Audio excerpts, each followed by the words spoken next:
Chapter 820. Yumu's words echoed in Lu Yin's mind. This person did not even care about Elder Lohar, which meant that his power level was close to 400,000. This was Lu Yin's first time experiencing the power of such a colossus. In the entire Outerverse, there were very few people whose power levels exceeded 300,000, and Lu Yin could count the number of people he knew on one hand. He did not know how powerful Yumu was, but it couldn't be more than 400,000, right? That shouldn't be possible. On the surface, Shamrock Enterprises was just a pharmaceutical company that focused on profit. However, Lu Yin had not forgotten about his classmate, Dark Void, who was one of Shamrock's seedlings. His innate gift was Void Explosion, and he had been the leader of Astral Ten's selection. Dark Void was second only to Lu Yin, Xiao Luo and Silver, and was even slightly more powerful than Lulu Mavis and Michelle. No one knew how many seedlings with such innate gifts there were, as Dark Void had only been a Lemmeter back then. What about explorers? Cruisers? What about hunters? They all had seedlings. This was the true power of such a colossus. 4 days later, Lu Yin returned to Xenu Star. At this moment, the biggest news in the Outerverse was the 2 plans that were aimed directly at the western frontier. This caused the various great powers there to be furious, and they even seemed like they were about to declare war on Lu Yin and Wei Rong. They felt like they had been underestimated. When Lu Yin returned to Xenu Star, Huan Sha hurried over to report the results of her investigation. Just as Lu Yin had expected, the investigation had not been difficult. The so-called plan had only been written a month ago, and Enya had already followed Lu Yin to Armament Weave a month ago, so it was impossible for her to have written it. Lu Yin ordered people to gather all the evidence and place it in King Zishan's palace as he waited for Yumu's arrival. Yumu arrived, bringing Enya with him. A huge pressure descended on Xenu Star, and Yumu announced his arrival with Enya in his hands. Enya's face was pale and her lips were cracked. Her face was haggard, and it was obvious that it had not been easy for her to travel from Armament Weave to Xenu Star. Yumu had not treated her well and she was being held like a prisoner. Lu Yin was furious. Let her go. Yumu threw Enya to Lu Yin. Lu Yin hurriedly caught her and was about to curse, but Enya held him back. She weakly said, "I'm fine, Your Highness. Don't be rash." Lu Yin gritted his teeth and the veins on his forehead bulged. However, when he recalled his conversation with Elder Lohar 2 days ago, he suppressed his anger and said to Yumu, "Director Yu, all the evidence is here. Go ahead and investigate it." 2 days ago, Elder Lohar had contacted Lu Yin and told him about Yumu's situation. This person had a power level of 370,000, which surpassed Elder Lohar's. He was an existence that could not be provoked in the Outerverse. In the Outerverse, Shamrock Enterprises was a colossus. Aside from their enormous influence, terrifying wealth and background, their greatest deterrent was the existence of this person. If Jeffrey was in the Lockbreaker Society, then no one would dare to do anything to the Lockbreaker Society. If Jeffrey was in the Outerverse, then no one would dare to do anything to Shamrock Enterprises. Yumu's gaze was calm and he ignored Lu Yin's rage. He did not care about this person. Even though the Innerverse and Outerverse had yet to be separated, the main company had asked him to try to win over this person and he had done so. When the Great Eastern Alliance had first been established, he had even asked Shen Fu to send gifts. However, that was just a formality and he was a businessman. Deep down, Yumu did not care about this person. Yumu used his star energy to scan through all of the evidence. He then said, "Alliance Master Lu, it looks like someone wants to use Shamrock Enterprises to deal with you. Do you know who it is?" Lu Yin's gaze turned cold. "I don't know."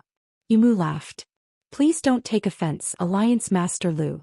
This female subordinate of yours was once the adjutant of the human trader Shui Chuanshao.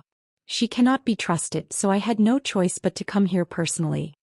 He then nonchalantly tossed down a cosmic ring. "I'm a businessman and I'm particular about fairness. This is my apology. Farewell, Alliance Master Lu." When Yumu had arrived, he had caused a huge commotion that had caused Xenu Star to tremble. It was as if the entire star had been unable to withstand the pressure. But when he left, he was as calm as the wind and no one could stop him. This was what it meant to be a powerhouse. Ever since the Innerverse and Outerverse had been separated, Lu Yin had rarely experienced such a feeling. It was similar to when he had faced the various great powers in the Innerverse, where he had been treading on thin ice. Yumu had left a very deep impression on him. Case carefully walked in and picked up the cosmic ring on the ground. Lu Yin barked, "Give it to me." Case carefully handed it over. Lu Yin took it and put it away without even looking at what was inside. He wanted to return this cosmic ring to Yumu in its original state. No matter what was inside, even if it was 1,000,000 or 10,000,000 star essences, he would not take it. "Your Highness, please do me a favor," Enya said softly, her voice weak. Lu Yin replied, "Don't worry, I'll take revenge for you." Enya shook her head and bitterly said, "I don't care how Yumu treats me, but he insulted the commander. I beg your Highness to uphold justice for the commander." Lu Yin's expression turned serious. "All right, I promise you." "Thank you, your Highness." Enya was grateful, but then she fainted. Lu Yin hurriedly had someone treat her. Enya was not injured, but Yumu's speed was not something that she could withstand. Even if her body was protected, her mind would not be able to take it. The evidence was easy to gather, and Yumu could see through it with a single glance. There were too many flaws. If Zini Star was like this, then the Wei family would definitely be the same. Evidence that could be gathered with a single glance would not buy much time, so why would Wei Rong do this? Lu Yin did not understand. Yumu's investigation of the two plans would only stop the war in Armament Weave for 10 days at most. After that, the war would continue and the Wei family would still be doomed. What was the point of Yumu trying to buy these 10 days? That night, Lu Yin's gadget rang. It was Wei Rong who had contacted him. He tapped on his screen and Wei Rong's image appeared on it. He had a faint smile on his face and he looked at Lu Yin with a hint of schadenfreude. "How was it, Brother Lu? Yumu has already gone to Armament Weave. I believe that you've already prepared the evidence," Lu Yin said calmly. Wei Rong smiled. "Of course. It's obvious that someone is trying to frame me, so it won't be difficult to investigate." Lu Yin said, "Yumu isn't stupid. Even if you implicate yourself, he will still suspect you. Are you really confident that you can shake off his suspicions?" Wei Rong shrugged. "I didn't do it. Yumu would never accuse a good person." Lu Yin was puzzled. Even if Yumu intervened to stop the war, he would only buy you 10 days at most. What can you do in 10 days? Wei Rong's lips curled up. "Let's not talk about that for now. I'd like to ask Brother Lu, how did it feel today?" Lu Yin knew that Wei Rong was asking about Yumu's attitude and he calmly asked, "What are you trying to say?" "Nothing much. Brother Lu, there's someone who had a taste of what you experienced today and I'm about to face it as well, so I'm just asking out of curiosity." Wei Rong smiled. Lu Yin frowned. "Are you talking about Star Fox?" Wei Rong nodded and sighed. "Yes. The Mavis Bank was robbed, Aegis was wrongly accused, and an important base was destroyed.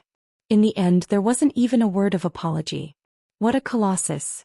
Lu Yin's finger twitched as Wei Rong's words had hit the nail on the head. Yumu's benevolent attitude infuriated Lu Yin even more than the Dark Phoenix clan's despicable behavior. This was the attitude of these colossus. They were all high and mighty. Today, Lu Yin had also not heard a single word of apology. Wei Rong beamed at Lu Yin. "Brother Lu, don't mind them. That's just how they are. Unless the situation changes, these people will be the top figures of the Outerverse. You and I are nothing more than clowns in their eyes." Lu Yin stared at Wei Rong. "No matter what you say, it won't change the outcome of this war." Wei Rong smiled. "It's just a casual remark. Brother Lu, just remember what I said.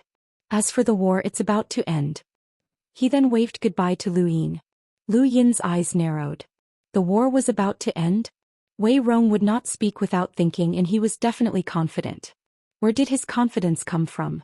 Whether or not the war would end was in Lu Yin's hands, but why was Wei Rong so confident?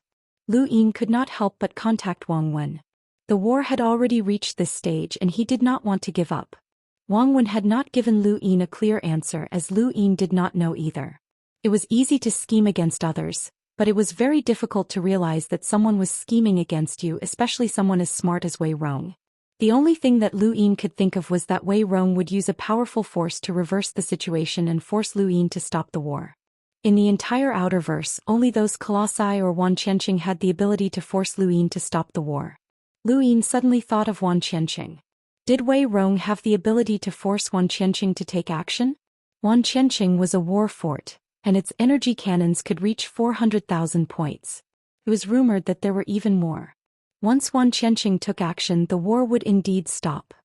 Check if Wan Qianqing has made any movements recently, Lu Yin ordered Qian Yan. Nothing. They've been constantly rebuilding. I've been keeping an eye on Wan Qianqing, Qian Yan immediately replied. Lu Yin tapped his fingers on the table as he pondered. No matter how Lu Yin guessed, he would never have guessed that Wei Rong had released a secret that was even more shocking than the two plans from before. Yu Mu left Armament Weave and confirmed that the two plans were fake. All of the major media outlets in the Outerverse changed the topic and they all began to clarify things. The major powers of the Western Weaves were satisfied as this was more like it. They were not pushovers and Wei Rong had actually dared to invade their territory. Due to Shamrock Enterprises' interference, the war was stopped for 10 days. The moment Yu Mu left Armament Weave, Luing Zishan immediately contacted Lu Yin to ask if they wanted to start the war. Lu Yin immediately gave the order. Fight. 100,000 disciples from the Temple of Taimo had already arrived at the front lines. If they did not fight, then there would be no more opportunities. Lu Yin gave the order, and the 100,000 disciples shot arrows at Armament Weave's defensive line. Spacecraft, astral warhorses and cultivators were all pierced through in an instant, and the entire defensive line collapsed. Armament Weave could not withstand the attacks of the Temple of Taimo's disciples. Even if they joined forces with the Dark Phoenix tribe, the Umbral Butterfly tribe, the Ghost Shadow Sword sect and dozens of other powers, they would not be able to withstand the onslaught, let alone the Wei family. The Temple of Taimo rarely participated in wars, and this battle shook the heavens. In Frostwave Weave, Xiaoya was sorting out the reports praising Lu Yin, and she looked at her subordinates with dissatisfaction. This matter is too small. His Highness' achievements cannot be too small. If you don't have any, then make up something for me. The purpose of our existence is to make His Highness's image greater and more glorious, especially during times of war. Understand? Yes, Chief Han Li's Wuxia Adventures. Editor. Everyone answered. They were all rather vexed. They did not dare to do so, as Wei Rong was the Great Eastern Alliance's alliance master. What if they made up something bad? Chapter 8:21. Just as everyone was busy trying to come up with a glorious image for Lu Yin, the door was suddenly pushed open, and a girl rushed in with a panicked expression. Big Sisya, look at the internet. Xiaoya immediately turned on her gadget. At the same time, countless people in the Outerverse saw the network and discovered a shocking secret. On Xenu Star, Lu Yin arrived at the space station as he planned to head to Armament Weave. He wanted to personally monitor the battle. Even if Wei Rong really did have something up his sleeve, he wanted to be the first to know. At that moment, Gavin, Garop and the rest rushed over in a panic. Your Highness, look at the network. Lu Yin's heart sank and he immediately switched on his gadget. When he saw the internet, his expression changed drastically. He had never expected that Wei Rong would be using his secret. The internet was flooded with information about Lu Yin's past. He had gone through Earth's trial, left Earth to participate in the Astral Combat Tournament and so on. Any normal person would know all of this, but Wei Rong had not exposed all of this.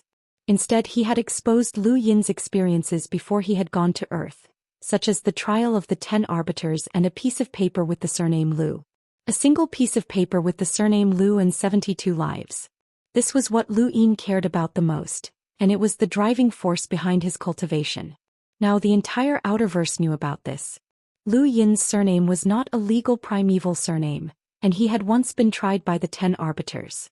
A piece of paper with the surname Lu had been banished from the Innerverse, and he had only stayed on Earth for a year.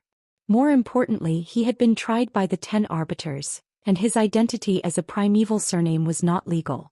The universe had a strong prejudice against primeval surnames, and anyone who did not have a legal identity with a primeval surname was like a rat crossing the street. This was especially true in the Innerverse. Although it was not as exaggerated as being killed, they would still be expelled if they were discovered. Back then, Big Sis and the others had been banished from the Innerverse because his surname was illegal. Although the Outerverse was not as extreme as the Innerverse, there was still a strong prejudice against people with illegal primeval surnames. More importantly, the Hall of Honor was prejudiced against people with illegal primeval surnames. Everyone knew that Lu Yin was backed by the Hall of Honor. Now that his identity had been exposed, would the Hall of Honor still protect him? Was it still possible to protect him? Even if the Hall of Honor wanted to protect Lu Yin, Now that the entire Outerverse knew about it, how could the Hall of Honor protect him with so many people watching? What would those in the Outerverse who were fighting for him think? What would the various powers of the Great Eastern Alliance think? What would the Alliance army think? How could a person with a primeval surname without a legal identity become the Alliance leader? What right do they have to start a war? This was equivalent to a thief wanting to become an emperor. How could the nobles and scholars agree to this? How could they agree to this? Lu Yin had never expected that Wei Rong would actually reveal this secret. Up until now he had never told anyone about this secret. As for hiding it, it was impossible for him to do so. If someone wanted to investigate it, they would eventually be able to find out. However, no one would have thought about it from this perspective. His identity had always been very normal, and no one had bothered to investigate this matter. He had never expected that Wei Rong would use him today. The battle in Armament Weave came to a sudden halt, and the disciples of Taimo Temple stopped attacking. They had received orders from the Temple Master to stay put and observe the situation. Within Armament Weave, many people from various great powers of the Innerverse suddenly appeared and joined the Wei family's side to fight against the Great Eastern Alliance's allied forces. Some of these people came from the Day-Night clan, some from the Northline Flow Zone, and some from the Sun family. Their goal was simple: expel Lu Yin and restore the universe's attitude towards the primeval surnames. The Innerverse wasn't something that the Outerverse powers could compare to, and any random disciple from the Innerverse was not weak. These people were far more intimidating than the Dark Phoenix clan, even if they didn't have a powerhouse on the level of Hugh Phineas. This represented the Innerverse attitude. Countless people looked at Xenu Star, waiting for the Hall of Honor's response. Wei Rong was very satisfied as he had discovered this secret after leaving Source Peak Planet. If he wanted to deal with someone, he had to understand everything about them. This was a habit of his. He had never revealed this secret, nor had he told anyone about it. He had been waiting for this moment where he wanted Lu Yin to reach the peak and then fall to his death. Only when the entire universe focused on this battle could this news immediately spread throughout the Outerverse and force the Hall of Honor to give up on Lu Yin. If they had to choose someone to unify the Outerverse, then Wei Rong would be the most suitable candidate. Of course, Wei Rong was also gambling, and he was gambling on the influence that the illegal primeval surnames would have on the Hall of Honor. Just as he had said to Yifeng, it was a gamble. Madame Naylan looked at the sky with a complicated expression. She had discovered this secret a long time ago, but she had never mentioned it. Now she had almost forgotten about it. If she had known that Wei Rong would discover this secret, then she would have told Lu Yin so that he could be prepared. But now it was too late. No one knew what the downsides of having an illegal primeval surname were, but there was one thing that was certain. The entire universe had to reject those with primeval surnames. This was a memory that flowed in the blood of those with primeval surnames. The Hall of Honor was especially hostile towards those with illegal primeval surnames, and Lu Yin would not be able to get past this hurdle. Lu Yin calmly looked at the network as he returned to King Zishan's palace. Garop, Gavin and the rest did not say a word. They just bowed with heavy expressions.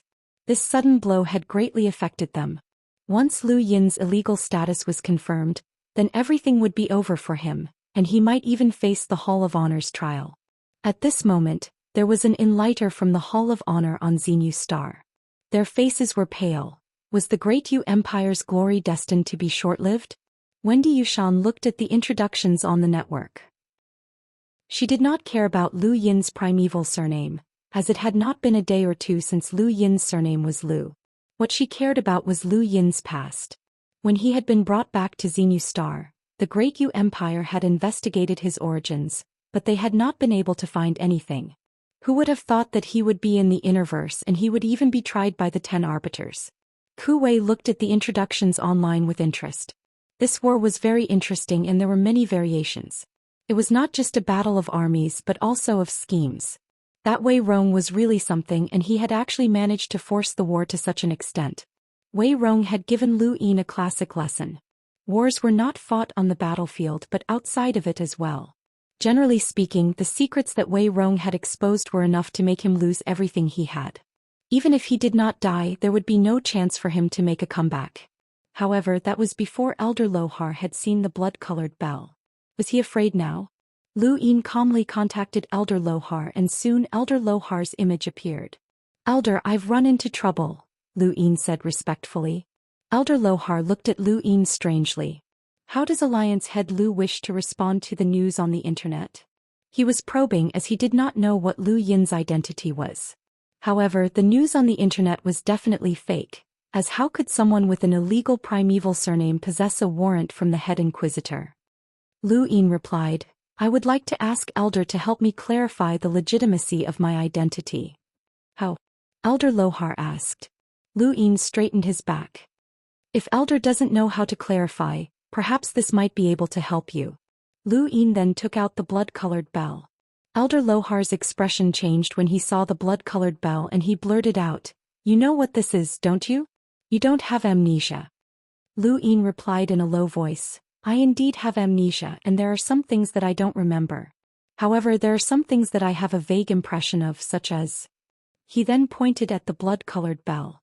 Elder Lohar hurriedly replied, All right, I understand. I'll help Alliance head Lu clarify things. Lu Yin nodded. Thank you, Elder. He then put the bell away. Elder Lohar then disconnected the call. Lu Yin heaved a sigh of relief as the lies were becoming more and more obvious. However, if he did not do this, then he would not have been able to maintain his current status. Now that the war in armament weave had ended, many people's attitudes towards him had changed. He had an illegal primeval surname and this identity had to continue hiding. The only one that could help him was the Hall of Honor, which stood on the side of humanity. The entire universe's prejudice against illegal primeval surnames came from the Hall of Honor, and only they could help him. Elder Lohar was very efficient, or rather the Hall of Honor's influence was too great. An hour later, all of Lu Yin's secrets had been removed from the internet. At the same time, many influential people had appeared to support Lu Yin, proving that he did not have an illegal primeval surname. Many powers had also been affected and the winds had suddenly changed.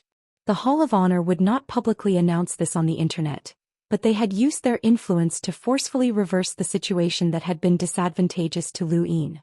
Wei Rong had originally planned to unite the various powers of the Innerverse to launch a counterattack against the Great Eastern Alliance after Lu Yin's fall from grace. At the very least, he wanted to eliminate his old enemy, the Six-Fingered Tribe. However, the sudden change in the winds had caught him off guard, and when he confirmed it, his heart sank. He had lost the gamble, but Lu Yin still had a backup plan. In the current Outerverse, the only power that could influence everyone was the Hall of Honor. Although the Innerverse and Outerverse had been separated, the Hall of Honor's power had been greatly reduced, but its influence was still terrifying. Wei Rong had not expected the Hall of Honor's support for Lu Yin to be so firm that they did not even care about his identity. He was certain that what he had investigated was true, but the Hall of Honor had still acted on Lu Yin's behalf, which meant that Lu Yin had already been prepared for this. Wei Rong immediately ordered the Wei family to withdraw from the homeworld. At the same time, he made a call and said something, but he was not as confident as he had been before. Wei Rong put down his gadget and bitterly said, I was too hasty.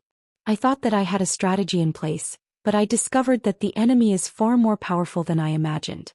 Whether or not I can protect the Wei family will depend on the will of the heavens. The various powers of the Innerverse immediately left Armament Weave after the change in the winds. They did not even say goodbye, and they left even more decisively than the Umbral Butterfly tribe. After 2 days of rest, the Great Eastern Alliance's allied forces restarted the war. This time, everyone was certain that the outcome would not change. Wei Rong had used all of his methods, and if he could still change the outcome at this time, then it would no longer be a matter of methods but rather fate. Lu Yin boarded a spacecraft that headed towards Armament Weave. He did not believe that Wei Rong still had a backup plan and he needed to destroy the Wei family and Wei Rong. The Wei family was like the last fireworks in space that were about to disappear. The Allied forces spent 3 days to break through the Wei family's final defenses. Yi Feng led a group of lockbreakers loyal to him to resist, but they were still defeated. The Allied forces were already very close to the Wei family's homeworld. Inside Myriad Thousand City, Xianxia side. They were defeated in the end. They couldn't stop the momentum. Chapter 8:22. Xianxia's expression turned ugly. If the Wei family is defeated, who else in the Central Weaves can ally with? They're all exposed to the Great Eastern Alliance. Xianxia calmly replied, "Don't worry, the Central Weaves aren't stupid. More importantly, this war has shown everyone that the Hall of Honor is indeed supporting Lu Yin. They're not just targeting Lu Yin but also the Hall of Honor. Lu Yin alone isn't worth their attention, but the Hall of Honor is different. Even if Wei Rong is dead, the Central Weaves will still unite and won't allow Lu Yin to invade so easily." Xianxia laughed. "Everyone has their own methods. Without Wei Rong, the Central Weaves have lost their brains." Xianxia's eyes flickered. "That might not be the case." Xianxia looked at her. "What do you mean?" Xianxia saw that Xianxia was deep in thought and he sternly said, "You can't be thinking of interfering, right? No, Myriad City can't interfere. Even if Lu Yin unifies the Outerverse, he won't be able to threaten Myriad City. Don't give him an excuse to deal with us." Xianxia replied, "I know." Everyone was waiting for the final moment of the Wei family's destruction. Wei Rong ordered the Wei family to withdraw from the ancestral planet, but Wei Baichuan did not. He was the Wei family's patriarch, so he could not leave. The allied forces were getting closer and closer to the ancestral planet. Wei Baichuan was filled with grief as he was waiting for his death. Had the Wei family made a mistake all these years? Alliances were ultimately no match for power, and the various powers had abandoned the Wei family without hesitation. This was the so-called alliance, which could only be used to fight battles that went smoothly. Lu Yin reached Armament Weave and quickly headed towards the Wei family's ancestral planet. Wei Rong was not around, but he did not want to execute Wei Baichuan. He still wanted to use Wei Baichuan to bait out Wei Rong. The Wei family was not worth his attention, and the only one he cared about was Wei Rong.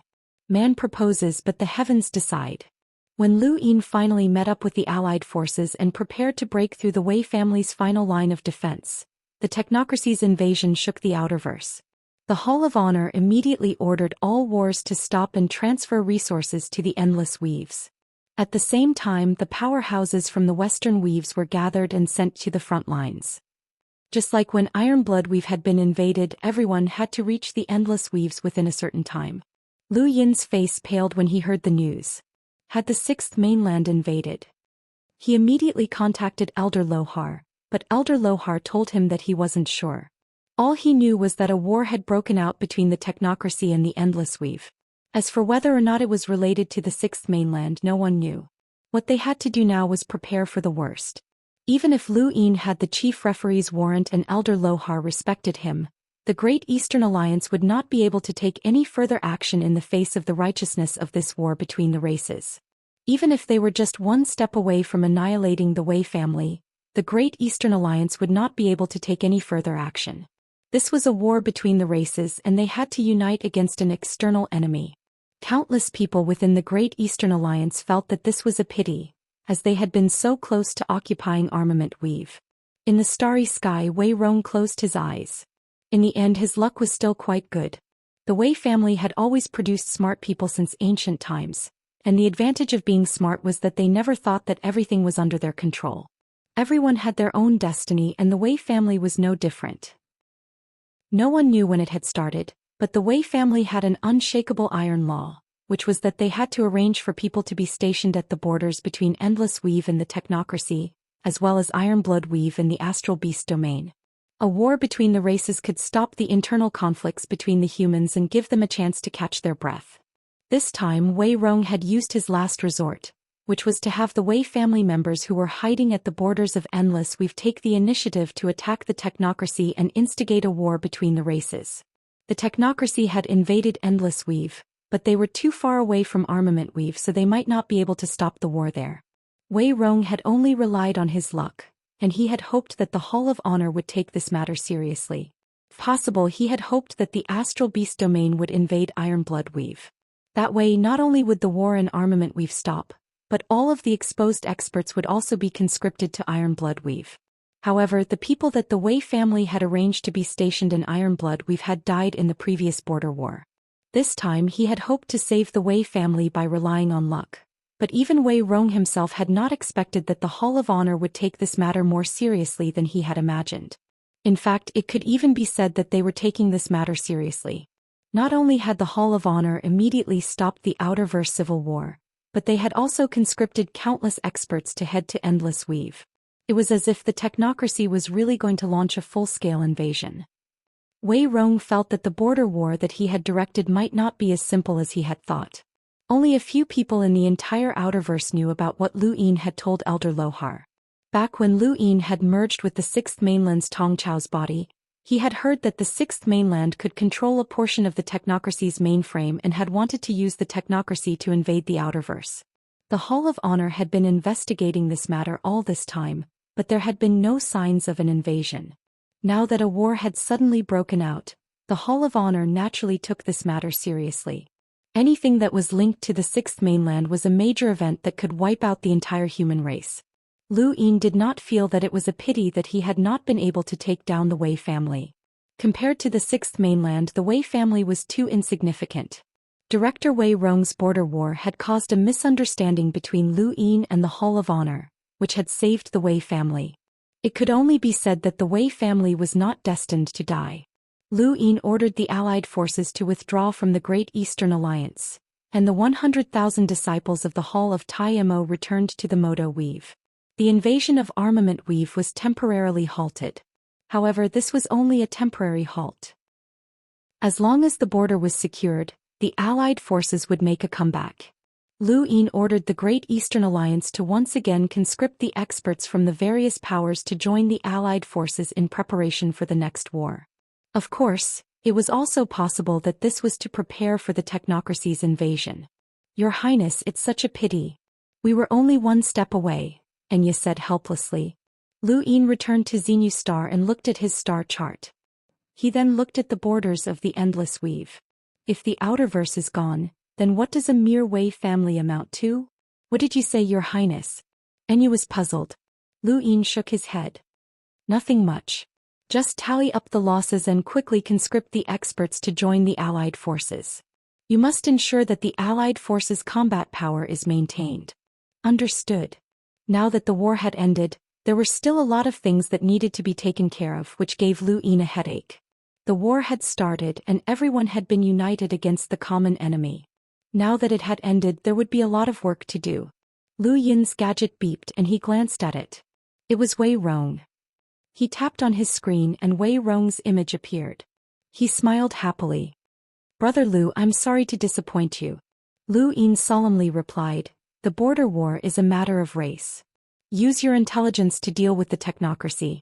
I'm actually glad that I didn't kill you. Wei Rong's expression was solemn. Brother Lu is righteous. I admire you. Lu Yin's eyes narrowed.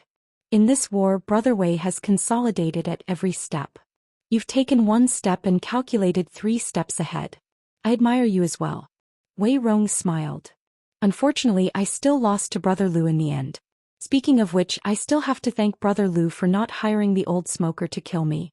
Lu Yin's lips curled up. Don't thank me so early. Wei Rong laughed. Did Brother Lu ever think of hiring the old smoker to assassinate me? What do you think? Lu Yin countered. Wei Rong and Lu Yin looked at each other for a while and then Wei Rong sighed. We're really the same type of people. If I had the means to kill Brother Lu, then I wouldn't have let you die so easily. What a pity. Lu Yin did not comment. Brother Lu, how about we make an agreement? Wei Rong suddenly asked. Lu Yin was interested. Go ahead. Wei Rong solemnly said, in the future, if Brother Lu can defeat me in a direct confrontation and occupy one of the central weaves, then I'm willing to assist Brother Lu in opening up new territory. I'll be Brother Lu's vanguard and help Brother Lu overcome all obstacles and kill your way into the Innerverse. Lu Yin laughed. Kill my way into the Innerverse? I don't have that kind of ambition. If Brother Lu can truly unify the Outerverse, then regardless of whether or not you have ambition, the situation will only force Brother Lu to do so, Wei Rong said meaningfully. Lu Yin shook his head. The Innerverse was on the verge of collapse due to the Sixth Mainland's invasion, and it was still unknown how many people were still alive. You're just afraid that I'll hire the old smoker to assassinate you. Wei Rong smiled. Then is Brother Lu willing to accept this promise? Lu Yin stared at Wei Rong for a while before saying, sure. Hiring someone to assassinate him was a bad idea, and it was no different from the Innerverse's great powers using force to suppress others. Wei Rong was right and Lu Yin was indeed reluctant to give up on the old smoker. However, Lu Yin did not say that he could not use other methods to kill Wei Rong. Once the war reached a critical juncture, Lu Yin would not be lenient as he was no fool. Wei Rong wanted to use words to provoke Lu Yin, but Lu Yin naturally had a backup plan. Alright, now that we've finished talking about proper business, I have a question that I'd like to ask Brother Lu, Wei Rong said solemnly. Lu Yin asked, "What is it?" Wei Rong's lips curled up. Brother Lu, as long as it's within my means, I've investigated every step that Brother Lu has taken. Based on my analysis of Brother Lu should be the type of person who will definitely seek revenge. In that case, Brother Lu, are you curious as to which arbiter was the one who proposed the trial? Lu Yin's gaze turned cold and he stared at Wei Rong. You found out. Wei Rong shook his head. No, but Brother Lu's reaction has confirmed one thing. Brother Lu will definitely go to war with the 10 arbiters from the Innerverse. I'm looking forward to it. Lu Yin indifferently replied, there's no need to guess. No matter who it is, that piece of paper with the surname Lu took away 72 lives. The 10 arbiters are after that person and I'll definitely find him. Wei Rong nodded. Then I wish Brother Lu success. Right, before you go up against the 10 arbiters, do you want to find someone to practice with? For example, you Mu. Lu Yin smiled. That's your goal, isn't it? Do you want to make a move against Shamrock Enterprises? Wei Rong was helpless. There's no other way. He then took out a cosmic ring and tossed it up and down before casually catching it. Yu Mu generously gave me this as an apology, but he threw it on the ground. Wei Rong's gaze was bone-chilling. My Wei family has always been united. Although we're not very powerful, we're not at the level where others look down on us. What haven't I seen here? Where's Brother Lu? Lu Yin took out a cosmic ring as well. I haven't seen it either. I'll return it to him one day. Then let's work hard together. Yu Mu is an old freak whose power level is close to 400,000. Wei Rong laughed heartily as he put away the cosmic ring. Lu Yin put it away as well. Cherish the time you have left. You won't have much time left. Wei Rong face-palmed. Since Brother Lu still wants to attack me, then I'll have to prepare some backup plans. Goodbye, Brother Lu. Chapter 823. Lu Yin ended the call and frowned. Wei Rong's words had reminded him of the past. Had Wei Rong really not been able to find out which trial of the 10 arbiters? Or was he just pretending not to know? Lu Yin had no way to investigate this matter, but Wei Rong might not. Right, the Amethyst Trading Company. Lu Yin suddenly remembered. Since his secret had been made public, he could contact them to investigate. Lu Yin disappeared and reappeared at the top floor of the Amethyst Trading Company. Xianxia was not surprised to see Lu Yin here. We don't know much about the border wars in the Endless Weaves, so there's no need to ask. Lu Yin glanced at the pink sofa. It was always so eye-catching every time he came here. Let's not ask about that. I want to ask how much you know about the Innerverse. Xianxia's eyes lit up. What do you want to ask? Lu Yin answered, you know. Xianxia shook her head and widened her eyes. I don't know. Lu Yin looked at her. How much do you know about the 10 arbiters? Xianxia leaned forward and stared at Lu Yin. You want to ask which arbiter proposed the trial of the Lu surname, right? Lu Yin nodded. Xianxia sighed. The Hall of Honor really treats you well. Your question is basically admitting that Wei Rong's investigation is true. Even so, the Hall of Honor still supports you so much. How did you do it? I'm buying information from you, so there's no need for you to provide it, Lu Yin said. Although Chen Yan and the other pirates had a lot of information, they were not on the same level as the Amethyst Trading Company. They could investigate the dark side of the Outerverse, but they could not enter the Innerverse. Otherwise they would not be pirates. Xianxia was helpless. Sorry, I don't know. Lu Yin was not disappointed. Can you investigate? Xianxia shook her head. You can't investigate the matters of the 10 arbiters. You should know that the names of the 10 arbiters cannot be announced to the public, let alone the things that they have done. Lu Yin turned to leave. Wait, Xianxia called out. Don't be in such a hurry. Although I can't find anything, I can analyze it for you. She then gestured for Lu Yin to sit down. Have some tea. Lu Yin nodded and sat down. Xianxia poured Lu Yin a cup, a pink drink. Didn't she say tea? Where is the tea? Xianxia took a sip of her drink and licked her red lips. The current 10 arbiters are made up of 10 different individuals who are invincible. Some of them are straightforward, some of them are gloomy, some of them like to meddle in other people's business, some of them have pure hearts and few desires, and some of them have eccentric personalities. It won't be difficult to find someone who will take the initiative to judge you, and I have a few candidates in mind. Lu Yin looked at her. You know about the 10 arbiters? I don't know, but my amethyst trading company has analyzed their personalities, which is top secret. So, Xianxia raised a finger. 100,000 star essence. No bargaining. Lu Yin was shocked. That many? Do you want it? Xianxia was confident. She would not forget how Deng Pu had ignored her when she had wanted to take the initiative to tell him. Women held grudges. After being disgusted once, she would definitely get it back. Lu Yin had indeed been disgusted. His money was not just money but also a guarantee of his strength. However, when he saw Xianxian's smug expression, Lu Yin felt helpless. Go ahead. Xianxian was proud. She should not have told anyone about the 10 arbiters' top secrets, but now that the inner verse and outer verse had been separated, there was no point in keeping these secrets a secret.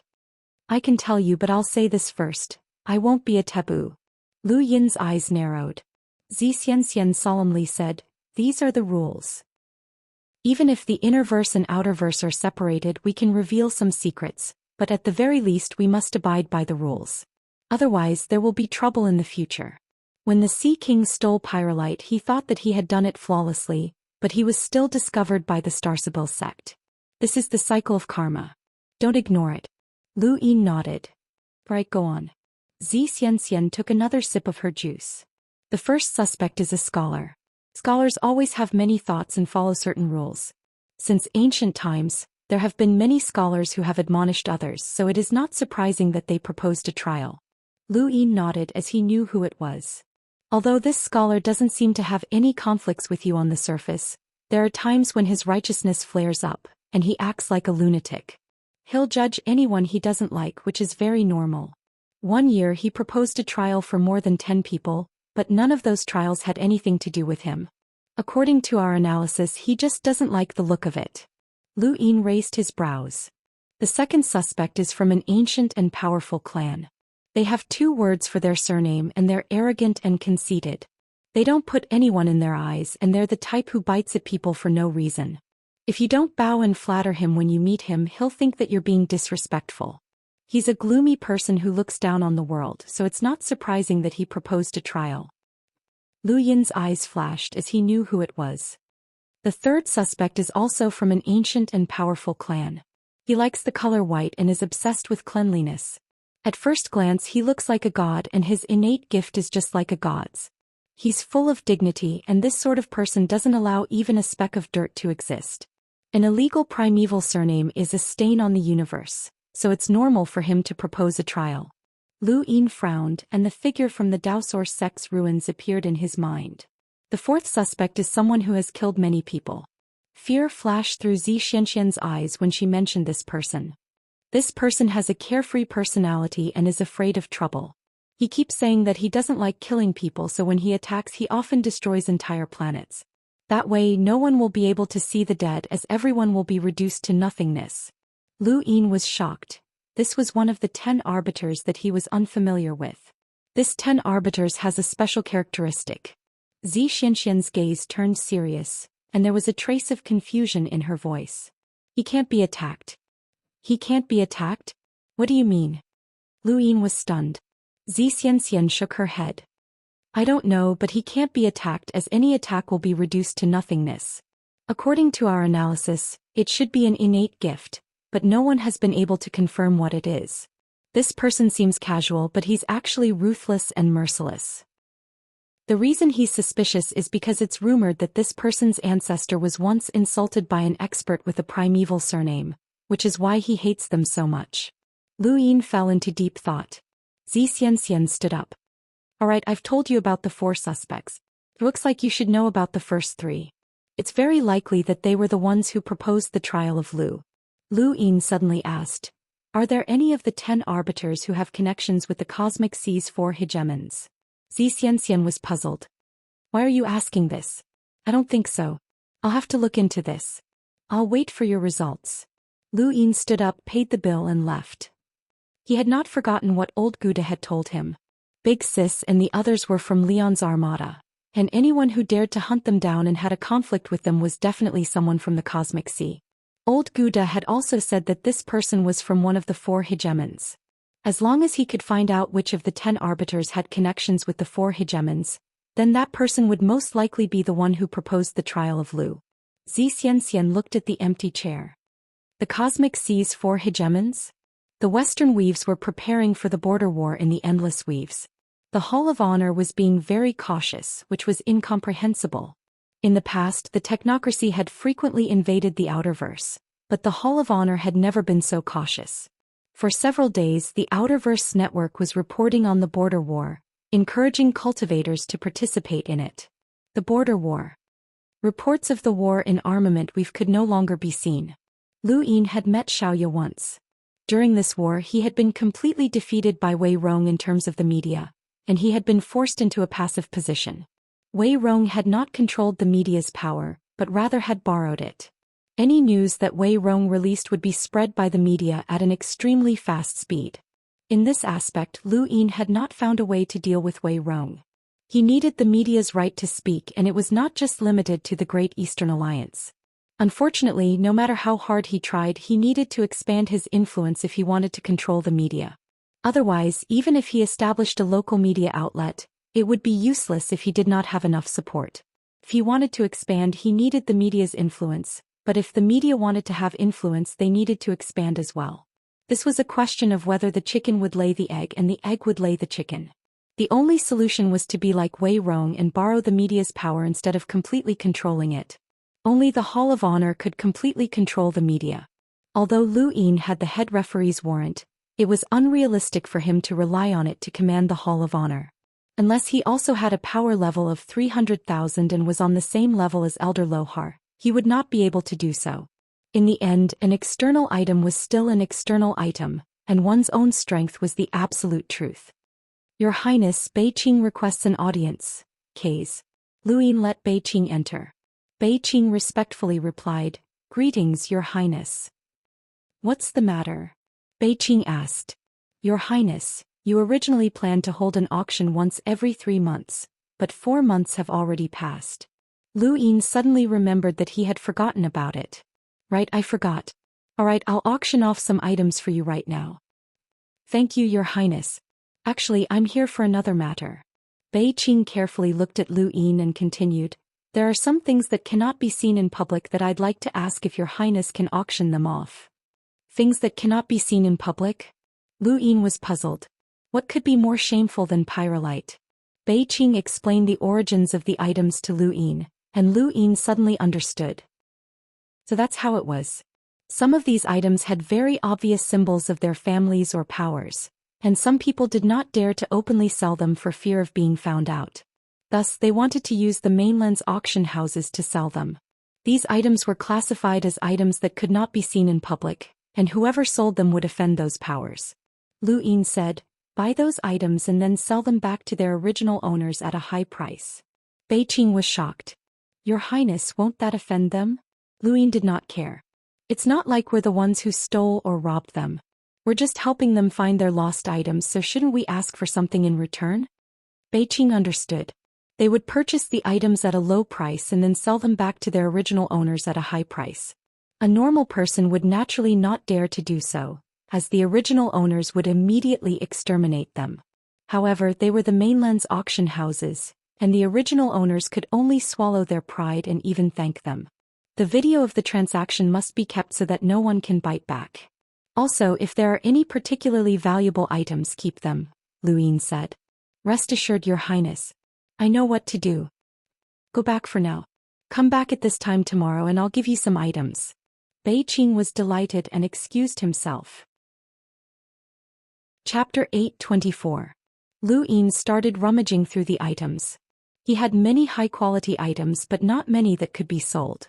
He flipped through his cosmic ring and found some natural treasures that he had sold the last time, so there was nothing new about them. There was also the blood-colored bell. If he dared to sell it, the Hall of Honor would fight him to the death. There was also the hoe, which no one would use. Right, there were also the arrows from the Temple of Taimo and Elder Wu's poison. These things could be sold, but he felt that it would not be good to sell them. After thinking about it, Lu Yin contacted Banjiu. Previously he had asked Banjiu to make some more equipment such as guns, arrows, armor and so on. All of these required good materials. Banjiu had told him that the equipment was useless to him or anyone else, but it was very useful to Lu Yin since he could improve it. Not long after, the technology department delivered a gun, 3 arrows, and a set of universal armor to Lu Yin. Lu Yin also had K's by 3 formcast models and then entered a secret room in the manor. He raised his hand and his die appeared. He did not roll the die very often these days, and the longer the interval, the more likely it was for him to roll the number he needed. He had thought about it before, and this was his innate gift, which might resonate with his inner desires. However, expectations were just expectations and they were not accurate. Just in case, he placed his cosmic ring to the side to prevent himself from rolling possession. He had more than 1,000,000 star essence in his cosmic ring, and if he rolled possession he did not know where he would be taken. He might even be taken to the 6th mainland and he would run out of money in an instant. Although possession could increase his strength and give him more information, it was not something that he urgently needed right now. He would have to wait until he had more time. He tapped the die and it spun to reveal 3 possession.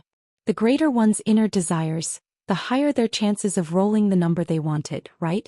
Lu Yin wondered. 2 screens appeared and Lu Yin tossed the gun onto them.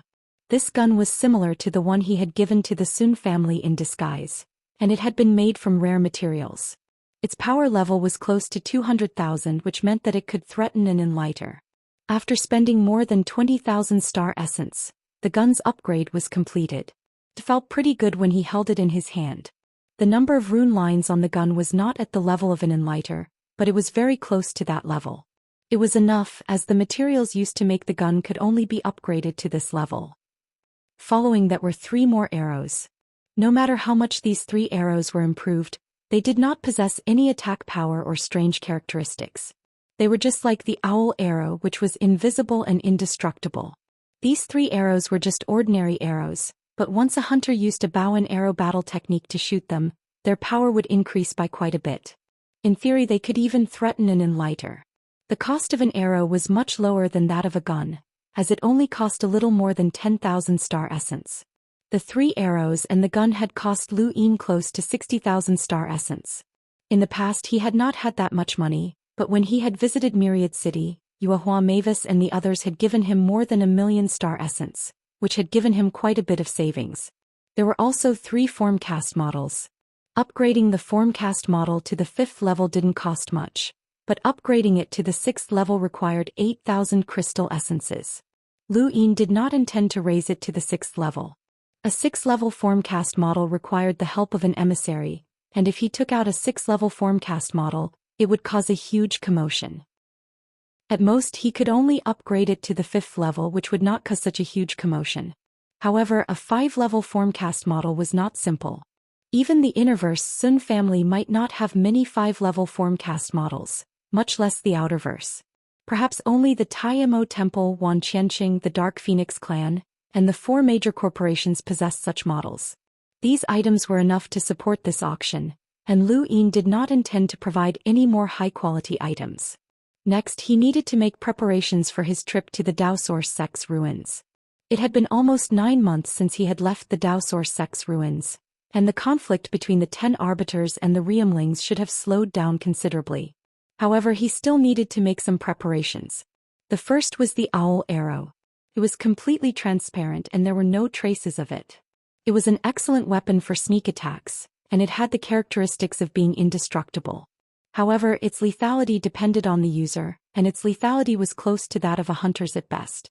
Lu Yin placed the owl arrow on the upper screen and began to frantically upgrade it.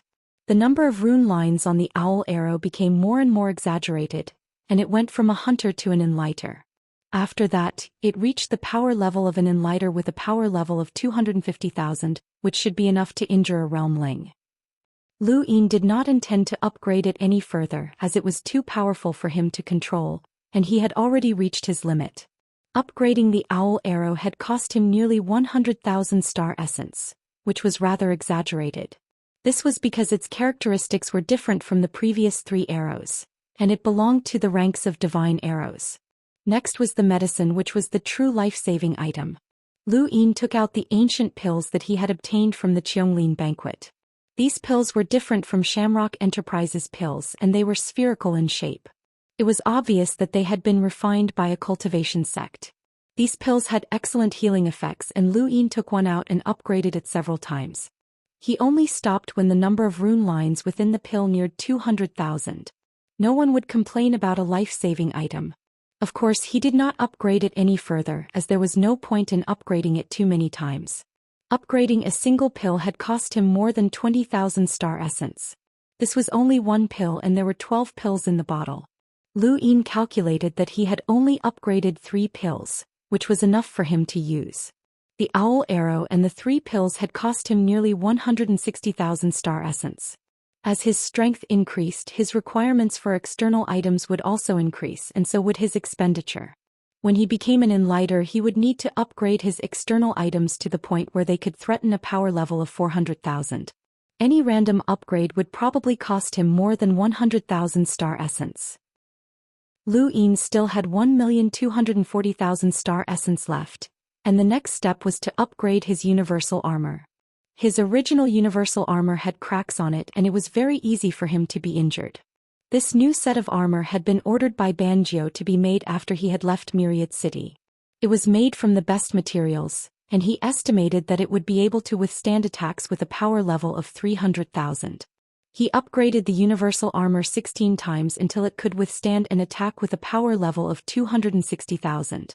Only then did he stop, as he had spent a total of 23,000 star essence to upgrade it. Any more upgrades and the armor's materials would not be able to withstand it. This set of universal armor was slightly inferior to his previous set of armor. Its advantage was that the price of upgrading it was much cheaper than upgrading the owl arrows, and it was about the same as upgrading pills. That made sense, as the armor was a defensive weapon while the owl arrows were offensive weapons. The next day, Lu Yin handed over a gun with rune lines close to an enlighter's, 3 arrows with rune lines close to that of an enlighter's, and 3 5-stage formcast models to Bei Qing. Bei Qing was stunned. "Why, Your Highness, what's this?" Lu Yin casually replied, "Sell them." Bei Qing blinked. "What you're saying is true." Lu Yin was displeased. "Would I lie to you?" Bei Qing hurriedly apologized, but he could not believe that a gun could threaten an enlighter. Was this a joke? Were they trying to bully him because he was a native? Did they not recognize guns? And these 3 arrows were actually powerful enough to threaten an enlighter. They were just arrows, so how could they fire themselves? However, the 3 formcast models shocked Bei Qing. He had never heard of a 5-stage formcast model being sold in the Outerverse. Everyone treated them like family heirlooms, or at the very least they would give them to their own family. Who would sell them? Lu Yin knew that Bei Qing would not believe him easily, so he could only say, "With the reputation of the mainland's auction house, sell them as much as you want. There will be people who will believe you." Previously, Lu Yin had relied on this gun to kill multiple enlighters and obtain the title of enlighter assassin. Everyone knew about the legend of that gun, and it had been destroyed in Ironblood Weave. Now that this gun had appeared, countless people would remember it and believe it. "Then, Your Highness, how much do you want to set the price?" Bei Qing asked. Lu Yin thought about it. In the Outerverse, enlighters were like the heavens themselves, and even a weave might not produce an enlighter. Such an item could be used as a deterrent, so the price could not be too low. If it was too high, then there would definitely be people who could afford it. For example, the 4 major corporations, the 3 great powers, or even those colossal organizations. Lu Yin had not forgotten the generosity of the Temple of Taimo when they had bought the arrows. The starting price for the gun is 60,000 star essence, and each of the 3 arrows is 20,000 star essence. As for the formcast model, Lu Yin thought about it. There's no starting price. Ordinary people did not have a 5-stage formcast model because they lacked people who could produce it. Lu Yin had originally thought that an enlighter would be able to produce a 5-stage formcast model, but he had been too naive. Even if the creator could not reach the level of an emissary, they would not be too weak. Colossal organizations like Shamrock Enterprises definitely had such an expert, and they did not lack such experts. There were 2 hurdles to cross. Colossal organizations with super experts could produce 5-stage formcast models for their top geniuses to use, while organizations without such experts would find it difficult to purchase one even if they were willing to pay the price. The creation of a formcast model was directly related to the creator, and some people could use a formcast model to deduce the creator's strength. For these people, every time they produced a formcast model, the chances of exposing their own weaknesses would increase. Thus, unless absolutely necessary, such formcast models would not be leaked to outsiders. Upgrading a 4-stage formcast model to a 5-stage one had only cost Lu Yin around 300,000 star crystals, which was very cheap. However, it would be difficult to buy one since no one was willing to sell it. Once news of a 5-stage formcast model being auctioned spread, Lu Yin believed that it would cause a huge commotion. At the very least, the 4 major corporations would not remain indifferent. They definitely did not have an expert who could produce a 5-stage formcast model, and it would be very difficult to purchase one. However, they had many heirs and everyone wanted their heirs to be more outstanding. A 5-stage formcast model represented a higher possibility of success. Beiqing left, feeling both excited and apprehensive. Was the item being sold this time reliable? He was not sure, but he had no choice but to sell it. He had no choice but to grit his teeth. After all, it was His Highness's, and even if it was fake, he would lose out on His Highness's reputation. Whatever, he had to sell it. Lu Yin immediately contacted Xiaoya. After Beiqing left, Lu Yin spoke with Wendy Yushan for a while, mainly asking her to wait for him to explore the Daoist sect first. He then entered a secret room in the manor with the owl arrow strapped to his back, the rebound pearl in his hand, and the ultra flash strapped to his waist. He sat on his futon and entered the ruins of the Daoist sect.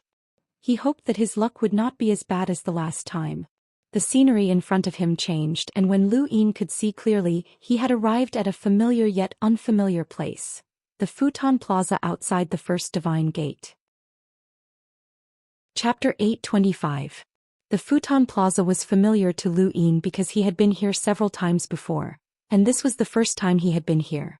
However, it was unfamiliar to him because the entire plaza had changed, as if it had been flattened by some unknown force. Even the landscape had changed. Lu Yin stood up and scanned his surroundings. He released his domain, but it went further and further away. There was not a single person within the range of his domain. Right, the floating continent in the mountain sea had fallen to the bottom of the ocean, and he could not directly appear in the mountain sea. Thus he could only come to the Futon Plaza. Lu Yin raised his foot and stomped on the ground, leaving a deep footprint. His eyes flashed. These were the ruins of the Daoist sect, and the ground was much harder than ordinary ground. Yet it had actually been reduced to dust. The person who had attacked was definitely one of the 10 arbiters, a realmling, or one of the Daoist 3 skies like Wu Taibai. Lu Yin could not tell how long the battle had taken place based on the traces left behind, so he could only cautiously walk towards First Divine Gate. He smoothly entered First Divine Gate, and many of the stairs had been damaged. There were no First Divine Gate guardians blocking his path, and there were corpses on the ground that looked like they had been dead for quite some time.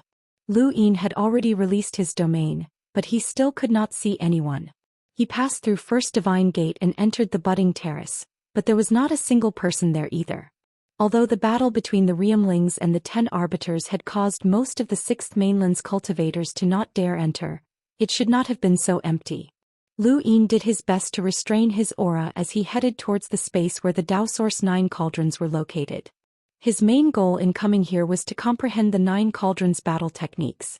If he ran into White Knight or Xianxia, he would be able to learn more about the war between the Innerverse and the 6th mainland.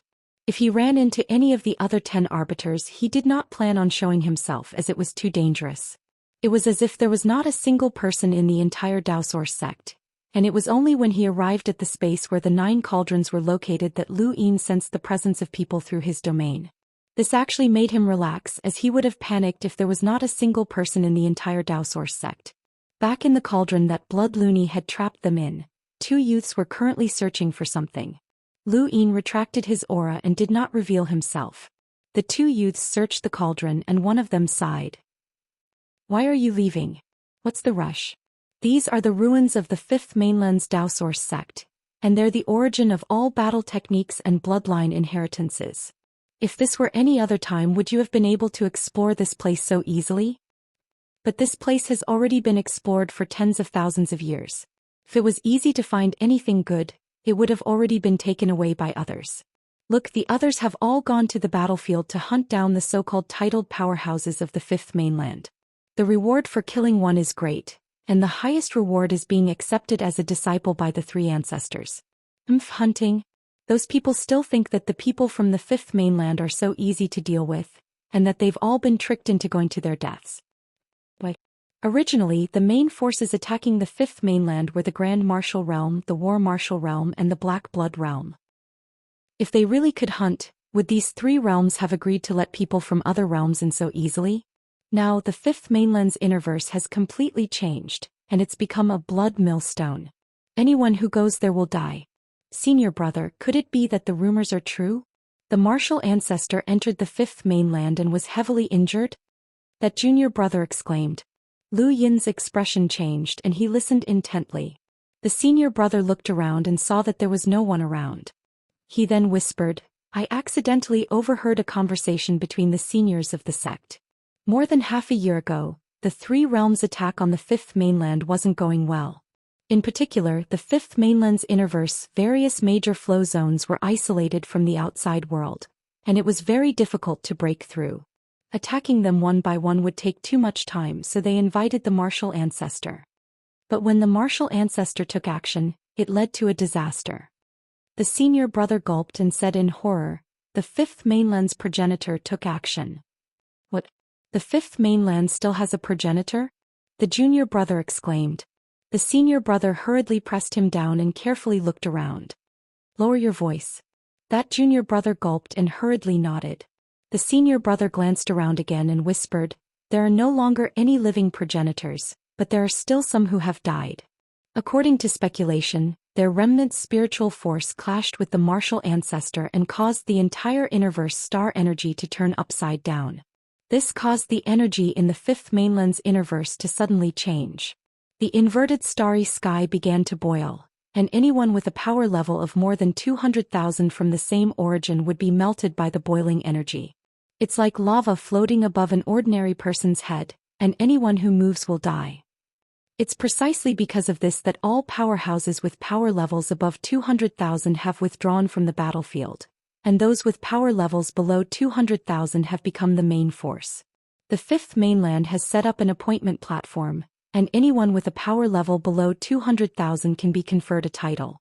This is the titled powerhouse that you've heard of before. Right now, our sixth mainland has completely sealed off this information in order to trick anyone with a power level below 200,000 into attacking the fifth mainland. The rewards are getting higher and higher, to the point where it's even exaggerated. The junior brother was terrified. No wonder no one came to the Daoist sect's ruins. So they've all been duped into going to the fifth mainland.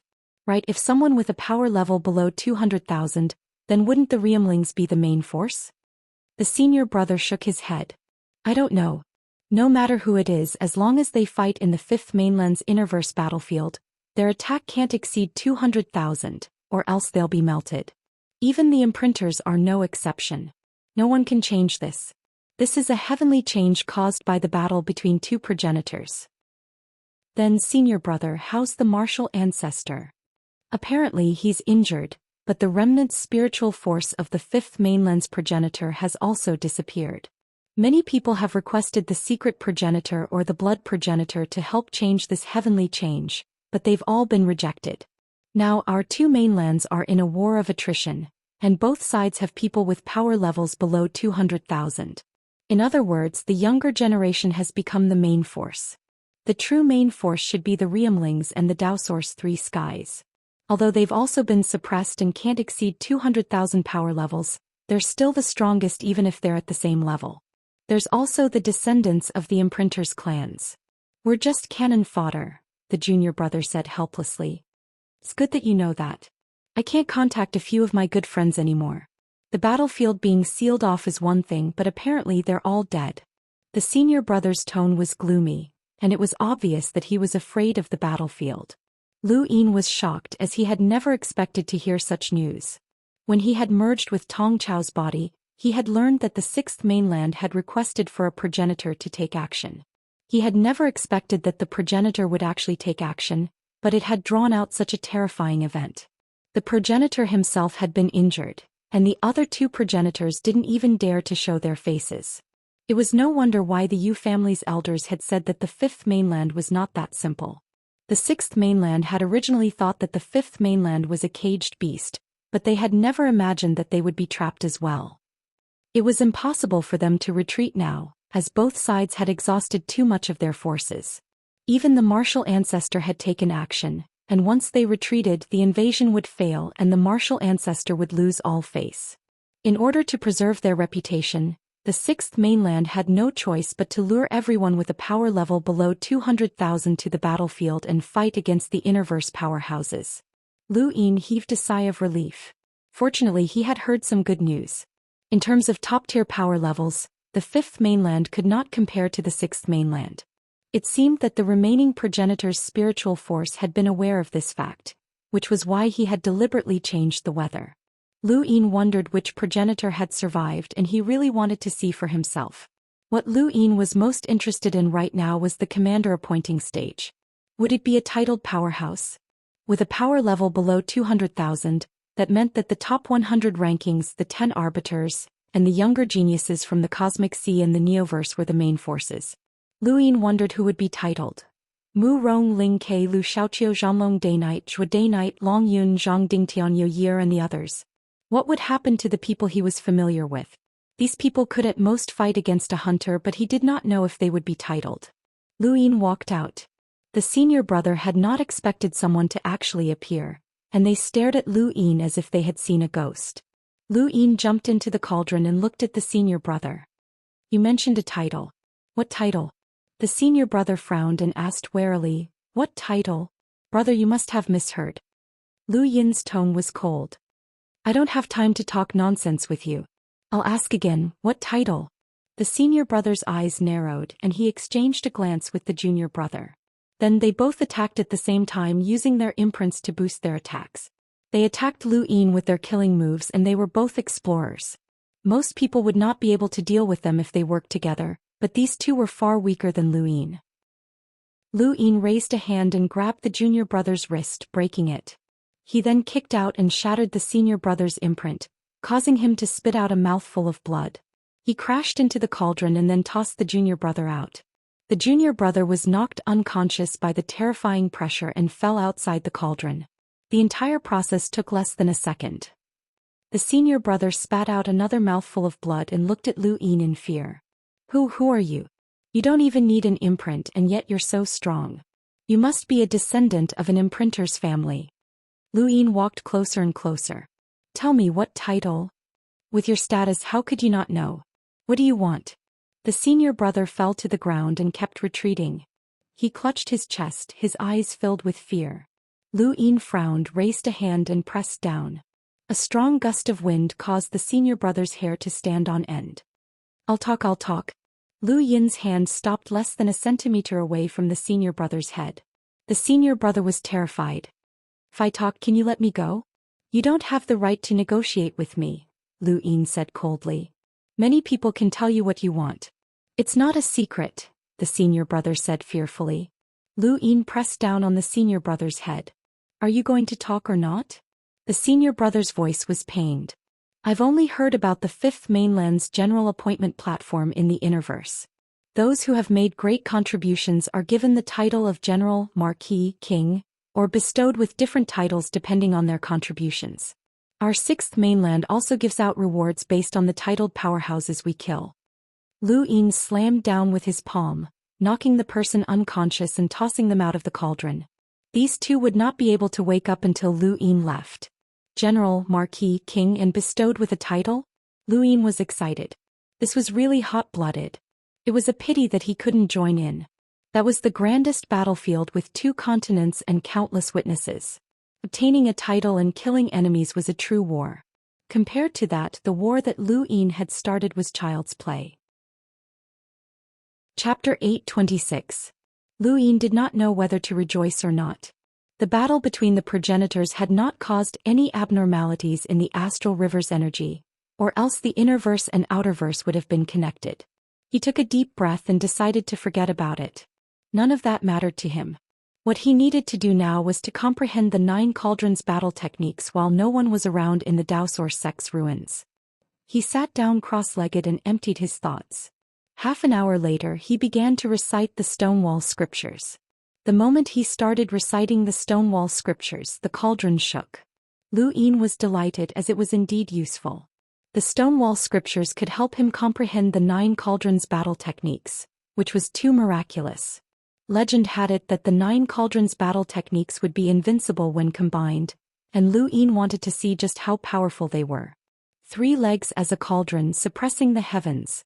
As Lu Yin recited the Stonewall scriptures, he unknowingly lost consciousness. Or rather, his consciousness did not completely belong to him. He seemed to have become a ray of light that traveled through the river of time and arrived in a world that had existed for an unknown amount of time. He did not know who he was, as he had no memories, no emotions, and no consciousness. He had nothing.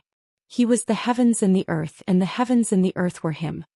He saw an incomparably large tree towering in the heavens, and he did not know how tall or large it was. Its branches drooped down, and there were all sorts of strange things hanging from its leaves. A blurry figure appeared, and his clothes did not cover his body. He looked like a savage, and he was holding some dirty dirt in his hands as he pinched something. After an unknown amount of time, he had pinched something into a strange shape. It was long and had a depression at the top. The savage had broken off a branch and placed it in the depression. It seemed like he wanted to ignite it, but the long object toppled over easily. The savage shook his head and then split the long object in 2, which made it more stable, but it still toppled over easily. Finally, the savage seemed to have become smarter, and he split the object into 3 legs and placed them in the depression. After that, the object did not topple over. The savage was delighted, and he lit the branch on fire as if he was burning something. Another unknown amount of time passed, as time did not mean anything to a ray of light. The ugly, 3-legged object that the savage had pinched out of the dirt slowly hardened under the burning flames. It was unknown what it had experienced, but it eventually took shape. Not only did it not topple, but it was also used by the savage as a weapon that could flatten the heavens. That 3-legged object had existed for an unknown period of time, and it had a name: Cauldron. Time passed, and an indescribably cold pair of eyes enveloped the heavens. It was a pair of terrifying eyes that could not be looked directly at. Even though Lu Yin had transformed into a stream of light, he still felt a subconscious fear. A large hand pressed down, and the cauldron shattered into 9 fragments that scattered in all directions. Time passed again, and the fragments of the 9 cauldrons were fused into 9 huge cauldrons, which were stored in the sect's Dao field. They were given a new name, the 9 cauldrons. When the 9 cauldrons appeared, 9 blazing suns appeared in the sky, illuminating the starry sky and illuminating the dazed eyes of countless people. It also illuminated Lu Yin. Lu Yin's eyes flew open, and he propped himself up with his arms as he panted heavily. His gaze was dazed at first, but he gradually regained his senses. What happened? He seemed to have traveled through the long river of history and seen something. However, he shook his head with all his strength. He couldn't remember anything. He couldn't remember anything at all. The only thing he could remember was 4 words. 9 Yang Cauldron.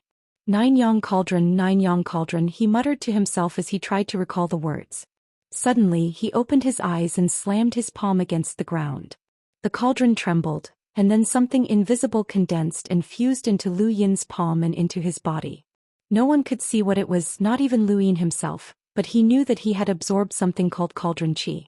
He instinctively knew how to absorb it, and he even knew how to use it. He raised his left hand and gathered the star energy in his body into his palm, gradually forming a sphere. This sphere was formed purely from star energy, and it contained a quarter of the star energy in his body. This amount of star energy was only a quarter to him, but it was equivalent to all the star energy of an ordinary hunter with a power level of 150,000. Its power far surpassed that of a peak explorer, but it still could not compare to the power of his battle techniques. Just because his star energy was comparable to a hunter's didn't mean that he could display the power of a hunter. All this time, Lu Yin had felt that his star energy was a waste. Aside from being able to resist the suppression of realms, there was no other use for it. He had never run out of star energy. Now, however, he had a use for it. The 9 Yang Cauldron transformation required the creation of suns, and each sun was equivalent to a 9th of a battle technique. Only when all 9 suns were gathered could the 9 yang cauldrons' full power be displayed. However, even if the full power of the technique could not be displayed, the suns formed from the cauldron qi fused with star energy were still astonishing. The more star energy gathered, the more powerful the technique would be. Lu Yin's right palm absorbed the cauldron qi and fused it into his body, which then naturally fused into the sphere of star energy in his left hand. Suddenly, the number of rune lines on the sphere of star energy rapidly increased until it was comparable to a hunter's. This was an amount that could only be achieved by using the Sky Beast Claw battle technique. This was only a quarter of the technique's power. Once he gathered all the star energy in his body, his power might even shock an enlighter. Lu Yin was delighted as he finally had another powerful attack. More importantly, there was no upper limit. Whether it was the Dream Finger or the Sky Beast Claw, they would only grow stronger as his strength increased. However, this technique was different. The more cauldron qi he absorbed, the more star energy he could gather, and the more star energy he would be able to use. Absorbing star essence could still produce star energy, which meant that the 9 yang cauldron transformation had no upper limit to its power. The more star energy there was, the more powerful it would be. Hold on. Lu Yin's face suddenly turned bitter. Star energy meant money, and he had always been short on money. Everything required money, but now even a battle technique required money. It seemed that he was walking further and further down the path of being short on money. The 9 yang cauldron transformation required him to absorb cauldron qi, and the cauldron qi came from this large cauldron. He had forgotten why, but he had a vague feeling that this cauldron might contain the source of this battle technique. This was just one cauldron. Lu Yin looked in another direction and saw that there were 9 cauldrons in this space. Did the 9 yang cauldron transformation mean that the cauldron qi within each cauldron was enough to open a single sun? Once all 9 cauldrons' cauldron qi were absorbed, all 9 suns would open, and he would be able to fully display the 9 yang cauldron transformation battle technique. It was no wonder why it was rumored that the 9 cauldron transformation battle technique was invincible when combined. This wasn't 9 battle techniques at all, but rather one battle technique that had been split into 9 parts. In other words, one needed 9 cauldrons to successfully cultivate this battle technique. Lu Yin calmed himself down and sat down cross-legged. He didn't know how long it would take for him to completely absorb the cauldron qi within this cauldron, but no matter what, if he wanted to cultivate the 9 yang cauldron transformation, he would have to absorb it step by step. As he thought about this, he discarded all distracting thoughts and began to recite the Stonewall scriptures while simultaneously concentrating on absorbing the cauldron qi within the cauldron. Time quickly passed, and Lu Yin cultivated within the cauldron for nearly a month without being disturbed by anyone. Finally, the scenery in front of him changed and he left the Daoist sect's ruins. There was one thing that he found strange. The time that he had lasted in the Daoist sect's ruins was not much longer than the first time he had been there. He had clearly absorbed Luiying Zishan's spiritual force, which had greatly increased his spiritual force, but he still hadn't been able to last that long. The last time he had been there, he had been impatient to leave as soon as possible, but this time he had paid more attention. Could it be because he didn't know how to use spiritual force? Lu Yin was puzzled.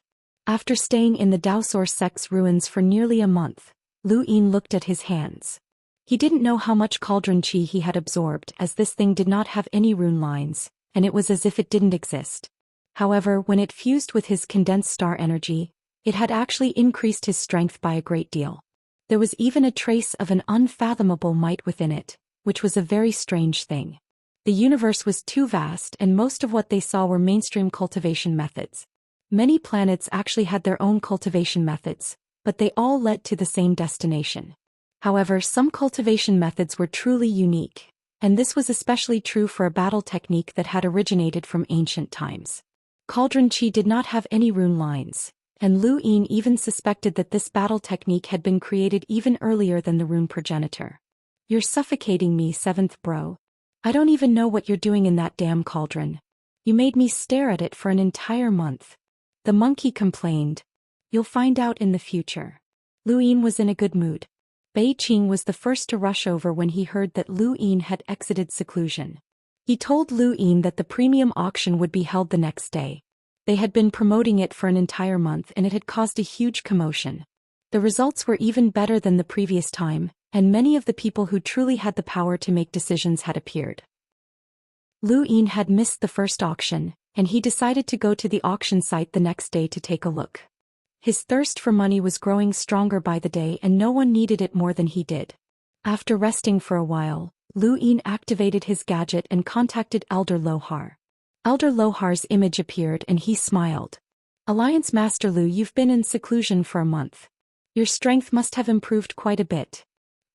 Lu Yin smiled. Based on Elder's expression, is the technocracy's attack going to be fine? Elder Lohar's tone was relaxed. It should be fine. The technocracy only attacked for less than 10 days before retreating. Lu Yin's expression was solemn. If I were an elder, I wouldn't be so relaxed. This past month I went to the Daoist sect's ruins and ran into the 10 arbiters. Elder Lohar's expression changed, and his heart sank when he saw Lu Yin's serious expression. How's the Innerverse? Lu Yin replied, Don't worry, Elder. The Innerverse is fine. Lu Yin then explained the situation regarding the war between the Innerverse and the Sixth Mainland, including the general appointment platform. Elder Lohar was delighted. That's good news. Why is Alliance Master Lu so worried? Lu Yin raised his brows. According to the information I received, the Sixth Mainland has a total of 9 domains. The Grand Martial Realm, War Martial Realm and Black Blood Realm are attacking the Innerverse, while the Blood Homage Realm, Stone Realm and Eastern Realm are attacking the Astral Beast domain. I'm not sure how the war in the Astral Beast domain is going, but since the Innerverse is at war, if I were one of the upper echelons of the Sixth Mainland, I would definitely change the battlefield. For example, the Outerverse. Elder Lohar's expression changed. Alliance Master Lu, are you guessing? Lu Yin replied, That's right. Elder Lohar fell into deep thought. There are conflicts of interest everywhere, and the Sixth Mainland's martial ancestor has already taken action. If the war is lost or the benefits are not as expected, then it will be a slap to the martial ancestor's face. Elder, do you think that the martial ancestor will agree? Even if the martial ancestor doesn't care, the martial ancestor's 3 territories will not agree. Since the war has already started, then the Sixth Mainland will definitely obtain the benefits of the war. If the Innerverse cannot be taken, then the Outerverse cannot escape. Elder, please be cautious, Lu Yin explained. Chapter 827. Lu Yin was not trying to scare him. Even though he did not know the exact situation in the Innerverse, this was what he thought. It was already embarrassing enough for a progenitor to return in defeat, but the Innerverse, Cosmic Sea and Neoverse had experts with power levels below 200,000 that were not weak. It would not be easy to break through the Innerverse, Cosmic Sea and Neoverse.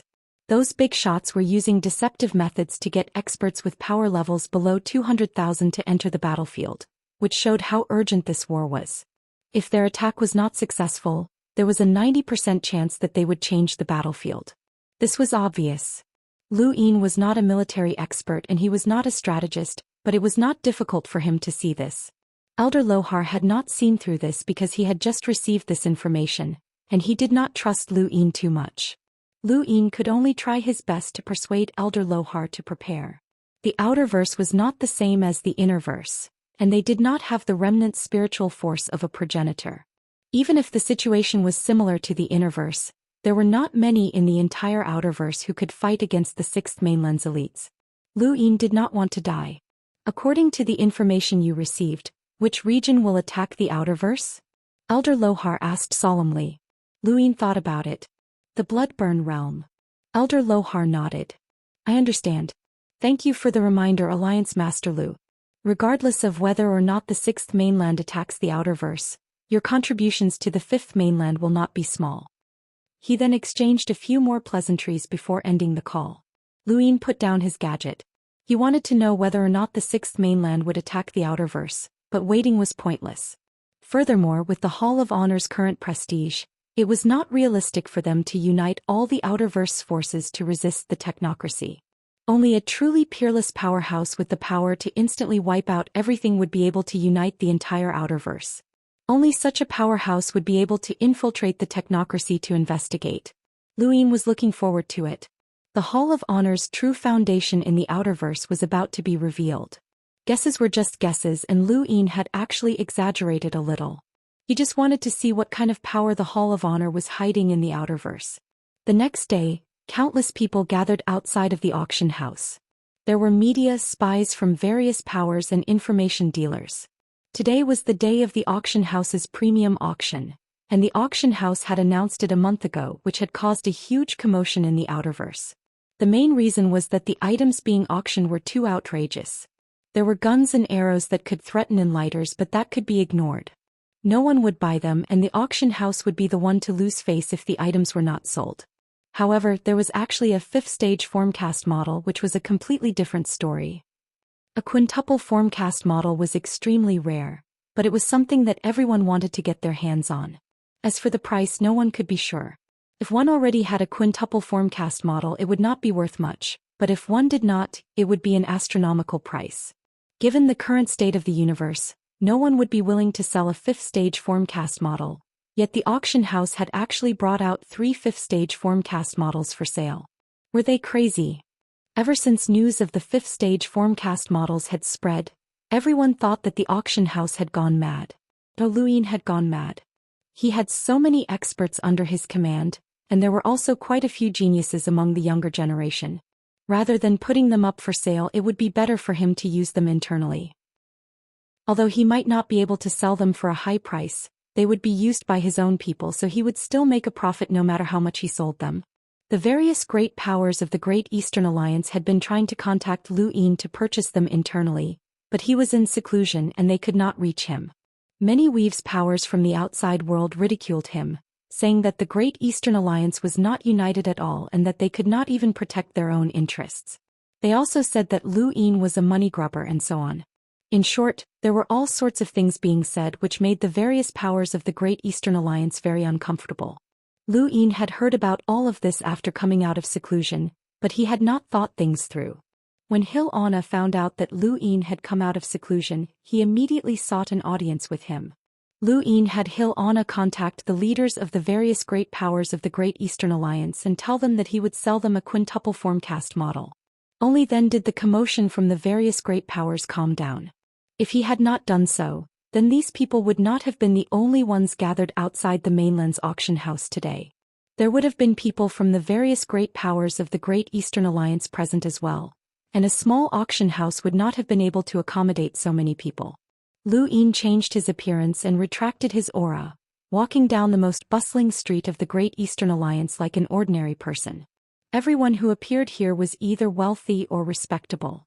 The Mavis Bank was on his left and cosmic dollars would occasionally fall from the sky, but nobody picked them up on this street. In the distance, the Aurora Corporation stood tall, as well as Shamrock Enterprises, Amethyst Trading Company, Endless Borders, and so on. These were all giants that everyone knew about, and there were also many large financial groups that might have rented many planets in the outside world. However, on this street they could only rent one office, which was already quite impressive. At that moment, Zhou Xian saw a familiar name appear in the building where Endless Borders offices were located, the Daystar Shipping Company. Zhou Xian was not unfamiliar with this company. Back when the Savage Ape planet had undergone great changes, he had saved a woman who had been the manager of the Daystar Shipping Company. The first time he had heard of this name was when Xianxia had told him about it. The Daystar Shipping Company was one of the Innerverse's financial groups, and they were very rich. Since they could survive in the Innerverse and even expand their business to the Outerverse, this financial group could be considered a colossus. However, there had never been any traces of their activities. They were very low-key to the point that it was a little strange. Zhou Xian was well aware of how complicated the situation in the Innerverse was. It could be said that the entire Innerverse was divided between the 8 great flow zones, and anyone who wanted to stand out would die. A financial group that could survive in the complicated environment of the Innerverse was definitely not simple, and it would be strange if they were too low-key. As he thought about this, Zhou Xian stepped into the building. There was still some time before the auction would begin. Endless Borders occupied a third of the building, which fully displayed the extravagance of a financial group. Zhou Xian passed by the Endless Borders office and arrived at the Daystar Shipping Company's office. This place was much more low-key than Endless Borders, and there were only 3 offices. Compared to most businesses in the Outerverse, being able to rent even one office was enough to be proud of. However, for a financial group that spanned across the Innerverse and Outerverse, 3 offices were too stingy. Just as Zhou Xian was about to enter, someone walked out and glanced at Zhou Xian before leaving. This person was the manager of Endless Borders, Dino. Lu Yin had changed his appearance, so Dino did not recognize him. As he continued walking, he saw that the 3 offices were not large and could be seen at a glance. There were only 7 or 8 people inside and it was very bleak. "Sir, how may I help you?" The beautiful receptionist approached Lu Yin and smiled. Her attitude was very gentle as she bowed slightly. Lu Yin casually replied, "I'd like to see your manager." The receptionist asked, "Do you have an appointment?" Lu Yin shook his head. "Is your manager called?" He thought for a moment. "Ling Yan." The receptionist was shocked. "So you know our manager. Please wait a moment while I report this." Lu Yin nodded and sat down. Someone immediately brought him a drink. Lu Yin took a sip and looked at the drink seriously. This drink was the same as the one he had at the Amethyst Trading Company. If he was right, this drink was not available on the market. It was specially supplied and only a small number of people could purchase it. Looking around, although the number of people was small, all of them were cultivators. They were still very young and full of vigor. Occasionally someone would speak, but their tone was calm and steady. Although Daystar shipping was low-key, Lu Yin could tell from the details that this place had some sort of business background and limitless potential. Footsteps sounded out and Lu Yin turned around to see the receptionist walking over. Behind her was Ling Yan. Lu Yin was astonished. What a coincidence. If he remembered correctly, Ling Yan was the manager of Daystar Shipping's Outerverse. Although her position could not compare to a Weave's chairman like Shamrock Enterprises' Alfman, it should be higher than a Weave's manager like Dino. He had not expected her to be on Xenu Star. The receptionist bowed to Lu Yin and stepped aside. Ling Yan walked over and sized Lu Yin up with a smile. "Sir, do we know each other?" Lu Yin stood up. "An old friend." Ling Yan's eyes flashed and she gestured for Lu Yin to enter. "Let's talk inside." Lu Yin nodded. "The drink is good." He did not stand on ceremony and followed her into her office. The two sat down and Ling Yan smiled at Lu Yin. "Sir, you say that we're old friends but we're strangers. I have a good memory, so did you change your appearance?" Lu Yin nodded and changed his appearance back to his original one. Ling Yan was shocked and hurriedly stood up to bow. "So it's Alliance Master Lu. Please forgive my rudeness." Lu Yin gestured for her to sit and smiled. "Long time no see, Supervisor Leng." Ling Yan gently sat down and straightened her skirt. "Yes, it's been a few years since we last met on the Savage Ape planet. Alliance Master Lu's elegance is even greater than before, and your name has spread throughout the universe. Congratulations." Lu Yin looked at her. "Supervisor Leng, why didn't you visit King Zishan's palace since you came to Xenu Star? We can be considered old friends." Ling Yan was helpless. "There were too many things to do and I didn't have the time. When I did, Alliance Master Lu wasn't around, so I missed it." Lu Yin nodded and looked out the window. "Speaking of which, Alliance Master Lu is my savior. I'm ashamed that I didn't have the chance to thank you." Lu Yin waved a hand. "I just did it in passing, so there's no need to take it to heart. However, I'm curious as to why Daystar Shipping is a corporation that dominates the Innerverse and Outerverse." Ling Yan sighed. "The Innerverse and Outerverse were cut off too suddenly and we weren't prepared for it. There was a gap in our funds and our business was taken over by Endless Borders. There was no other way and it's already pretty good that we managed to hold on." Lu Yin did not understand. Endless Borders has the right to dominate the Innerverse and Outerverse, so shouldn't they give us some face? I even saw Dino earlier. Ling Yan looked at Lu Yin and smiled bitterly. "It seems that Alliance Master Lu misunderstands the Innerverse corporations. I'm all ears." Ling Yan continued. "Alliance Master Lu should be very clear about the situation in the Innerverse. There are 8 great flow zones and the various powers are like the sky, oppressing everyone else. No matter who it is, as long as they want to stand out, they'll be suppressed. It's the same for corporations. They can earn money and enjoy themselves, but they can't stand out." Chapter 828. Ling Yan's words caused Lu Yin's gaze to turn cold. The Outerverse's 4 major corporations can recruit as many powerhouses as they want, but that's because they can only recruit enlighters at most. It's the same for us. So what if we roam the Innerverse and Outerverse freely? Most of the money we earn is handed over to those powerful organizations, and we don't have many experts to protect us. Although my Daystar line spans across the Innerverse and Outerverse, and it looks like we're rich and powerful, were not as intimidating as the Outerverse's four major corporations. Once the Innerverse and Outerverse are separated, endless borders will instantly swallow our businesses, Ling Yan explained. Lu Yin fell silent. Ling Yan sighed. Dino just gave us an ultimatum. He wants to buy over our businesses or else he'll completely suppress us. In the Outerverse, our Daystar line doesn't even have an enlighter, so we can't contend against endless borders. Lu Yin understood Ling Yan's words. The powers of the Innerverse were too tyrannical, but he didn't believe that the Innerverse corporations were that miserable. Many of them were backed by great powers. He could ask Dino about Daystar shipping, but no matter how powerful Daystar shipping was, it couldn't compare to a colossus like Shamrock Enterprises. Even Shamrock Enterprises and the Mavis Bank existed, so Daystar shipping wouldn't make a difference. Lu Yin left as he was merely curious about the Daystar line. Even if he had any ideas about it, he would have to remain in the Outerverse unless they had the strength of the Neo-Human Alliance. However, he still had to ask. He quickly contacted Dino and asked about the Daystar line. Dino's answer was the same as Ling Yan's. The Daystar line was indeed unable to continue operating. However, Lu Yin had received an unexpected piece of news. The Daystar line wasn't an independent company. It was just one of the subsidiary companies that belonged to the Innerverse Giant Financial Group, one of the top financial groups in the Innerverse. Even with the Giant Financial Group backing you, you still dare to attack Daystar shipping? On the other end of the call, Dino was helpless. Your Highness, it's not me. It's the headquarters. They need the Daystar line's star chart. As for the Giant Financial Group, their main business is in the Innerverse, so they won't have much of an impact on us. Lu Yin ended the call. The Giant Financial Group? Endless Borders was not afraid of them. Just as Ling Yan had said, the Innerverse financial groups were not doing well. They had money but no power. Or was Endless Borders just too powerful? Or had endless shipping expanded? Lu Yin put down his gadget and stopped thinking about the Daystar line. It had nothing to do with him for the time being. The Innerverse had undergone a huge change and the final outcome was still unknown. He really hoped that what Ling Yan said was true. That would be a good thing. Those consortiums were like money bags. As long as there was no one to protect them, there would always be a way to take out money.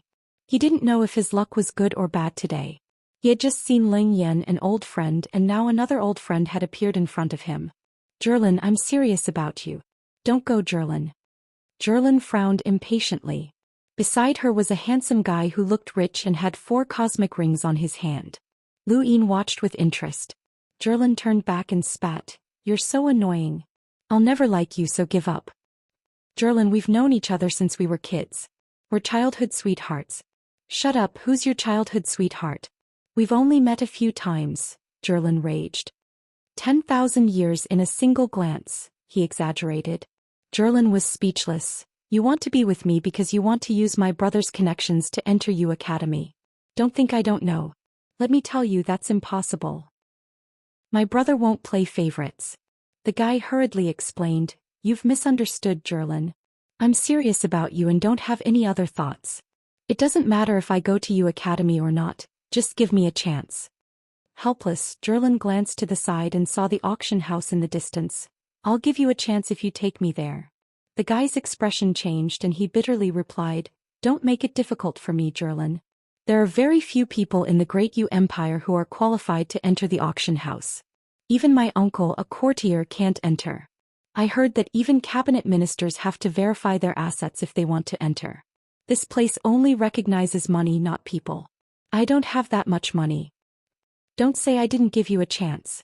It's fine if you can't get in, Zhou said smugly before turning to leave. The guy hurriedly followed. I can't get in. No one my age in the Great Yu Empire can get in. You won't be able to find a boyfriend with this standard. Zhou snorted. This standard is only for you. It's different for the person I like. The guy's expression changed and he gritted his teeth as he stared at her back.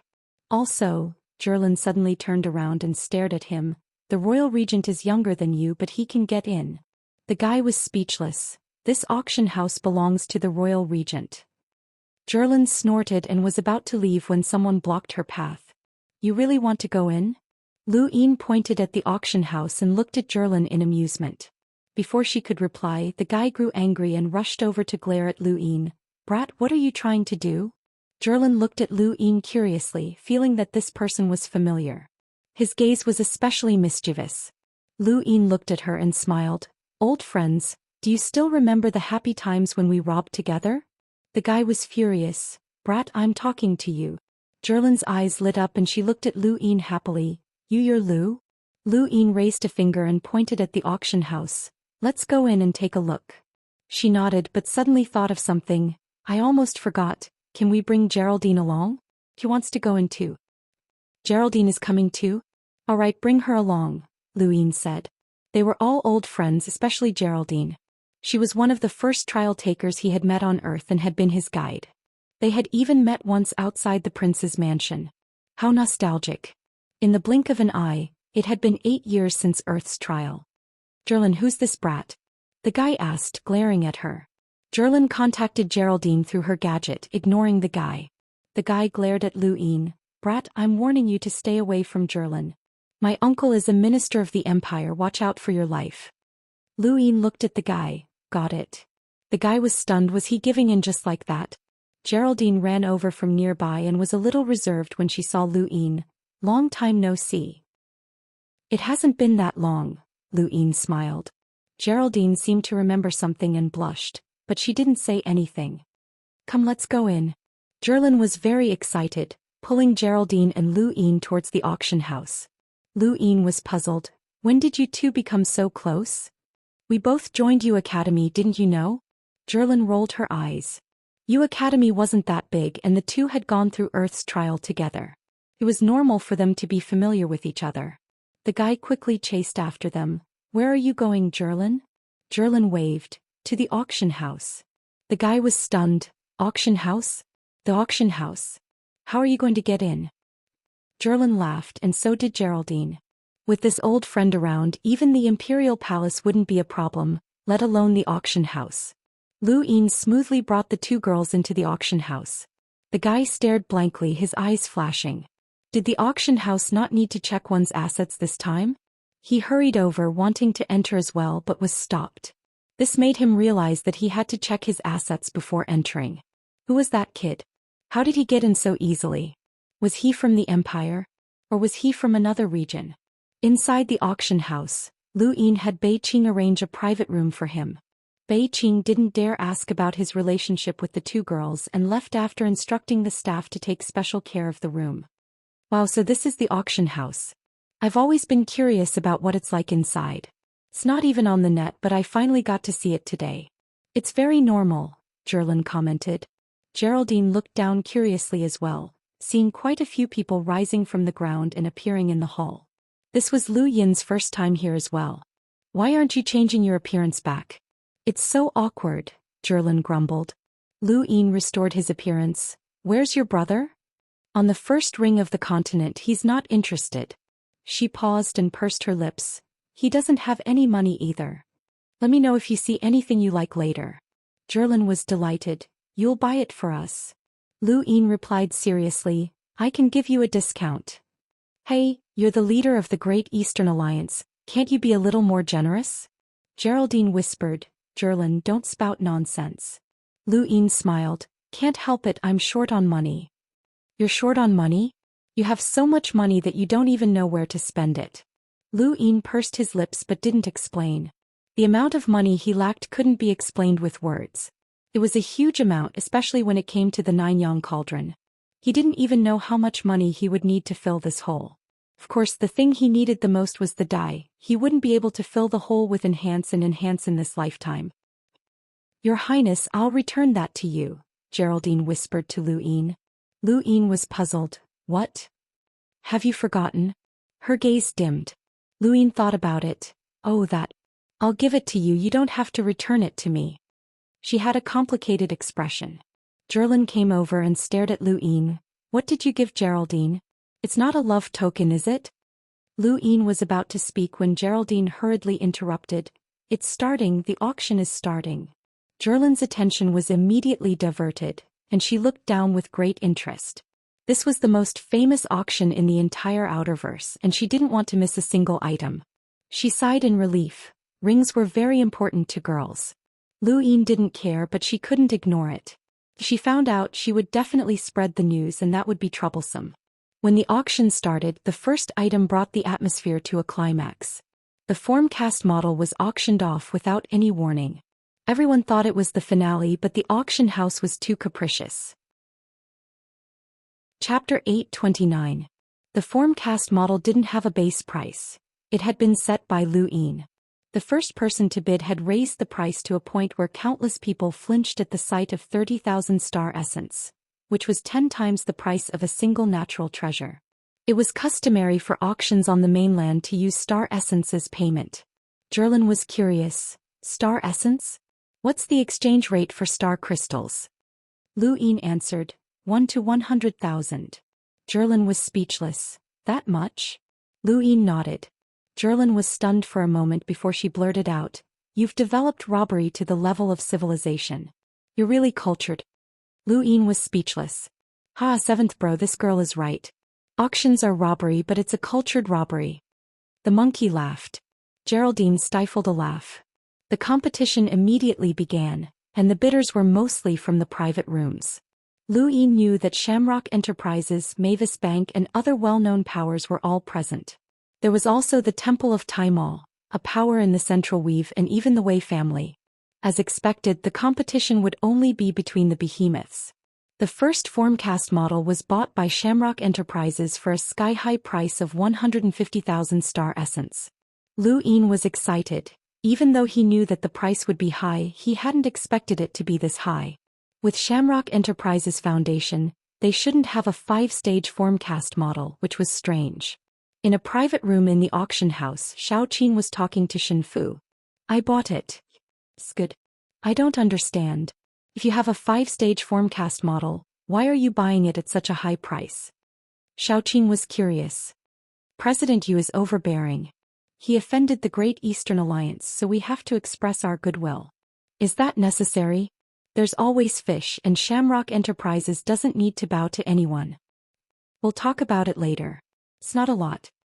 Zhou counted with her fingers for a long time, but she still couldn't figure out how much 150,000 star essence was. She knew a lot, but she had no idea how much it was. This was a matter of level. At her level, she still used more cosmic dollars than star crystals, but a single cube of star crystals could be exchanged for 1,000,000 cosmic dollars. That was an exaggeration, so she couldn't figure it out. At Lu Yin's level, all he used was star essence, and universal currency was nothing more than scrap paper. This was also the reason why the Mavis Bank hung the universal currency on the tree, allowing it to float down and be picked up by others. Different people had different perspectives. After that, the auction went back to normal. The auctioneers would take a commission from the items provided by others.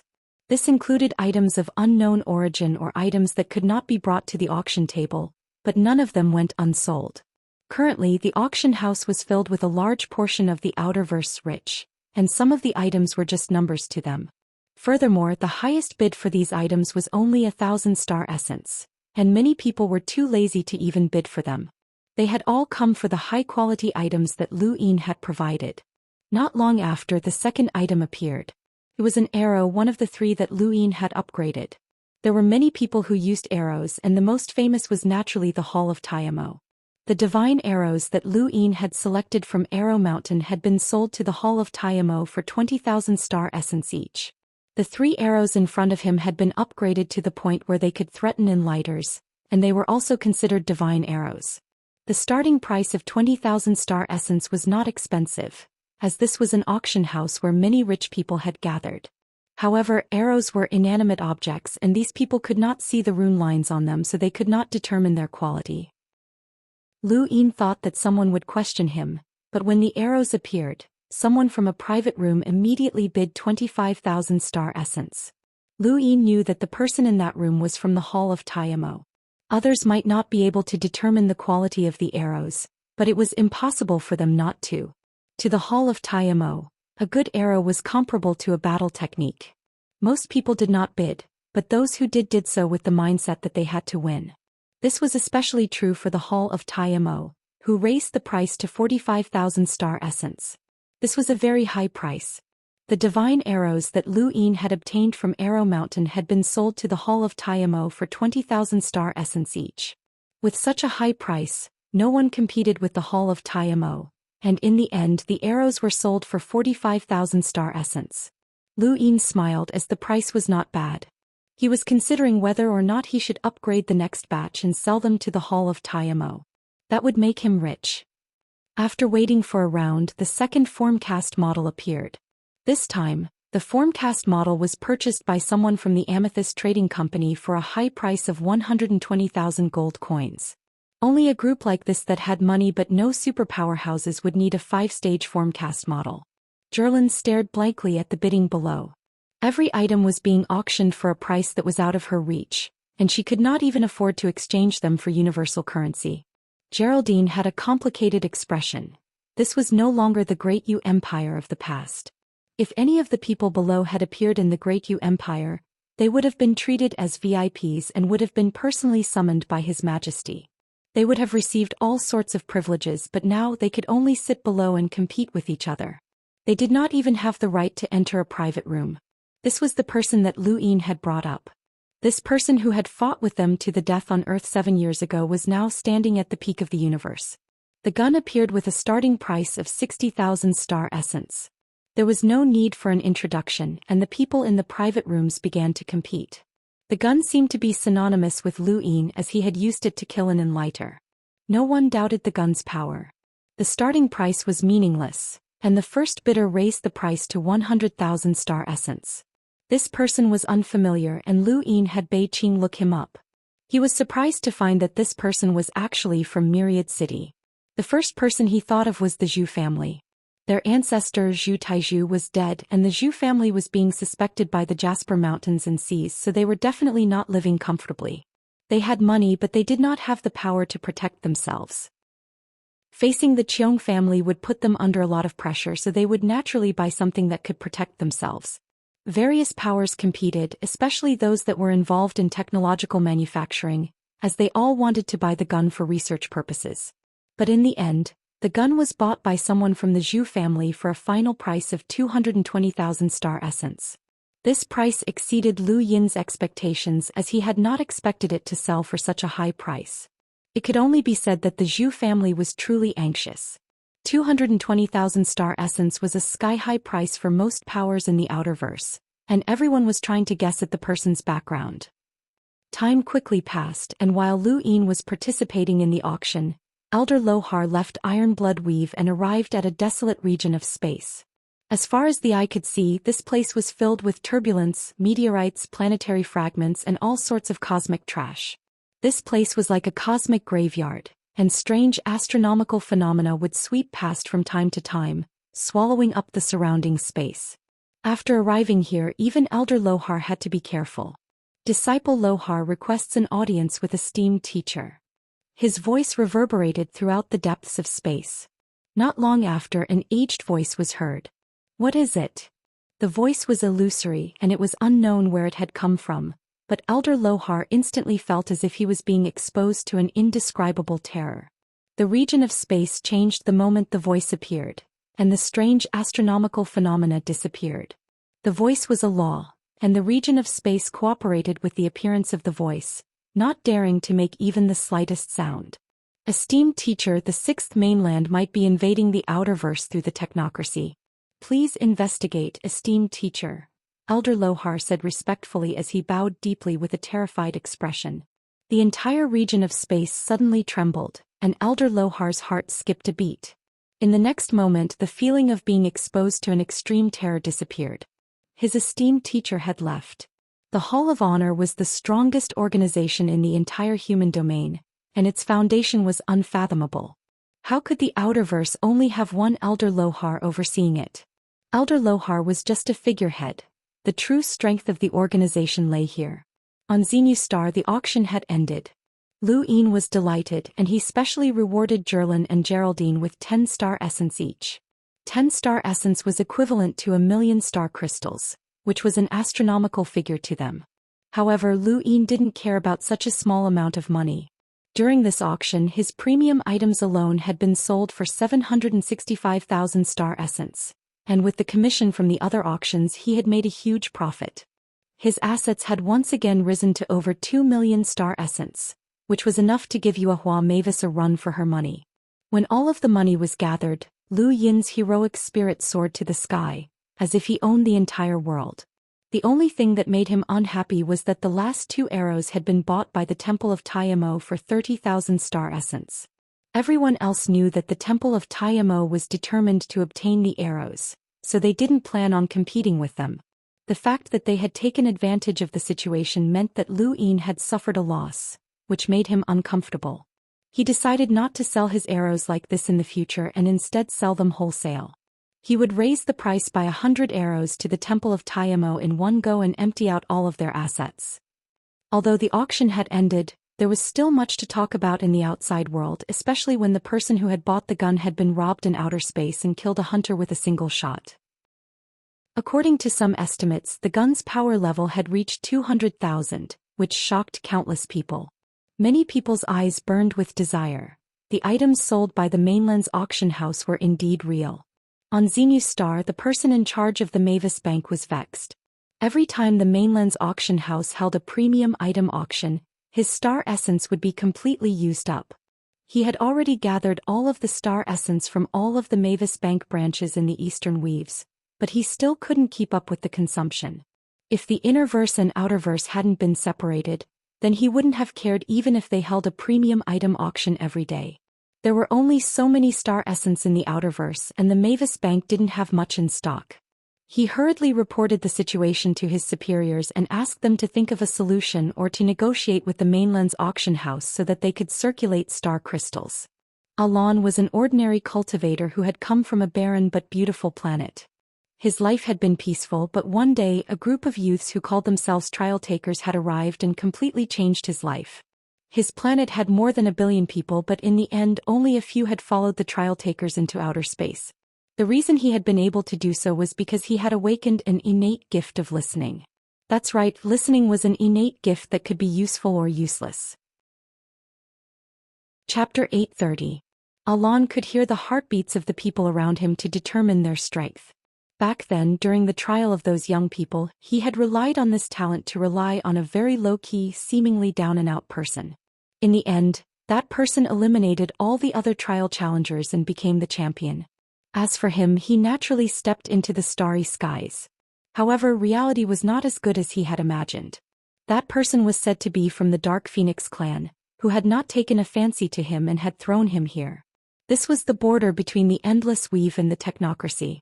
The Technocracy would attack the Endless Weave from time to time, and the border had long since grown accustomed to it.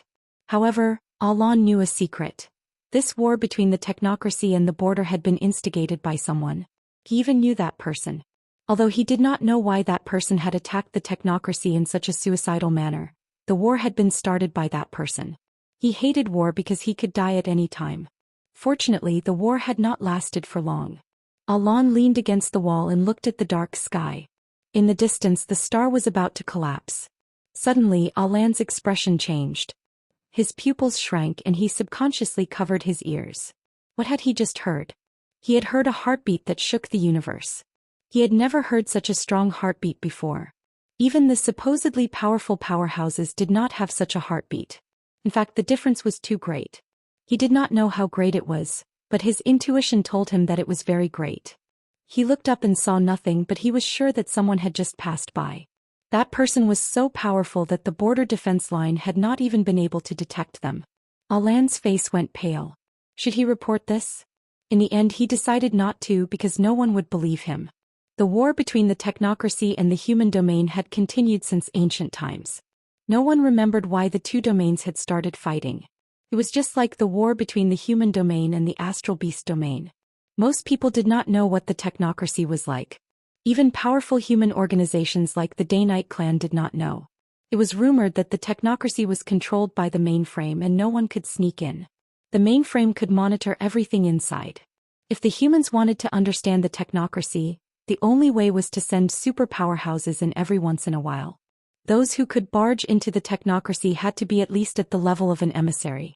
The Technocracy was used to this and had long since prepared measures to deal with the human powerhouses. However, this time, all means used to deal with the human powerhouses collapsed in an instant. The superweapons erected at the border of the technocracy to attack the human domain were shattered into pieces.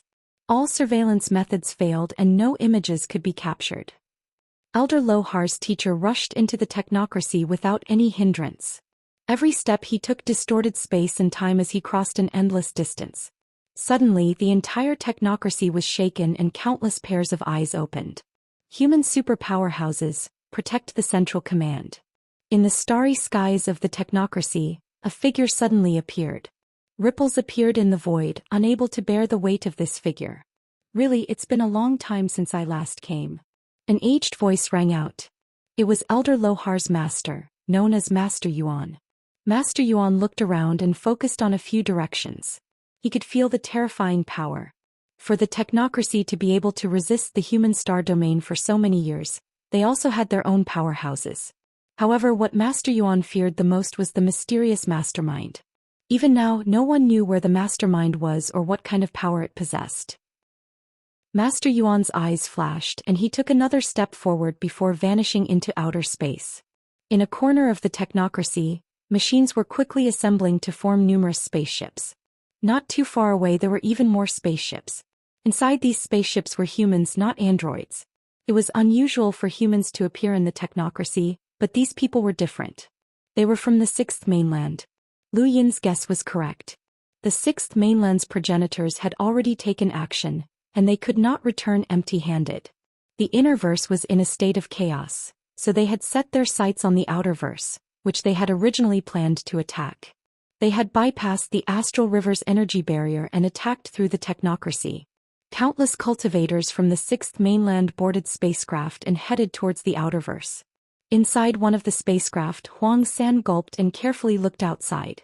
This is the Fifth Mainland. Even the sky is dark, but it's not connected. It's really been shattered. This is just a corner of the Fifth Mainland. The Fifth Mainland's true territory should be the human domain. The technocracy is much smaller than the human domain's outerverse, Yan Xiaojing calmly said as she appeared behind him. Huang San turned around. Xiaojing, will we be able to return alive? Yan Xiaojing fell silent. In the past they would have said yes without hesitation. Not only would they be able to, but they would also be able to destroy the Fifth Mainland's cultivators and even wipe out their cultivation system. After so many years they had been this confident. However, after the Innerverse War, the martial progenitor had been severely injured, which had caused the situation in the Innerverse to change completely. Their thoughts had also changed. It seemed that the Fifth Mainland would not be so easily defeated. Don't worry. This is the Fifth Mainland's weakest human outerverse. With our Bloodburn realm's strength we can destroy it, Yan Xiaojing reassured him. Huang San had a complicated expression. The Huang family had once been an imprinter family, and even if they had declined they could still obtain some information. Apparently, the war in the Innerverse had not gone well and many people had died, especially those of the same age. The Innerverse had become a graveyard. Would this place become the Bloodburn realm's graveyard? In another spacecraft, Autumn Frost Qing's eyes were filled with pride. Unlike Huang San, he was filled with ambition. Even though he knew that the war in the Innerverse would be difficult, he was still filled with confidence. After all, this was only the human domain's outerverse. If the Bloodburn realm could not even take down the human domain's outerverse, then they would have failed. He wanted to perform meritorious deeds in this war and suppress those of the same age who wanted to slaughter the Innerverse-titled powerhouses. Many people only wanted to go to the Innerverse and slaughter the Fifth Mainland's titled powerhouses, and even DFA was the same. He was different as he liked to crush others. If he could not crush the Fifth Mainland's Innerverse cultivators, then he would crush the Outerverse cultivators. On another spacecraft not too far away from the Autumn Frost family, a man's eyes were cold and filled with excitement. If Lu Yin had been here he would have definitely recognized him as Butcher, the expert who had absorbed Che Lai's bloodline back in the Daoist sect's ruins. The Bloodburn realm was one of the Sixth Mainland's 9 filaments, and its strength was unfathomable. This time the person leading the attack against the human domain's outerverse was Patriarch Emojiang, a world imprinter. A world imprinter had a power level of over 800,000, and they were incomparably terrifying powerhouses. The Sixth Mainland had never believed that there would be a powerhouse in the outerverse who could rival them, until Master Yuan appeared. Patriarch Immerse suddenly opened his eyes and the heavens trembled. Not good. He then stepped forward. The next moment many of the Sixth Mainland's cultivators felt a heavenly pressure, especially those who were imprinters of Patriarch Immerse. In the distance, Patriarch Immerse and Master Yuan encountered each other. Get lost. Master Yuan barked, his voice echoing through the heavens and tearing through the stars. Many of the Sixth Mainland's cultivators were shocked, and those who had not reached the explorer realm all spat out blood. Yan Xiaojing's face paled and she looked up into space. How was this possible? This was the technocracy. Had the mainframe made a move against them? You'll be destroyed sooner or later, so why struggle? If you surrender, I can guarantee that you will become an elder of the Sixth Mainland's Daoist sect, Patriarch Immerse said, his voice echoing through the heavens. Just the two of them were conversing, but the heavens were unable to withstand the pressure, and they immediately split apart. I said get lost. Master Yuan barked again. Then the heavens turned upside down and everyone from the Sixth Mainland felt as if the heavens and earth were falling apart. The fear that came from their hearts overwhelmed them. Then let's fight, Patriarch Immerse said. Following that, many of the Sixth Mainland's cultivators saw an unforgettable scene. Two palms collided and the heavens shook. Countless cracks extended into the distance with no end in sight. The fleet of spacecraft was mercilessly torn apart, and many spacecraft exploded as countless cultivators howled in agony. Within one spacecraft, an old woman with the strength of an imprinter shrieked as she charged towards the battlefield, but she was instantly reduced to a puddle of blood. Imprinters had power levels that exceeded 500,000, and they were known as envoys in the Fifth Mainland. However, such powerhouses did not even have the qualifications to join the battlefield. The heavens seemed to have changed, and it was as if a piece of paper had been torn apart. Inside was an unshakable expanse of space that no one had ever seen before, and it seemed even more real. All of the cultivators from the Sixth Mainland had fainted, and no one had witnessed this scene. After an unknown amount of time, Huang San woke up and saw several powerful cultivators in outer space discussing something. He looked around and saw that Yan Xiaojing was still asleep. He hurriedly woke Yan Xiaojing up. Yan Xiaojing rubbed her head. What happened to us? Huang San shook his head. I don't know. Yan Xiaojing looked into outer space and saw several seniors. However, these seniors did not seem to be in a good mood, especially when she saw Patriarch Immerse. Patriarch Immerse's expression was ugly, and it was obvious that the situation was not good. Yan Xiaojing's heart sank. Had the invasion failed before it had even begun? On another spacecraft, Autumn Frost Qing rubbed his head as he stood up. He panted heavily and wiped the corner of his mouth. He had actually been injured and he could not take a single look. This was the strength of a world imprinter. The Fifth Mainland's outerverse actually had such a powerhouse. However, no matter how strong they were, they could not stop the Bloodburn realm. Patriarch Immerse was only one of the Bloodburn realm's world imprinters, and the Autumn Frost family's ancestor was also one. The Bloodburn realm's three strongest families all had terrifying powerhouses, and above them were the even stronger cosmic imprinters and the legendary celestial imprinters. How could the outerverse stop them? What could they use to stop them? Outside the technocracy, one of the defensive lines against the human domain suddenly collapsed. Master Yuan walked out and his pale face returned to normal. During his battle with Patriarch Immerse, he had deliberately concealed his strength because he was afraid that Patriarch Immerse would invite the Sixth Mainland's powerhouses to join the battle. He had even pretended to be injured in order to numb the Sixth Mainland. Now he needed to buy time and gather the entire outerverse strength to resist the Sixth Mainland.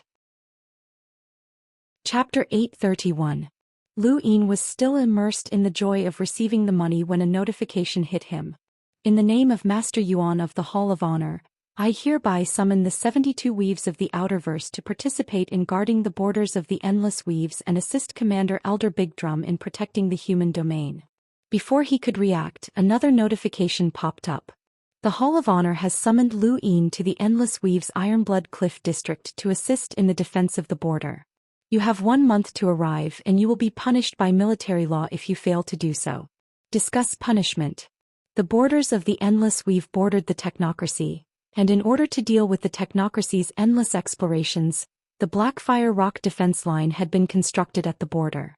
Using the Blackfire rock defense line's characteristic of isolating probing, the entire line of defense was pulled apart. Anyone who participated in the defense of the border was not allowed to use any technological weapons, and even their gadgets did not have any signal. It was as if they were useless. The defense line was divided into rocky regions, with a rocky region every set distance, where the powerhouses of the defense line were gathered. Originally, the defensive line had 15 crag regions that stretched across the border of Endless Weave to defend against the technocracy. However, ever since their defeat, half of Endless Weave had fallen into the hands of the technocracy, and the defensive line had been completely retreated. There were only 6 crag regions left: the Dark Phoenix Crag, the Bigwood Crag, the Infinite Crag, the Santai Crag, the Glory Crag, and the Iron Blood Crag. Lu Yin stared at the notice in shock. It had come so suddenly, and it was exactly the same as when he had been recruited in Iron Blood Weave. The only difference was that Iron Blood Weave's recruitment had targeted the Eastern Weaves, as many Weaves had still been isolated from the outside world, making it difficult for them to send reinforcements. This time, however, Iron Blood Weave's recruitment target was the entire Outerverse, which meant that the situation was much more serious. Also, who was Master Yuan? He immediately contacted Elder Lohar. However, he was unable to contact Elder Lohar until half an hour later. Elder Lohar appeared on the screen with a solemn expression, and when he saw Lu Yin, he immediately asked, "You must have received the notice." Lu Yin nodded. "Who is Master Yuan?" Elder Lohar's gaze was filled with reverence. "My master." Lu Yin was shocked. "Your master?" Elder Lohar nodded. "Not only is he my master, but he's also the master of many people in the Hall of Honor. Even though Master Yuan himself has never acknowledged it, he's taught many people and they all refer to him as their master." "How is Master Yuan's battle strength?" Lu Yin asked. He knew that this Master Yuan was the Hall of Honor's true trump card in the Outerverse. Elder Lohar was a powerhouse with a power level of more than 300,000, and he had even addressed Lu Yin as his master. Perhaps this Master Yuan had already reached the level of an emissary. Elder Lohar solemnly said, "Alliance Master Lu, now isn't the time to discuss this. Hurry up and head to the Endless Weave's Ironblood Cliff District to report. During wartime, all statuses are useless. If you're late, you might really be punished by military law. Commander Elder Daegu is also an elder of the Hall of Honor, and his status is equal to mine." Lu Yin narrowed his eyes and asked cautiously, "Is it serious this time?" Elder Lohar had a complicated expression on his face. "Master Yuan will be negotiating with all of the top powers in the Outerverse, and no one will be able to avoid this war. No one." He then ended the call. Elder Lohar's words made Lu Yin realize that the situation this time was serious. Back when Iron Blood Weave had been recruited, Elder Lohar had not even spoken to Shamrock Enterprises or the other major powers, and he had not even invited Master Yuan. This time, Master Yuan had personally made an appearance, and it was likely that even the super powerhouses like President Yu would not be able to escape. Lu Yin's guess had come true, and the Sixth Mainland was indeed attacking the Outerverse through the technocracy. The Sixth Mainland had only used 3 filaments to force the Innerverse progenitors to come out, which showed just how powerful they were. Now the Outerverse was being attacked by the Bloodburn realm, which was closest to the Outerverse. According to what Lu Yin knew, the Bloodburn realm had 3 strongest families, and the Autumn Frost family was one of them. Each family had a world imprinter, and although Lu Yin did not know their specific power levels, he knew that an imprinter was equivalent to an emissary. A world imprinter was definitely far stronger than an emissary, and it would be difficult for the Outerverse to stop them. However, no matter what, they could not escape from this battle. At this moment, Aiden arrived. "Your Highness, I've been recruited." Lu Yin raised his brows. "Check who else has been recruited besides you and me." He had just finished speaking when Wendy Yushan contacted him. She had also been recruited. Lu Yin was worried that all of the Great Yu Empire's powerhouses had been recruited. The battlefield was merciless, and even emissaries could appear. If the Outerverse was defended while the Great Yu Empire's powerhouses were all gone, that would truly be a disappointment. Fortunately, only the 3 of them had been recruited in the entire Great Yu Empire. Of course, there was also the Great Eastern Alliance's Rapid Response Team. This team had been rather conspicuous on the battlefield in Armament Weave, so they had also been recruited. Elsewhere, Wei Rong had also received the same notification as Lu Yin. He had been forcibly recruited to Dark Phoenix Cliff to assist Commander Zephyrus in defending the border. Wei Rong was stunned. Was it that serious? No way. He had only sent people to harass the technocracy and had only fought a few battles at most. How had he been recruited? Also, he was not a talented fighter, so what was the point of being recruited to the border? He did not want to go, but the Hall of Honor had forcefully recruited him, so he had no choice but to go. Wei Rong was speechless. Could something have happened that he was unaware of? Speaking of which, Lu Yin's sudden withdrawal had been unexpected. Wei Rong had originally wanted to use the war to pressure Lu Yin and force him to stop fighting, but Lu Yin had immediately withdrawn. Wei Rong would not believe that Lu Yin cared about the border and the human domain even if he was beaten to death. At this moment he was certain that Lu Yin knew something that he did not. Wei Rong was not the only one who was depressed. Xianxia was also depressed and her entire face had turned bitter. What did the border war have to do with her? What was she being recruited for? Xia, the border war is no small matter, especially this time. Even the Hall of Honor's Master Yuan has appeared, so it's definitely not simple, Xianxia said solemnly. Xianxia was puzzled. Who exactly is this Master Yuan? Xianxia shook his head. I don't know who he is exactly, but... He paused to think for a moment before continuing. This name appeared in our Qiong family's ancestral records, so he should be someone from a very long time ago. Let's take a look at the ancestral records, Xianxia said. Xianxia helplessly replied, the ancestral records were destroyed in the last great battle. Xianxia helplessly asked, how long ago was it? Xianxia answered seriously, a conservative estimate about 1,000,000 years ago. Xianxia was horrified. 1,000,000 years ago? Are you kidding me? Xianxia shook his head. I just remembered that the ancestral records that recorded Master Yuan's name have almost been worn away. It's at least 1,000,000 years old. Xianxia's hair stood on end.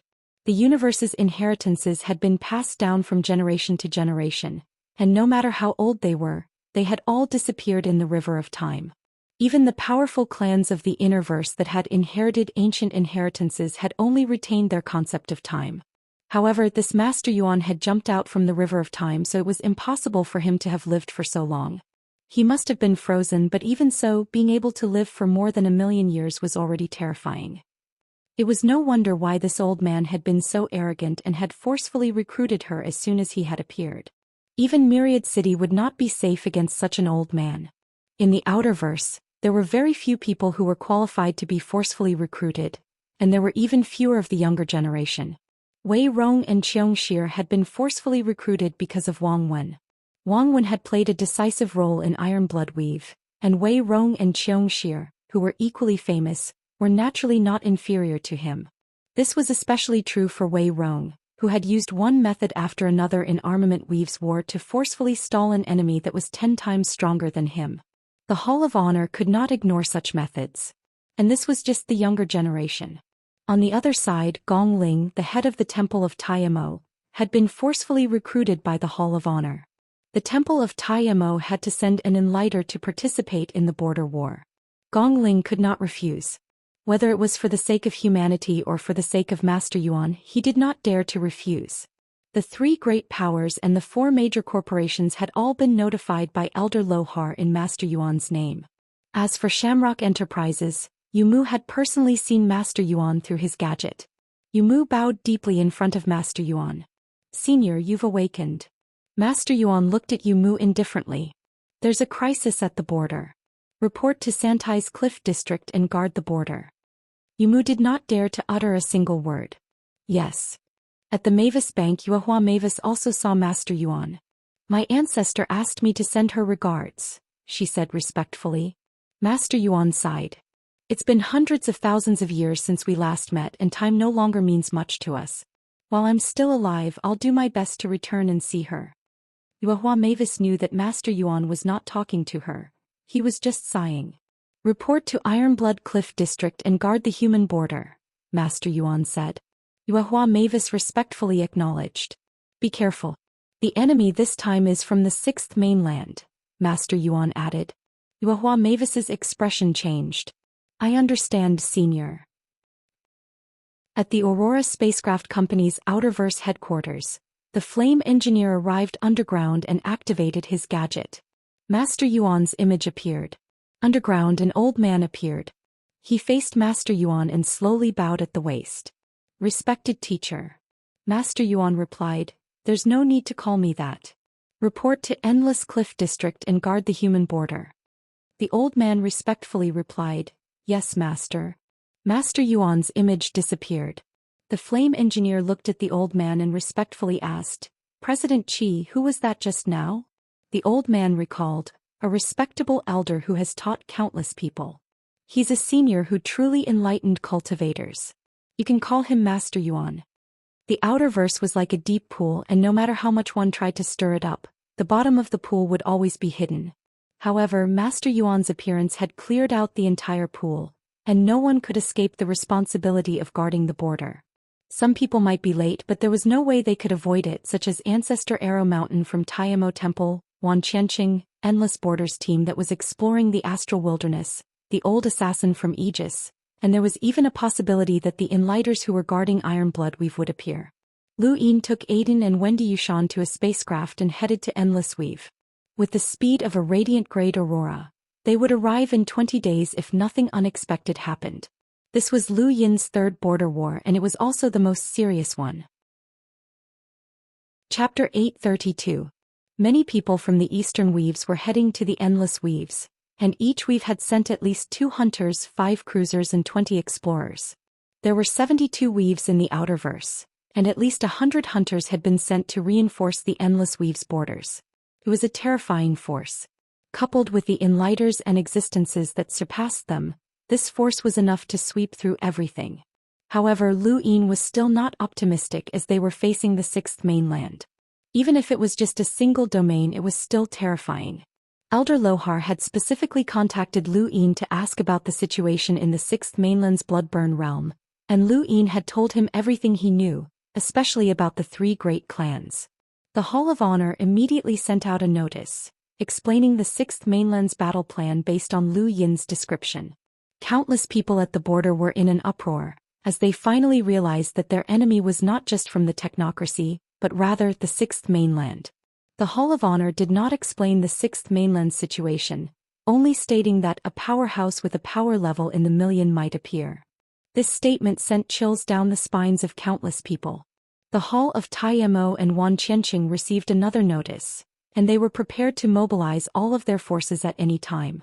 This meant that the Arrow Mountain Ancestor, the 3 inherited arrows, and Wan Qianqing, the War Fortress, would all be mobilized. This time, all of the Outerverse power would be mobilized by Master Yuan. Lu Yin looked at the star chart. Not too long ago he had not been able to see the universe clearly, but now he could. The Endless Weaves was different from Iron Bloodweave as it was not purely a war zone. Aside from the defensive lines, there were also some family powers that existed, such as Endless Borders and the Dark Phoenix clan. In the Endless Weaves, there was another existence that could not be ignored: Astral 9. The Astral Combat Academy was the most famous institution in the entire universe. It had nurtured countless experts and had an unfathomable foundation. This time, Astral 9 had also been summoned, but it had not been named. Even the Hall of Honor had to respect this institution with such a long history, and the Hall of Honor believed that Astral 9 would go all out. Astral 9 was currently very lively, and many students excitedly signed up to participate in the border defense. Astral 9 was located in the Endless Weaves, and it was no stranger to the border defense lines. Every year, students would participate in border wars, and compared to the other academies, Astral 9 students had clearly participated more often. Originally, only Melders were allowed to participate in border battles, but this time Astral 9 had set a rule that only Limiters were allowed to participate, which made many students unhappy. "I want to join the battle, I want to bathe in the blood of humans," a student shouted in the square, but he was sent flying by the teacher with a slap. "So noisy. I've already said that you're not allowed to go if you haven't reached the extreme realm." The lecturer roared. His expression was sinister and quite a few students were scared. Discussions could be heard everywhere. Nearly 100 students were gathered in the square. At this moment, a tall and sturdy man walked out and said in a low, muffled voice, "Instructor, student registration." Many students were in an uproar. It's Brother Kuang. He's going to fight. Brother Kuang is one of the area masters of the Tao of Seed. He's extremely powerful and he'll definitely become famous in the Outerverse this time. Bro Kuang, you can do it. Bring glory to Astral 9 and defeat Lu Yin. A student shouted. Lu Yin was a name that none of them were willing to mention. He was the student leader of Astral 10 and a member of the Council of Astral Academy.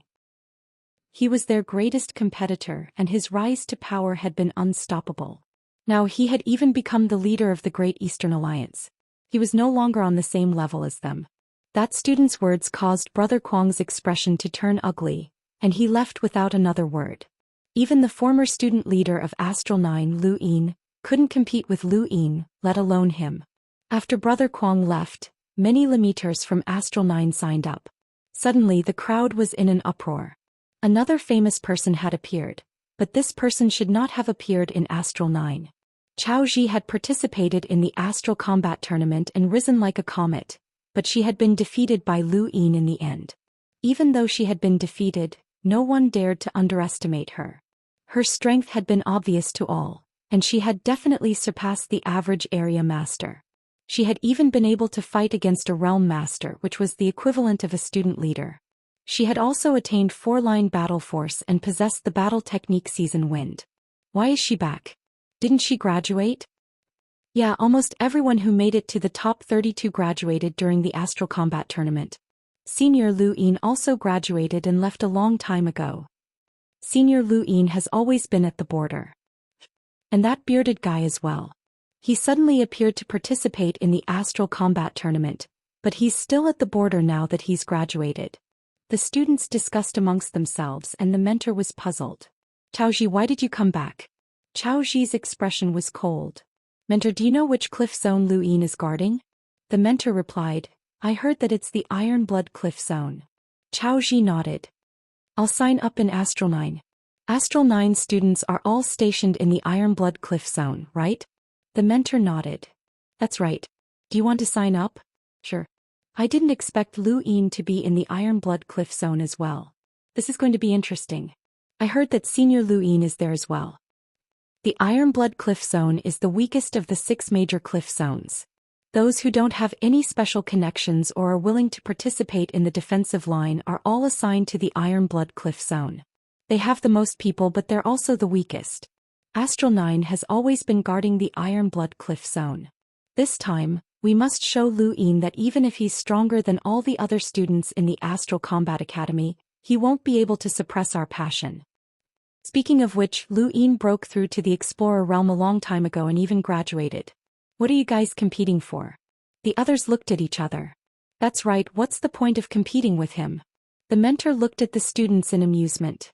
They were all full of vigor and he hoped that none of them would die in this war and that they would all survive. The Endless Weave's defensive line completely connected the east and west, forming a continent with Blackfire Rock as its foundation. All of the cultivators who participated in the defensive battle lived on Blackfire Rock. The Blackfire Rock was scorching hot and had a pungent smell of gunpowder. If given a choice, no one would want to live on it. However, Blackfire Rock was the only thing that could block the technocracy's various technological detection methods. It was a necessity for the defense against the technocracy. The Hall of Honor had recruited many people from the Outerverse to participate in the defense. But before they could arrive, the bitter war had already begun. The technocracy's attacks covered the sky and descended, accompanied by countless androids that charged into the Blackfire Rock continent to fight with the humans. Each of the 6 major cliff zones had an enlighter overseeing them. With many experts under their command, it was not that difficult to resist the technocracy's attacks, and there were even times when they could counterattack. However, a few days later, the 6th Mainland's fleet transporting cultivators appeared, and the technocracy's attacks suddenly stopped. After that, a figure accompanied by a terrifying pressure descended upon the Damu Cliff Zone, and countless spear images tore through the void. The defensive power that the Damu Cliff Zone's tens of thousands of cultivators had continuously gathered instantly collapsed. Grandmaster Chao, the commander of the Damu Cliff Zone, stared at the countless spear images in shock. Each one caused his heart to tremble. This was an attack from a powerhouse that far surpassed him, and each spear image had a power level of over 300,000. If the countless spear images were allowed to attack, the Dama Cliff Zone would instantly vanish. Regardless of whether it was the people or the Blackfire Rock continent, they would all be reduced to cosmic dust. Countless people looked up in despair. Just as the countless spear images were about to land, time stopped, and the spear images gradually turned to dust. Master Yuan appeared in outer space, looking into the distance with a solemn expression. Patriarch Imo Jiang appeared at the same time and stared at Master Yuan. "You can't stop this. Try it." Master Yuan's tone was cold. The two figures instantly vanished. Even further away, a middle-aged man walked out of the void with a spear in hand as he stared at the Damu Cliff Zone. He was the person who had just acted, and his name was Imo Jiangshan. He was a powerhouse from the Imo Jiang clan who was second only to the Patriarch. His power level was over 500,000 and he was an imprinter. Master Yuan was blocked by Patriarch Imo Jiang, but Imo Jiangshan remained arrogant. He gripped his spear tightly and stabbed out, causing countless spear images to appear once again and shoot towards the Damu Cliff Zone. The same desperate situation appeared once again. Master Yuan's eyes trembled as he stared at Imo Jiangshan. Imo Jiangshan sensed something and his scalp went numb. The countless spear images had been forcibly stopped and could not descend. He was terrified. Master Yuan looked back and it was as if he controlled the entire world. Patriarch Imo Jiang barked, "Attack!" Imo Jiangshan's eyes flashed and he casually swung his spear. It was only a single spear image, but it pierced through the void and tore space in half. The Blackfire Rock continent, the Damu Cliff Zone and Grandmaster Chao were all torn in half at the same time. Imo Jiangshan was afraid of Master Yuan, and he had not attacked the entire Damu Cliff Zone. However, he had killed Grandmaster Chao. Grandmaster Chao had been an enlighter with a power level of over 200,000, and he had guarded the Damu Cliff Zone for over 1,000 years. He had even survived the bitter war when half of the Endless Weaves had fallen into the technocracy's hands. Master Yuan's eyes turned cold and he waved his hand, causing a shockwave to sweep out. Patriarch Imo Jiang hurriedly retreated, and countless androids from the technocracy were instantly destroyed along with their weapons. Patriarch Imo Jiang sensed that something was amiss and he immediately retreated. Imo Jiangshan left as well. Master Yuan stood tall in outer space with a complicated look in his eyes. With his strength he could protect Grandmaster Chao, but that would mean exposing his full strength, which would attract even more powerhouses from the 6th mainland, which would be disadvantageous for the 5th mainland. He could only watch as Grandmaster Chao died. This was a tragedy. Ever since he had reached his current level of strength, nothing had ever gone out of his control. But now he could only watch as the 6th mainland's people left. Master Yuan sighed and looked towards the east. He did not feel good, and neither did the Innerverse and Neoverse. The 6th mainland's desire to attack was too strong and their strength was too great. Whether or not they could defend themselves would depend on luck.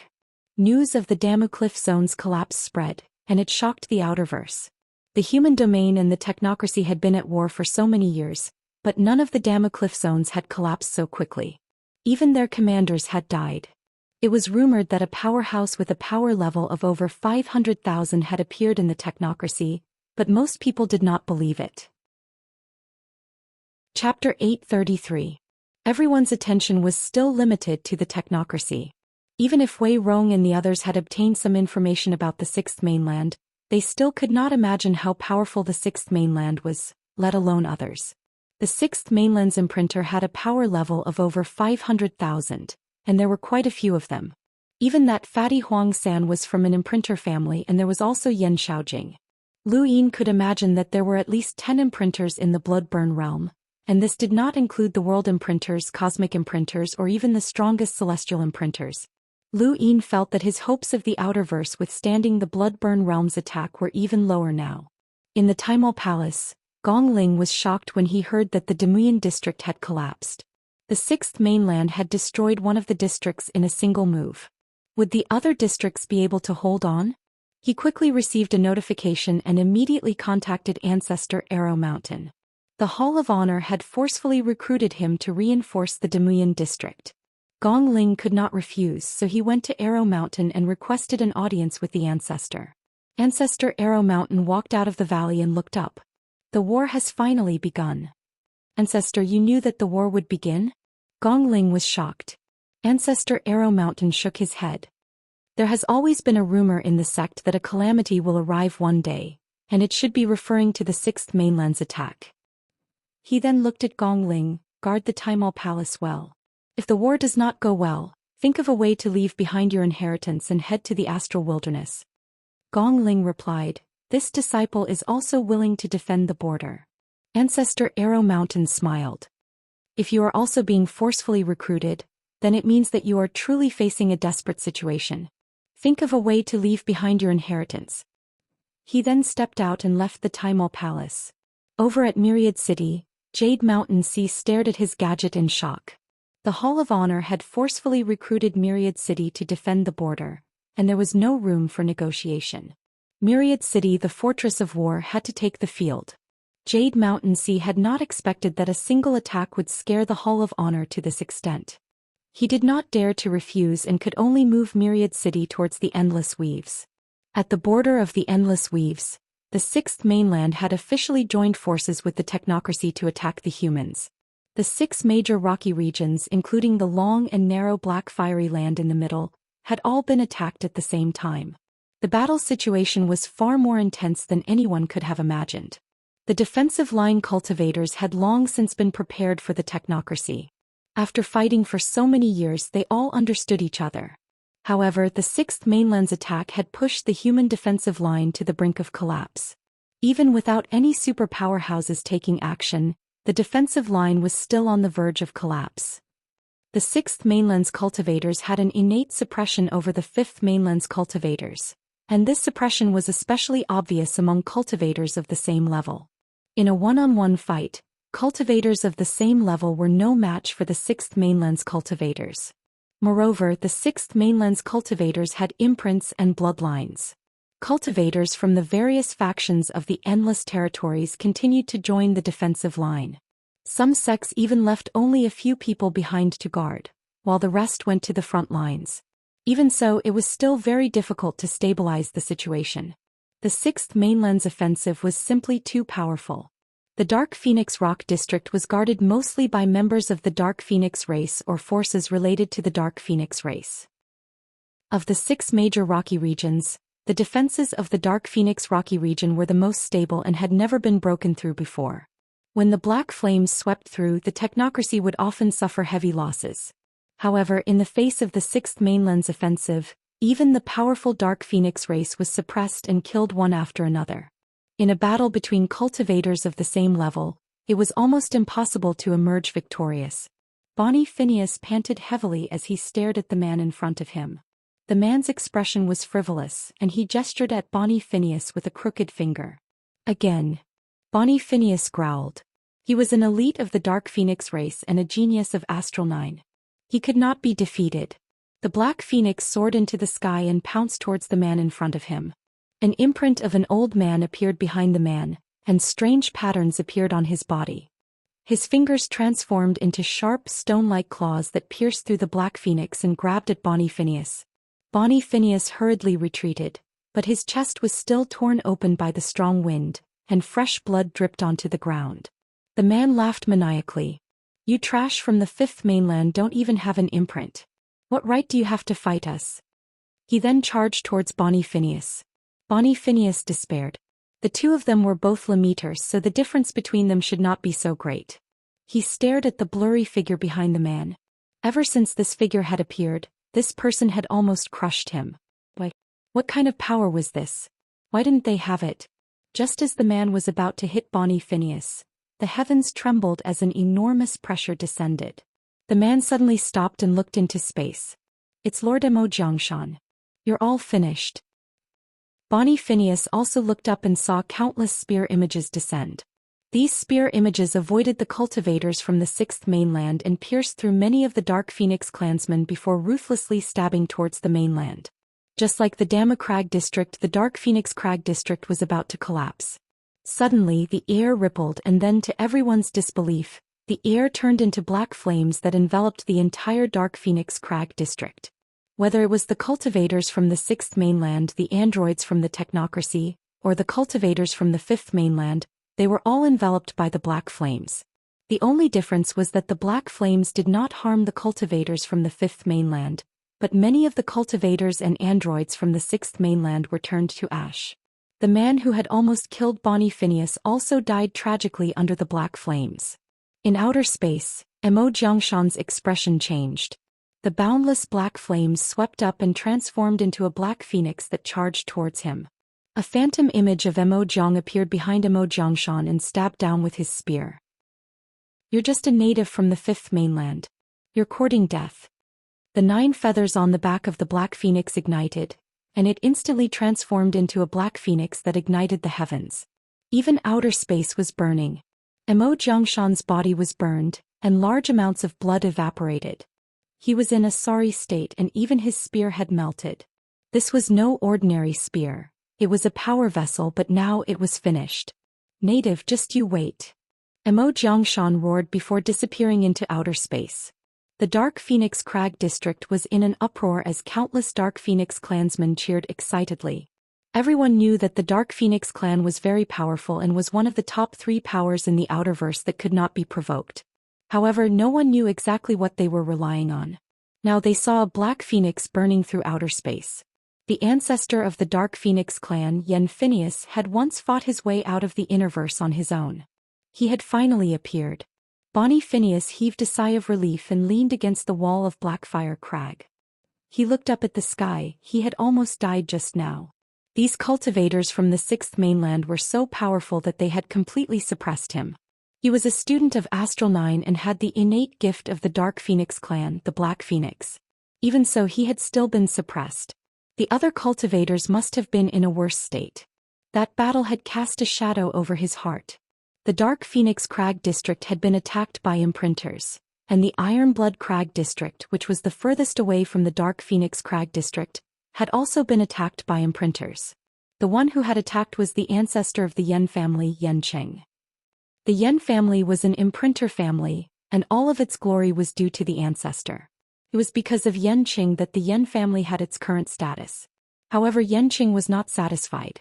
On one hand, he wanted to marry into the Autumn Frost family, but on the other he wanted to join the war and raise the Yen family's status. In the sixth mainland, imprinter families were in an awkward position. They were neither high nor low, and they could not rule over the world or command the masses. However, they were not restricted in every aspect.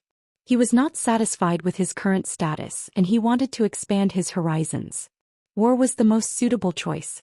When Yen Qing appeared, the entire Ironblood Crag district was immersed in the terror of an imprinter. Countless cultivators collapsed to the ground. This was a domain. Yen Qing had a domain, and it was not weak. The sixth mainland followed their ancestral teachings and did not place much importance on domains or battle force. Yen Qing was the same, but he was an imprinter with a power level of over 500,000. No matter how ordinary his domain was, the power he could display was unimaginable. The commander of the Ironblood Crag district squatted with difficulty and looked up in despair. Yen Qing waved his hand and countless androids and cultivators from the sixth mainland rushed down to slaughter them. The cultivators in the Ironblood Crag district had no power to resist at all.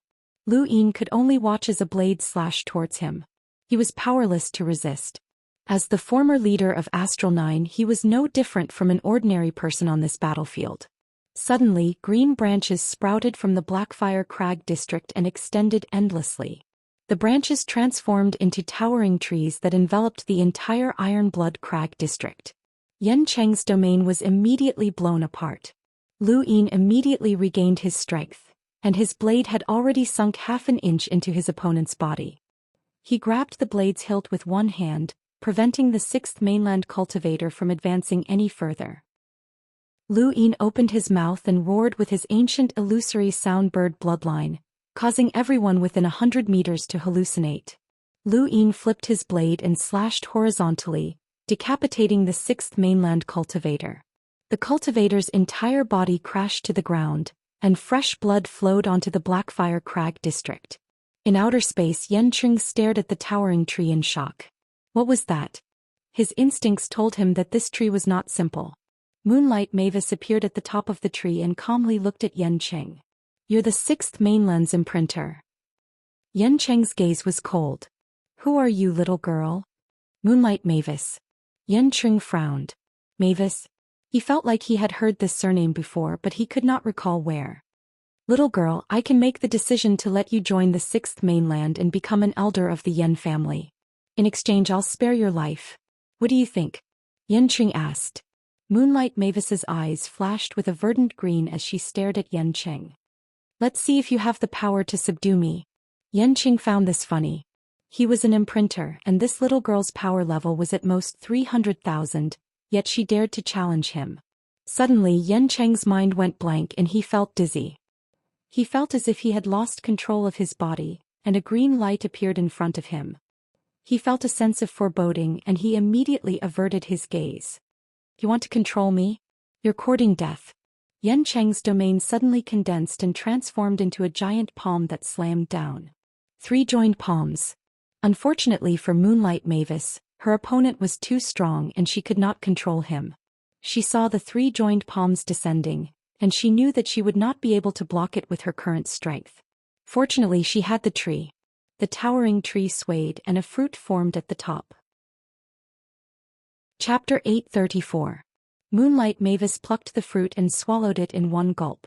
The next moment she opened her eyes, and the emerald green in them grew even more resplendent. She clasped her hands together, then slowly opened them again. A ray of moonlight shot out from her palms, piercing through the void and tearing through the 3 palms as it shot towards Yanqing. Yanqing was shocked. She had actually broken through his attack, and the current Moonlight Mavis made him feel a sense of danger. The heavens trembled as Yanqing and Moonlight Mavis battled. The towering tree shook from time to time, and a green aura entered Moonlight Mavis' body, allowing her to fight evenly with Yanqing. This was inconceivable, but it had actually happened. Moonlight Mavis only had a power level of 290,000, but she had managed to block an imprinter. This was the power of the Mavis family, and they had unimaginable power. With Moonlight Mavis around, Yanqing could not attack Ironblood Crag District, so he could only retreat for now. Barrier appeared behind Moonlight Mavis and bowed deeply. Thank you. Moonlight Mavis looked exhausted. Below her, the towering tree transformed back into a branch and landed in her palm. This method won't last long. Barrier had a complicated look in his eyes. The opponent's envoys are not something we can contend with. Moonlight Mavis narrowed her eyes, but she did not say anything. The previous battle had only been a test, but in less than 2 days, the technocracy had joined forces with the Sixth Mainland to launch an even more desperate battle. Although no imprinters had appeared this time, powerhouses with power levels of 200,000 to 300,000 had appeared frequently. Ironblood Crag District alone had encountered 2 powerhouses with power levels above 300,000. If not for Moonlight Mavis, they would not have been able to withstand them. The other districts were also on the verge of collapse. The 3 districts had collapsed, unable to withstand the enemy's attack. If not for Yu Mu's timely arrival, the Baldi who had commanded the 3 districts would have died. The Hall of Honor continued to send in reinforcements, and reinforcements continued to arrive. Behind the Damu Crag district, a stretch of land paved with black lava stretched far into the distance. Technological weapons were not allowed to appear at the border, and spaceships were no exception. This was to prevent the technocracy from using them to gather information. If they wanted reinforcements, they could only use the most primitive type of mechanical vehicle to rush to the front lines. The space-exploring powerhouses were an exception as they could fly directly. Mechanical vehicles were vehicles with 2 wheels, and they needed to be stepped to move forward. The more strength they used, the faster they would go. Above his head, numerous figures flashed past. Xianxia looked up and saw space-exploring powerhouses heading off into the distance from time to time. She could already see the huge Demian district in front of her, and they were getting closer and closer. Behind him, Zhou Xian panted, wait for me. Wait for me." Xianxia felt depressed when she heard Zhou Xian's voice. "The Hall of Honor didn't forcefully recruit you. Why are you here?" "Of course it's to protect you. You are my wife," Zhou Xian said righteously. Xianxia was speechless. She flung her short hair and sped up. When Xianxia, Zhou Xian and the rest of the cultivators arrived, they saw that the sky was filled with the flames of war. Endless beams of light swept across the land, and the Sixth Mainland's cultivators were engaged in a life-or-death battle with the Blackstone continent. There were also countless cyborgs that launched fatal attacks from time to time. Above the planet, explorers, cruisers, hunters, and even enlighters were all fighting. Corpses fell one after another like rocks, never breaking. On this battlefield, people were dying at every moment. Zhou Xian's face paled. Let's find a place to hide. Xianxia's face was also pale. She had never experienced such a battlefield before. Was this the border war zone that Wang Wen had always been in? No wonder that guy had always looked down on them. Even the various battles that Wei Rong had personally directed were far inferior to this. They were not even on the same level. Behind them, groups of cultivators put down their mopeds and charged into the battlefield. In the blink of an eye, a group of people had died. Xianxia watched as the people who had been following them on their mopeds died in the blink of an eye, and her heart turned cold. In the sky, dozens of beams of light shot towards them. Be careful. Zhou Xian grabbed Xianxia and ran away. The ground was pierced by the beams of light, and the mopeds were incinerated and turned to ash. More than 10 cyborgs descended, and they wielded all sorts of weapons as they fired at Xianxia and the others. Xianxia pushed Zhou Xian aside and leaped up. Her fingers curved into a strange pattern, and with a single point the cyborgs were shattered at the waist. Zhou Xian sighed. You're so powerful. Xianxia's fingers trembled slightly. That attack had not been easy and she had already exceeded her limits. These cyborgs' defenses were truly high. In the endless cliffs, arrows filled the sky. Reinforcements from the Temple of Taimao had arrived, and the North Division soared into the sky. Together with Commander Crone Fu, they fought against the 6th Mainland's powerhouses. A powerhouse with a power level of over 400,000 appeared in Santai's cliffs. Behind him was Patriarch Jiang and his might was boundless. The bald commander was heavily injured, and Yumu gritted his teeth and leaped into space to battle with the powerhouse. Blood dyed the sky red. Manor Lord Lien arrived and cooperated with Yumu to barely fight against the powerhouse. In the glorious cliffs, Zirong led the Amethyst Trading Company's reinforcements over. His 1,000 army instantly killed several 6th Mainland cultivators, but he was quickly targeted by a powerful enemy. The enemy was also a hunter, but Patriarch Jiang suppressed Zirong. Zirong was incomparably sullen, and even his 1,000 army was blocked by the enemy. Nearby, Lilac Snow was also present. Her face was cold as she fought against the technocracy's strange cyborgs. The cyborgs did not just have human appearances, but also all sorts of strange creatures. The most troublesome of all were the miniature cyborgs as they were impossible to detect. Sometimes they would fly into a cultivator's ear and blow off their head. A terrifying power descended from the sky and everyone retreated. Lilac Snow was unable to dodge in time, and Zirong hurriedly went to her aid. Fortunately, a middle-aged man blocked the attack, giving Zirong and Lilac Snow a chance to escape. "Thank you, Mr. E," Zirong said gratefully. The middle-aged man was called Mr. E, and he was an enlighter who worked for the Amethyst Trading Company. "Be careful. No one is safe in this battlefield," Mr. E warned before disappearing. In the Ironblood Cliffs, Chao Ji's forehead was bleeding. In front of her was a 6th Mainland cultivator who was also in a sorry state. The woman was also an explorer and her realm was the same as Chao Ji's. "I never thought that I would be stopped by a 5th Mainland native. How humiliating." Chao Ji's eyes turned cold. She was an absolute elite of Astral 9 who had participated in the Astral Combat Academy tournament and made it into the top 32. She was an outstanding talent of the younger generation, and her name had shaken the universe. However, she had been forced into such a sorry state by someone from the 6th Mainland. Her opponent was clearly not her opponent, but when she attacked she felt like she was being suppressed. Furthermore, her opponent's imprint was buffed with too much power, making it impossible for her to win. "Native, die!" the woman from the 6th Mainland shouted. The imprint on her back became slightly clearer, and her bloodline began to change as she charged towards Chao Ji. Chao Ji took a deep breath and her 4-lined battle force appeared. Monsoon. Not far away, Lu Yin, who was wearing an earpiece, was in a bitter battle. He had yet to recover from the injuries he had sustained during the previous battle, and now he was facing a true life-or-death crisis. The woman in front of him was terrifyingly strong, and all of his attacks were easily dispelled. She had even comprehended a domain. "You're afraid," Yan Xiaojing said as she coldly looked at the man wearing an earpiece. However, she did not stop attacking. Her eyes swept over the man, and when she saw the blood flowing through his body, she struck out with her palm. 3 joined palms. Lu Yin grunted as the palm struck his abdomen and sent him flying. He spat out a mouthful of blood as his skin cracked open. It's over. I'm really going to die this time. Yan Xiaojing did not show any mercy, and her palm pressed down on Lu Yin's forehead. At the critical moment, a pale-faced man appeared and deflected Yan Xiaojing's palm, saving Lu Yin. Lu Yin hurriedly retreated and clutched his abdomen as blood stained his clothes. Thank you, Brother Beard, Lu Yin said weakly.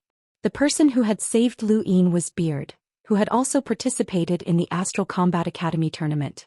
He was a man who had been sealed in ice for 200 years and looked like a dead man. Back then he had only had 3 lines of battle force, but now he had 4 lines. Yan Xiaojing's tone was cold. It doesn't matter if there are 2 of you. She then attacked again. Lu Yin and Beard worked together to block Yan Xiaojing's attacks, but they could not hold on for much longer. Fortunately, Chao Ji had finished off her opponent. Despite being heavily injured, she used Ji Feng to corrode her opponent's body and sneak attack Yan Xiaojing. Huang San was furious as he had been watching the entire time. He did not care if Lu Yin and Beard worked together, as they were clearly not Xiaojing's match. However, the 3 of them had gone too far and he could not tolerate it any longer. He quickly rushed over. You bastards dare to bully Xiaojing. Yan Xiaojing frowned and glanced at Huang San. This has nothing to do with you. Go away. Huang San was about to say something when a man descended from the sky and arrogantly waved his hand, sending Lu Yin, Beard and Chao Ji flying. He then raised his hand. Skyrender Claw. In that instant Lu Yin and the other 2 were shocked. This person was unstoppable. This person was Autumn Frost Qing. He acted, announcing the end of the battle. The Skyrender Claw descended, enveloping Lu Yin and the other 2. Huang San took pity on them, they were dead meat. Autumn Frost Qing pressed down with his claw, not even bothering to look. 3 ants were not worth his attention. Lu Yin and the other 2 watched as the Skyrender Claw drew closer and closer, and they despaired.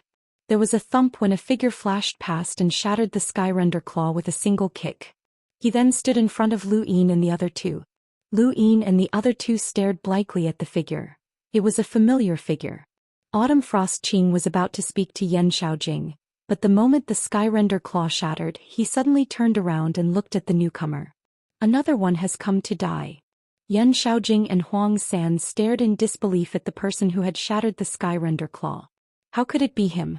Long time no see, everyone, Lu Yin said indifferently, his gaze landing on Huang San. Huang San was stunned and only reacted when Lu Yin spoke. Deaf mute bro, you're deaf mute bro? Yan Xiaojing looked at Lu Yin as if she had seen a ghost.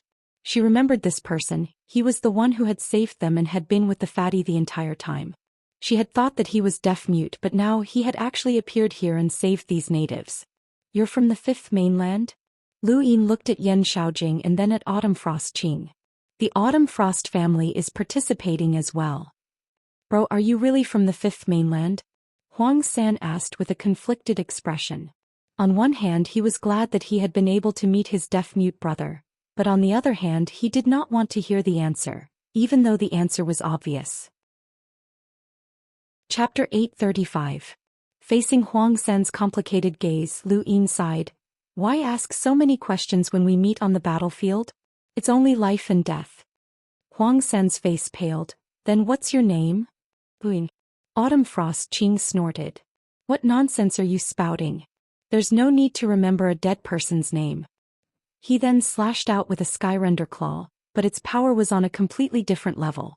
Lu Yin's eyes flashed, and his hand transformed into a claw as he used the Sky Beast claw. With a loud bang, a shockwave spread out in all directions, pushing back Lu Yin and the others as well as Yan Xiaojing and Huang San. The Sky Beast claw and the Sky Splitting claw were equally matched. Autumn Frost Qing was astonished. He was an 8-cycle cruiser, but this person in front of him was actually able to block him. Interesting. Behind him, Elder Autumn Frost's phantom image appeared as he used his imprint. Lu Yin took a deep breath. Autumn Frost Qing's strength was comparable to the top few of the top 100 rankings, and he was second only to the 6th mainland's Riemlings. The Realmlings were comparable to the 10 arbiters, and Lu Yin did not know how strong the top 3 of the top 100 rankings were. However, he assumed that they would be around the same level as Autumn Frost Qing. He had not expected to encounter a suitable opponent as soon as he arrived at the battlefield. I remember now. You once went to the budding terrace with the third fatty, and I also took you to the library. About 2 years ago, Autumn Frost Qing suddenly said. Lu Yin's lips curled up. I remember you as well. You're a descendant of the Autumn Frost family, and you're an expert second only to a Realmling. I remember that you have the Sky Pillar Overlord bloodline. I never thought that the Fifth Mainland's so-called 10 arbiters would be able to enter the Daoist sect's ruins. What a bunch of rats. Autumn Frost Qing sneered. Lu Yin's gaze turned cold. Don't worry. In the future I'll purge all of you rats from my Fifth Mainland's Daoist sect. How dare you? Autumn Frost Qing bellowed as he charged towards Lu Yin. Behind him, Patriarch Autumn Frost's phantom image suddenly became clearer, as if a mountain range was pressing down on him. Lu Yin and the others hurriedly retreated and looked at Autumn Frost Qing in fear. This person was like a demon that had descended from the heavens and was invincible. 8-lined battle force appeared on the surface of Autumn Frost Qing's body, and there was a thump as the two fists collided. Autumn Frost Qing was extremely confident in his physical strength, as the sky-bearing overlord was synonymous with strength. However, Lu Yin's punch had stunned him. Not only had this person blocked his punch, but he had even used overlaying stacks to force Lu Yin back. Impossible. Autumn Frost Qing was stunned. He had even used his imprint, but he had still been forced back. Yan Xiaojing and Huang San were both stunned, as they had never imagined that Lu Yin would actually be able to force Autumn Frost Qing to retreat. Autumn Frost Qing was a powerhouse who was second only to the Realmlings, and there were very few youths in the Bloodburn realm who could match up to him. Autumn Frost Qing could easily crush a cultivator from the Fifth Mainland, but he had actually been forced to retreat. Lu Yin's fist throbbed with pain, as this was indeed the Atlas Overlord's bloodline that had been strengthened by his imprint. Even after transferring his fates, Lu Yin could only barely suppress this attack with all of his strength. Autumn Frost Qing clenched his fists so tightly that his veins bulged, and he roared as he charged at Lu Yin once more. He crossed his arms and smashed down viciously, but Lu Yin raised his leg and swept it out. There was a thump as the Blackstone continent crumbled and the two of them were smashed into the ground. Then a violent collision sound came from the ground. Cracks in the void spread from the bottom to the top. The surrounding people hurriedly retreated. The commotion caused by the battle between the two of them caused even some of the hunters to retreat. Regardless of whether it was Autumn Frost Qing or Lu Yin, both of them had the strength to challenge a hunter. There was a loud rumble as Autumn Frost Qing was blasted out of the ground. There was a trace of blood at the corner of his mouth that was exceptionally glaring. Huang San was shocked as Autumn Frost Qing had actually been injured by the deaf-mute bro. Lu Yin leapt out of the ground and disappeared. Autumn Frost Qing's expression changed, and his entire body suddenly grew several times larger as he transformed into a 10-meter-tall giant. He let out a furious roar that shook the heavens and the earth. Countless people were shocked and turned to look at him.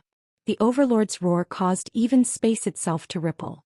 Lu Yin was forcefully forced out of the ground, and a giant palm appeared in front of him. Autumn Frost Qing swatted down and Lu Yin's eyelids twitched. Autumn Frost Qing's rune lines instantly skyrocketed. This was an innate gift that had been strengthened by the Atlas Overlord's bloodline and imprint. This was Autumn Frost Qing's peak attack, and it was comparable to a peak hunter's attack. It reminded Lu Yin of Zirong's blade.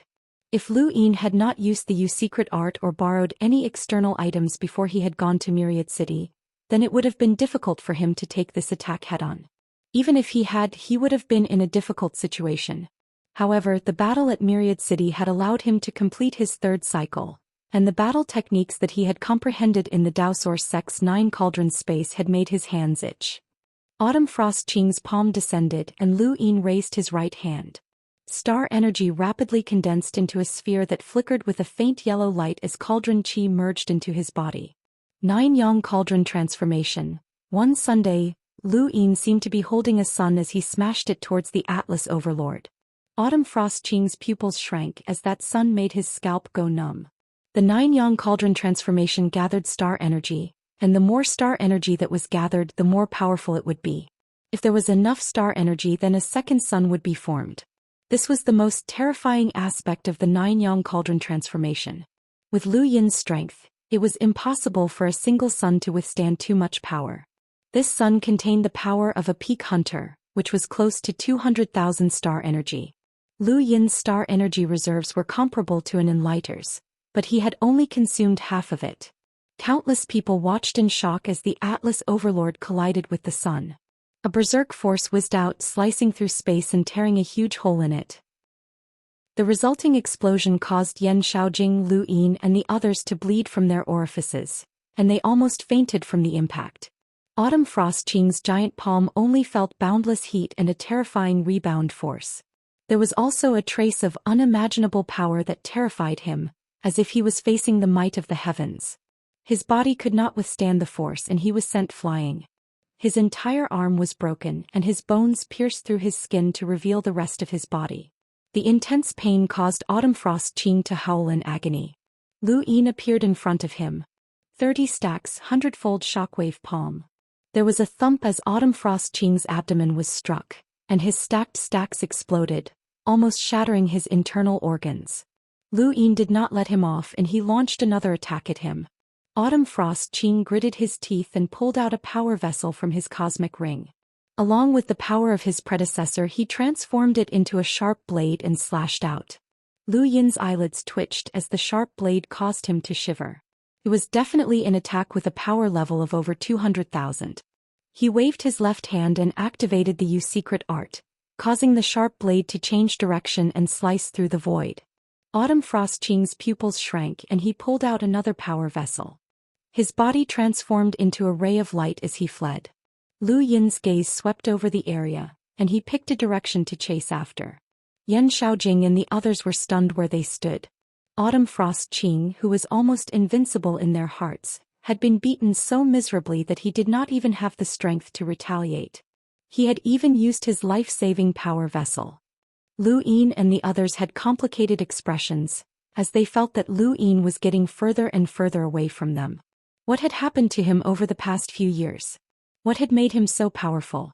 Autumn Frost Qing wanted to escape, but Lu Yin did not plan on letting him go. This person was second only to the Realmlings, and if Lu Yin could kill him, it would be a great contribution. Furthermore, if such a person did not die, then it would not benefit the Fifth Mainland in the future. Autumn Frost Qing had thought that he could escape, but when he turned around he discovered that Lu Yin had actually chased after him. His face paled. How had this person found him? Even an enlighter would not be able to keep up with the power vessel's sudden burst of speed, and Autumn Frost Qing could not even find the right direction. Lu Yin unleashed all of his physical strength and chased after Autumn Frost Qing. Autumn Frost Qing pulled out another power vessel and tried to escape, but Lu Yin hurriedly threw out his super flash. The teardrop bullet's glaring light illuminated the heavens, and not just Autumn Frost Qing, but everyone in the Ironblood Rock district was blinded by the blinding light. Lu Yin took advantage of this opportunity to grab an owl arrow, tear through the void and pierce towards Autumn Frost Qing. Autumn Frost Qing's scalp went numb as he watched Lu Yin draw closer. "Don't kill me, don't." Lu Yin's arrow pierced downwards, but a furious roar rang out beside his ear. "Stop." An enlighter rushed over and stabbed his sword at Lu Yin. Sword light traversed through space, but Lu Yin casually waved his hand and used the Yu secret art to divert the sword light. The owl arrow pierced into Autumn Frost Qing's abdomen. The enlighter had originally wanted to stab Autumn Frost Qing's neck, but Autumn Frost Qing's reaction was not slow either. He instantly enlarged and the owl arrow could only pierce his abdomen. "Junior, you're courting death." Ancestor Autumn Frost's imprint appeared behind the enlighter, and a cold sword light swept towards Lu Yin. Lu Yin did not have the strength to fight against an enlighter, so he hurriedly donned his universal armor. He was struck by the sword light, and he was sent flying towards the Blackfire Rock district. Autumn Frost Qing's body returned to its original size, and he spat out a mouthful of blood. He viciously shouted, "Kill him! Kill him!" The enlighter was clearly someone from the Autumn Frost family, and when he heard Autumn Frost Qing's words, he decisively rushed down and slashed out with his sword. Sword light tore through the void as it descended. There was no one in the Ironblood Rock district who could help Lu Yin, as everyone had their own opponents. In outer space, Mavis and Jia were all tied down by their opponents. Aiden was also tied down by an Enlighter, and Wendy Yushan was facing off against the 6th Mainland's young elites. Lu Yin could only face them by himself. Of course, he did not need anyone's help. He leapt out of the ground and faced the sword light that enveloped him. He used the rebound bead and absorbed all of the sword light before rebounding it back. The Enlighter was astonished and his sword deflected the sword light. Junior, hand over the power vessel. Lu Yin sneered. Old fogey, I'll use your life as a starting point to help me enter the battlefield. He then put the bead on his wrist and disappeared. When he reappeared, he was behind the Enlighter and punched out. The Enlighter did not seem to care at all. So what if this person defeated young Master Autumn Frost? He was an Enlighter and he had an innate advantage over Lu Yin. Furthermore, the 6th Mainland's suppression of the 5th Mainland's cultivators was just as strong. Be careful, he's not being suppressed. Autumn Frost Qing shouted. The Enlighter did not understand Autumn Frost Qing's words, as there were 2 types of suppression that he could use against Lu Yin. The first was the natural suppression that the 6th Mainland's cultivators had over the 5th Mainland's cultivators, and the second was the suppression of their star energy. These 2 types of suppression were enough to cause Lu Yin to die without a grave. However, the Enlighter had never expected that these 2 types of suppression would not even exist against Lu Yin. Lu Yin punched the sword, and the Enlighter thought that the sword would be enough to cut off Lu Yin's arm. However, he discovered that he could not harm Lu Yin at all. Furthermore, Lu Yin's strength had exceeded his expectations. The sword's blade bent and then cracked. The Enlighter's pupils shrank. This was impossible. With a bang, the sword shattered. Lu Yin changed his fist into a palm and slammed it into the Enlighter's heart. Overlaying stacks exploded, and an intense shockwave rippled out from the Enlighter's back. The Enlighter spat out a mouthful of blood, and his right hand, which was holding onto the sword, was unable to loosen its grip. Lu Yin changed his palm to a finger and used Dream Finger. With a whoosh, the void froze and Lu Yin's finger pierced through the Enlighter's body. He then tossed the Enlighter's body towards the ground as if he was throwing away trash. Chapter 836. Countless people were stunned. Lu Yin had killed an Enlighter in a single exchange? How was this possible? Whether it was the cultivators from the 6th Mainland or the 5th Mainland or even the androids from the technocracy, everyone who saw the scene was so shocked that they even forgot that they were on the battlefield. Lu Yin had indeed killed Enlighters in the past, but he had relied on external items to do so, such as that spear. This time, however, he had faced the Enlighter head-on. From an outsider's perspective, Lu Yin had indeed crushed an Enlighter in a head-on confrontation. The universal armor and bracers were both defensive items that could not be used to attack. Only Lu Yin himself knew that the bracer's double strength had been the decisive blow. When he had used his full strength, he had even been able to contend with Hugh Phineas, who had a power level of close to 300,000, let alone this Enlighter who had just stepped into the Enlighter realm. To others, the 6th Mainland's cultivators might have been suppressed, but that did not apply to Lu Yin. In his eyes, this person's true power level could not even compare to Kai Jianxiang's. Aiden was the weakest Enlighter that Lu Yin had encountered so far, and even with Elder Autumn Frost's imprint he was still very weak. Fortunately, this person had not been able to use any other methods in time. If he had reacted in time and used his bloodline and battle techniques, then killing Lu Yin would not have been so easy. The death of an Enlighter gave Lu Yin 30,000 battle credits, which were recorded by a very ancient recording device. This type of recording device was an inanimate object that was not connected to any technological network. It was similar to a moped and it was not affected by the technocracy. Anyone who performed meritorious deeds on the battlefield would be recorded by the recording device, and once they left the border, their battle credits would be calculated. Lu Yin paused for a moment and turned around to look for Autumn Frost Qing, but he found that the man had already fled. It was not just Autumn Frost Qing. All of the androids and cultivators from the 6th Mainland were gradually retreating. They retreated very steadily, and the cultivators at the defensive line did not dare to chase after them too fiercely. Lu Yin saw Huang San and Yan Xiaojing retreating, and the two of them were also looking at him. Huang San in particular had an indescribably complicated look in his eyes. He had always treated Lu Yin as his savior. Without Lu Yin he would not have been able to obtain the sky-gobbling pig's bloodline, and he would not even have been qualified to participate in this battle. However, Lu Yin was his enemy, and there was no possibility of reconciliation. Yan Xiaojing looked at Huang San and then pulled him away from the battlefield. Don't overthink it. Huang San sighed, looked at Lu Yin one more time and then left. Lu Yin looked at the defensive line. This battle had caused countless corpses to pile up in the Iron Blood Crag district. The surviving soldiers had piled up the modified corpses to prevent them from being used by the technocracy. As for the cultivator corpses, they were directly burned. The corpse of the enlighter who had been killed by Lu Yin had also been incinerated, but his cosmic ring had been given to Lu Yin. He was the one who had killed the enlighter, so no one dared to snatch it from him. Lu Yin did not stand on ceremony and he took a look. There were quite a few things inside the cosmic ring and he put them all away. There were also 40,000 star essence, which showed how poor Lu Yin was. Aiden arrived. Your Highness, are you all right? Lu Yin grunted in acknowledgement and glanced at Wendy Yushan in the distance. She wasn't injured, which reassured him. Landing on the Black Lava continent, Lu Yin, Chao Ji and Beard were in a sorry state. Especially Lu Yin and Chao Ji, they were seriously injured and should be treated. Long time no see, Lu Yin smiled. Lu Yin smiled bitterly. I've embarrassed myself in front of you. Lu Yin replied, hurry up and get treated. Lu Yin nodded, though he felt a little depressed. When Lu Yin had first joined the Council of Astral Academy, the gap between them had not been so great. Now, however, the gap was so great that Lu Yin despaired. As he watched the desolate figures of these people leave, Lu Yin could understand the bitterness in their hearts. It was just like how he felt when he looked at the 10 arbiters. He was also unwilling, but so what? The gap between him and the 10 arbiters would not shrink, and it would only widen.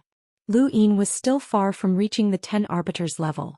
He looked up at the sky and saw that this defensive line was completely different from Iron Blood Weave's. Iron Blood Weave's strongholds had been used as a defensive base, and every stronghold had a source box array. It was rumored that this defensive line should have one as well, but that was only the previous defensive line. After the technocracy had invaded Endless Weave and occupied half of the weave, the defensive line had completely collapsed, and the source box array had naturally disappeared as well. This defensive line had only been established later. They were standing on black lava rock which smelled very pungent. Did you just use a new battle technique? Wendy Yushan's voice rang out, filled with doubt and curiosity. Lu Yin nodded and looked at her. 9 Yang Cauldron Transformation. Wendy Yushan nodded, but her expression remained cold. It's a very powerful battle technique. Its power is enough to make an enlighter apprehensive. Lu Yin smiled. Was it just apprehension? The more star energy one had, the more powerful it would be. It was similar to pyrolite, but its only flaw was that it did not have enough cauldron chi. Only by completely absorbing the cauldron chi within the cauldron could one truly cultivate a single yang. At that point it would be completely different and it would be equivalent to a metamorphosis. The arrival of reinforcements allowed the defensive line's guards to breathe a sigh of relief, and the scene of Lu Yin killing an enlighter excited many people in Iron Blood Weave. Elsewhere in the technocracy, a giant mechanical fortress floated in space. Nearly 1 million cultivators from the 6th mainland were gathered here, including ancestor Mo Jiang. There were 3 other similar fortresses. Huang San had just returned to the mechanical fortress when he was surrounded by cultivators from the Autumn Frost family. He was captured and brought to Autumn Frost Qing along with Yan Xiaojing. Autumn Frost Qing's gaze was cold as he stared at Huang San. Fatty San, you dare to collude with someone from the 5th mainland? Huang San's eyes widened and he roared, Autumn Frost Qing, you're trying to frame me. Autumn Frost Qing sneered. That person contacted you 2 years ago and you dare to deny it? We just arrived in the technocracy and were discovered before we could even attack. You must have been the one who leaked the information. Brother Autumn Frost, is there a misunderstanding here? Yan Xiaojing hurriedly asked. Autumn Frost Qing waved his hand. Xiaojing, this has nothing to do with you. I'm here to catch a traitor. Huang San angrily retorted, nonsense. Even if I wanted to, I don't have the ability to do so. With my strength, how could I have crossed the technocracy and spoken to Brother Deaf-Mute? Autumn Frost Qing's eyes narrowed. That's hard to say. There are too many mysterious methods in the universe. If he didn't bribe you, then how could you have obtained the Sky-Eater pig's bloodline? That's one of the unparalleled bloodlines. Ever since the fatty had obtained the Sky-Eater pig's bloodline in the ruins of the Daoist sect, everyone had known about it. Autumn Frost Qing naturally knew about it as well, and he had long since found the fatty an eyesore. This was a good opportunity to get rid of the fatty and vent his anger. Yan Xiaojing knew that Autumn Frost Qing was using this opportunity to take revenge, but she could not help the fatty. After all, she might become Autumn Frost Qing's wife in the future. She only felt apologetic towards the fatty, but she could not just watch him die. She hurriedly notified the ancestor. No matter how the fatty tried to explain himself, Autumn Frost Qing was certain that the fatty had betrayed them, and he planned to get rid of the fatty. The Huang family was just a declining imprinter family, and the fatty was the only one participating in this battle. What's going on? Yan Qing, the ancestor of the Yan family, appeared. No one had expected an imprinter to appear, and they hurriedly bowed. When the fatty saw Yan Qing, he hurriedly recounted what had just happened. Yan Qing's sharp gaze swept over Autumn Frost Qing, but he did not blame him. Instead he said, "There's something strange about this matter, but it's unlikely that he leaked the information. After all, the distance is too great." "Senior, there's still the Daoist sect," Autumn Frost Qing reminded him. Huang San angrily roared, "Nonsense. Ever since that place became the battlefield between the Realmlings and the 10 Arbiters, I haven't been there in a long time. If not for you, how could the Fifth Mainland have discovered us?" Autumn Frost Qing coldly questioned. "You're asking me, but who am I supposed to ask? You can't beat them, and that's why you're venting your anger on me. You're just a piece of trash." Autumn Frost Qing was furious. "You dare insult me? You're courting death." He was about to attack. Yan Qing stood between the two and signaled for Autumn Frost Qing to stop. He then looked at the fatty with a complicated expression. "The Huang family has a deep relationship with my Yan family, and I believe that you did not betray the Sixth Mainland. However, it's true that you know someone from the Fifth Mainland, and there is indeed a possibility that you betrayed them." The fatty's face paled. "How about this? I'll make the decision. You shouldn't go to the battlefield for the time being, and you should stay here and be investigated. Don't worry, if you didn't do it, I'll definitely clear your name," Yan Qing slowly said. The fatty was helpless. "I'll follow the ancestors' instructions." Autumn Frost Qing was unwilling and he wanted to say something. Yan Qing continued, "Right, do you have any thoughts about the engagement between you and Xiaojing?"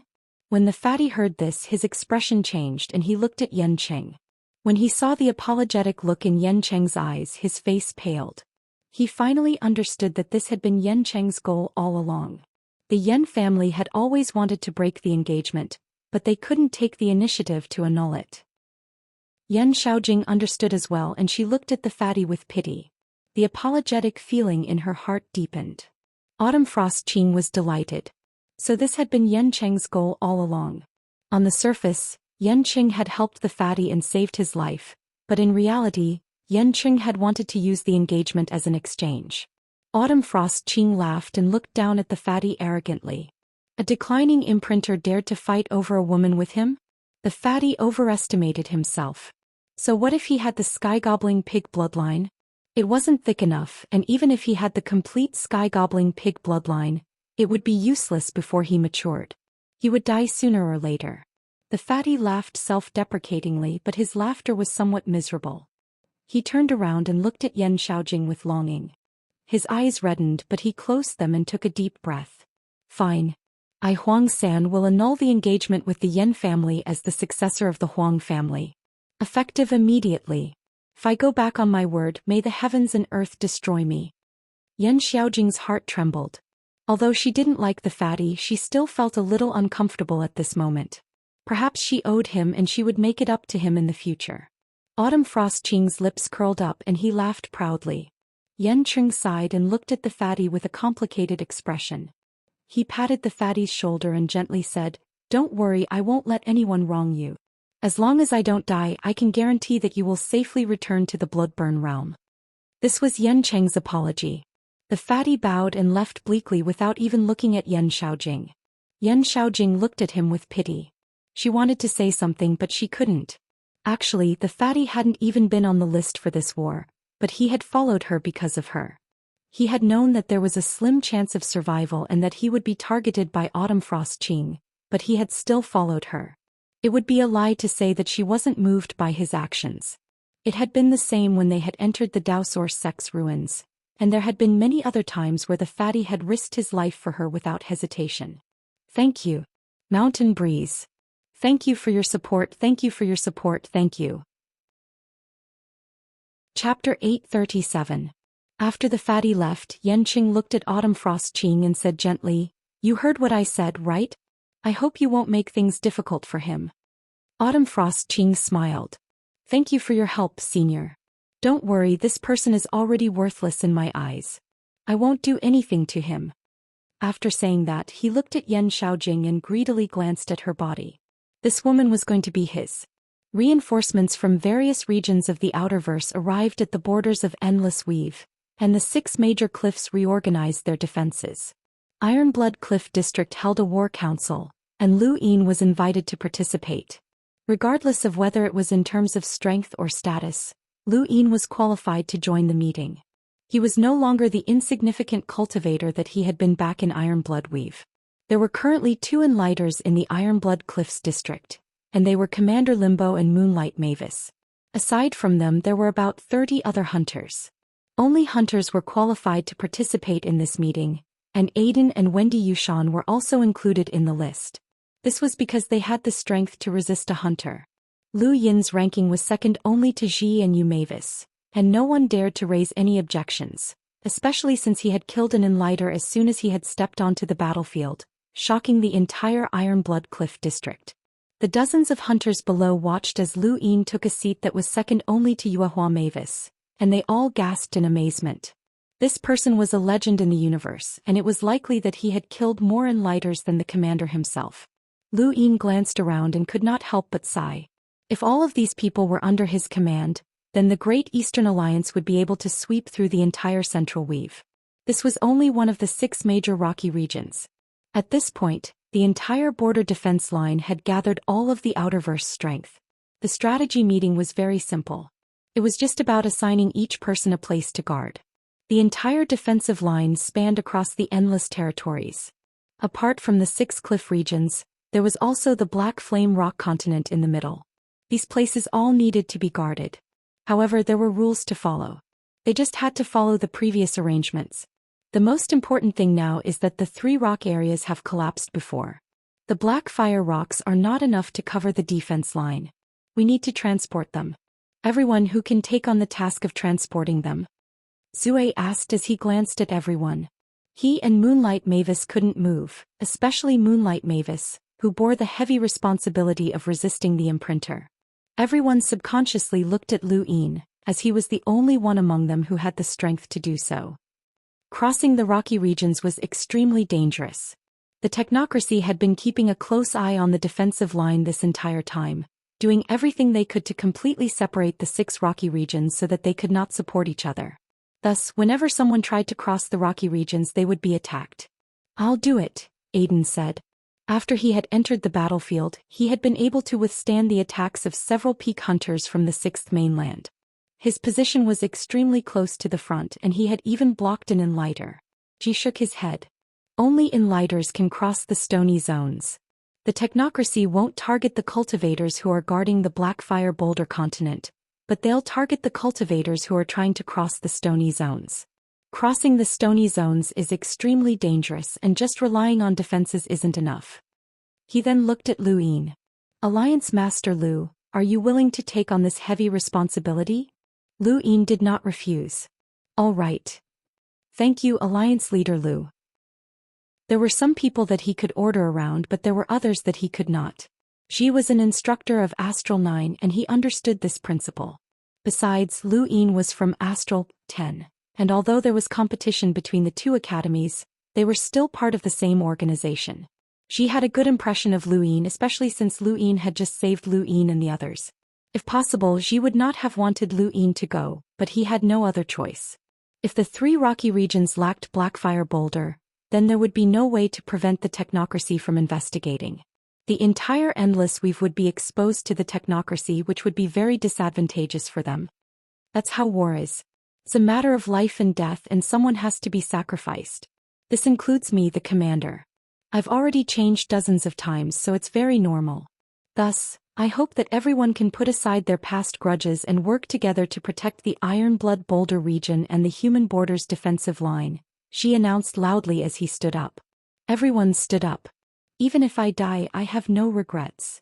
Even if I die, I have no regrets. Over the countless years, countless corpses had been buried at the border, and it was impossible to count them all. Participating in border wars was not for glory, but rather to protect humanity. This was the most basic understanding. Lu Yin felt the same way. No matter how dangerous it was, he had to complete the delivery mission. Xi handed him 10 cosmic rings, each of which had a similar range as his own.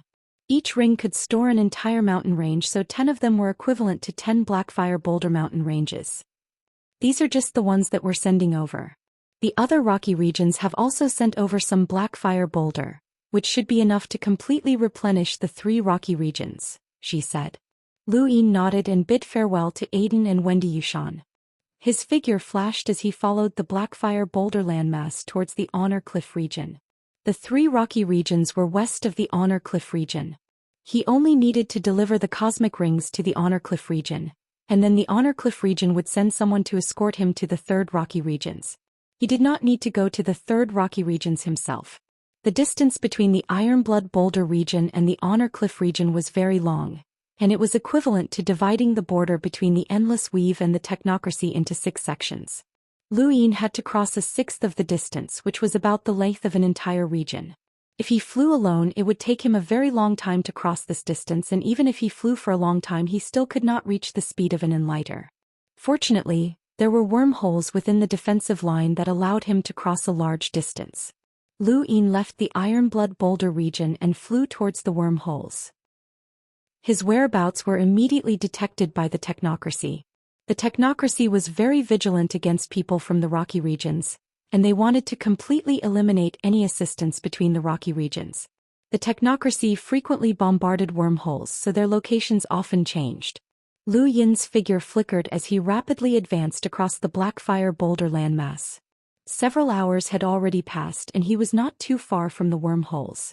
Patrolling troops passed by the Blackfire Boulder landmass from time to time, and as soon as they discovered any enemies, the troops would immediately attack each other. Everything around him was black, and it was as if he was exposed to outer space. Lu Yin got closer and closer to the wormholes, and when he looked up and saw that he had not encountered any attacks, he heaved a sigh of relief. Up ahead he saw a wormhole and leapt in. Only space-exploring powerhouses could traverse wormholes with their physical bodies. Lu Yin felt the space tearing at his body, but it was only a little numb and there were no major problems. His body felt light and the scene in front of him changed. He had arrived at a wormhole that was very close to the Honor Cliff region. Suddenly, beams of light swept down from the sky, and each beam had rune lines that neared the peak of a hunter's. In particular, there were enlighter's rune lines that did not originate from the beams, but instead descended along with them. Without the rune lines, Lu Yin would not have been able to detect them. He easily dodged the beams and kept a close eye on the enlighter's rune lines. The beams fiercely bombarded the Blackfire Boulder landmass, attracting the attention of the defenders. Lu Yin shouted, "Don't come over." The next moment, a strange, palm-sized cyborg flapped its wings and charged towards Lu Yin without leaving a trace. Its speed was so fast that it tore through the void.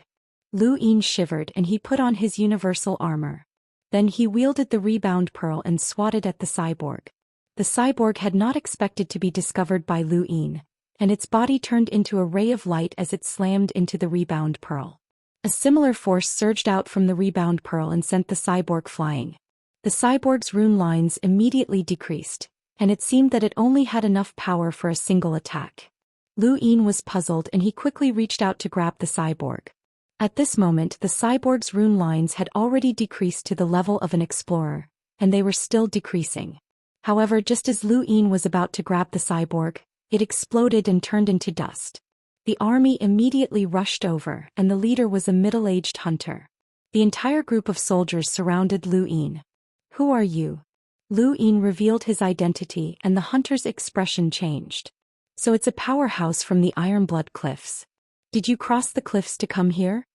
Lu Yin nodded and squatted down to look at the cyborg's corpse. He picked up a half-burned chip and looked at it curiously.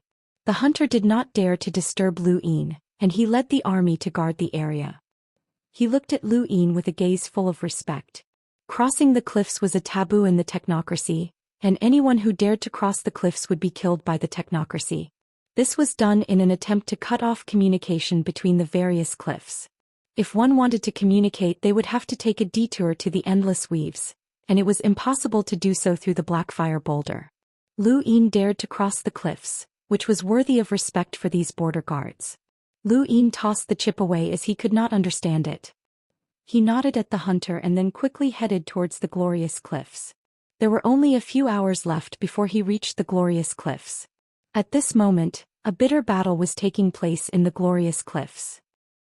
Although Mo Jiangshan had been burned by the Dark Phoenix clan's ancestor and could not participate in the battle, the Bloodburn realm had more than just imprinters. There were also terrifying powerhouses with power levels of over 200,000, 300,000, and even 400,000. The space in the glorious cliffs had been torn apart, and black holes of various sizes were devouring each other.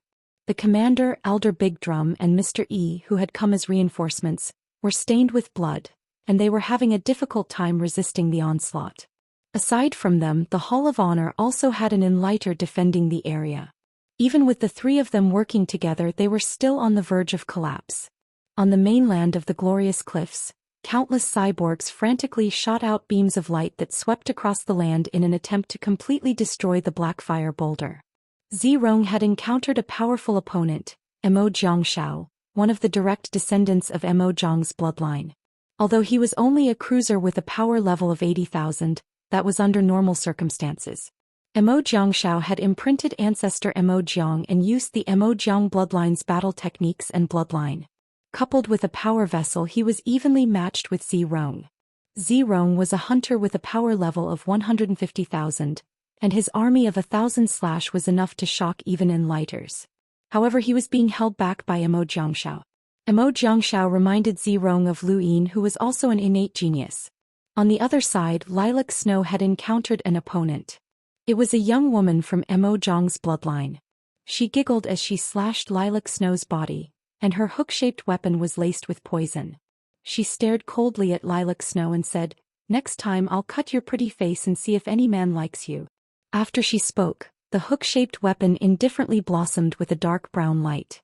The woman's blood dripped onto the weapon and the light grew more and more intense. Chapter 838. The hook-shaped weapon had not been smeared with poison, but rather the woman's blood.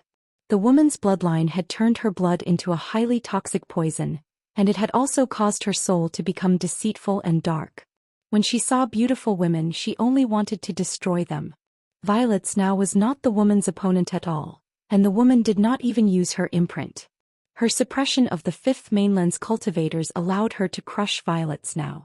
The hook-shaped weapon slashed across, leaving a bloody mark on Violet Snow's neck as blood flowed down her snow-white neck. The woman smiled sinisterly. She was not in a hurry to kill Violet Snow, and it was as if she was toying with a pet. Violet Snow's gaze was cold, but she was not afraid. She was simply searching for the woman's weakness, but the suppression was too terrifying and she was unable to retaliate. At this moment, the woman's expression changed and she hurriedly dodged to the side. A strong wind swept past where she had been standing, tearing through the void and splitting the ground. The woman's pupils shrank and she looked into the distance, but there was nothing there. She suddenly reacted and tried to dodge, but it was too late. A palm landed above her head and slammed her into the ground, killing her instantly. Violet now panted heavily, her face pale as she looked at the man who had suddenly appeared in front of her. It was Lu Yin. Lu Yin looked at Violet now, and with a single glance, his domain transformed into a towering tree that swept through the void and shattered many of the miniature androids. "You were too careless," Lu Yin said. Violet now retracted her gaze and took out some special medicine to treat herself. Lu Yin looked up at the sky. The rune lines were getting fewer and fewer, and this battle would soon end. Sure enough, not long after, Elder Big Drum returned to the Cliff District in a sorry state. He was missing an arm, and as a powerhouse with a power level of more than 300,000, only someone at the same level could injure him to this extent. That Mr. E was in a much better state. A small portion of the Honorable Cliff District had been destroyed. Everyone habitually cleaned up the battlefield. Zirong came to Violet Snow's side and asked with concern, "Are you all right?" She shook her head and glanced at Lu Yin. "He saved me." Zirong looked at Lu Yin and gratefully said, "Thank you." Lu Yin tossed 10 cosmic rings to Zirong. "Send the Black Fire ore to the Santai district. Get someone to deliver it."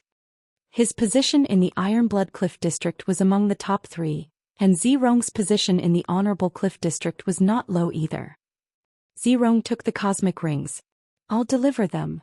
Lu Yin raised an eyebrow, but he wasn't surprised. With Zirong's strength he could definitely cross the cliff zone. "Be careful. When I came here I was ambushed by someone from the technocracy. They're almost as strong as an enlighter," Lu Yin warned. Zirong nodded, looked at Zishui and then back at Lu Yin. "When are you going back?" "7th bro, this guy is burning the bridge after crossing it." The monkey shouted. "I'll be leaving soon but I want to talk to her." He then looked at Zishui. Zirong frowned. "You already talked to Zishui back in the Great Yu Empire, and the misunderstanding has already been resolved. What else do you want to talk about now?" Zishui said to Zirong, "He saved me." Zirong wanted to say something else, but when he saw Violet Snow's resolute gaze he nodded and said, "I'll leave first. The mission is more important." He then stared at Lu Yin and said, "I'll say it again. She's Violet Snow, not White Snow." After Zirong left, she looked at him. "What are you trying to say?" Lu Yin frowned. "Is there really nothing to tell me? I'm sure you're Bai Shui. You look the same and you have the same talent. I don't believe it's a coincidence." "There's nothing you can do if you don't believe me. I'm Violet Snow." Lu Yin's gaze deepened. "I met Zhang Dingtian in the Innerverse Starfall Sea." She didn't respond. "I killed Lu Xiaoga," Lu Yin continued. She still didn't respond. Lu Yin sighed and turned to leave. Back on Earth, Bai Shui and Lu Xiaoga had had a relationship, but she didn't respond when he mentioned it. Either she really wasn't Bai Shui or she had hidden herself too deeply.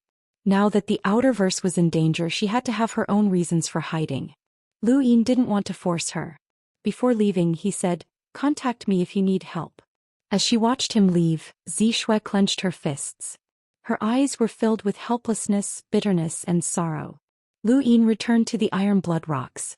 He wanted to continue on the same path, but he found that the wormhole had been destroyed.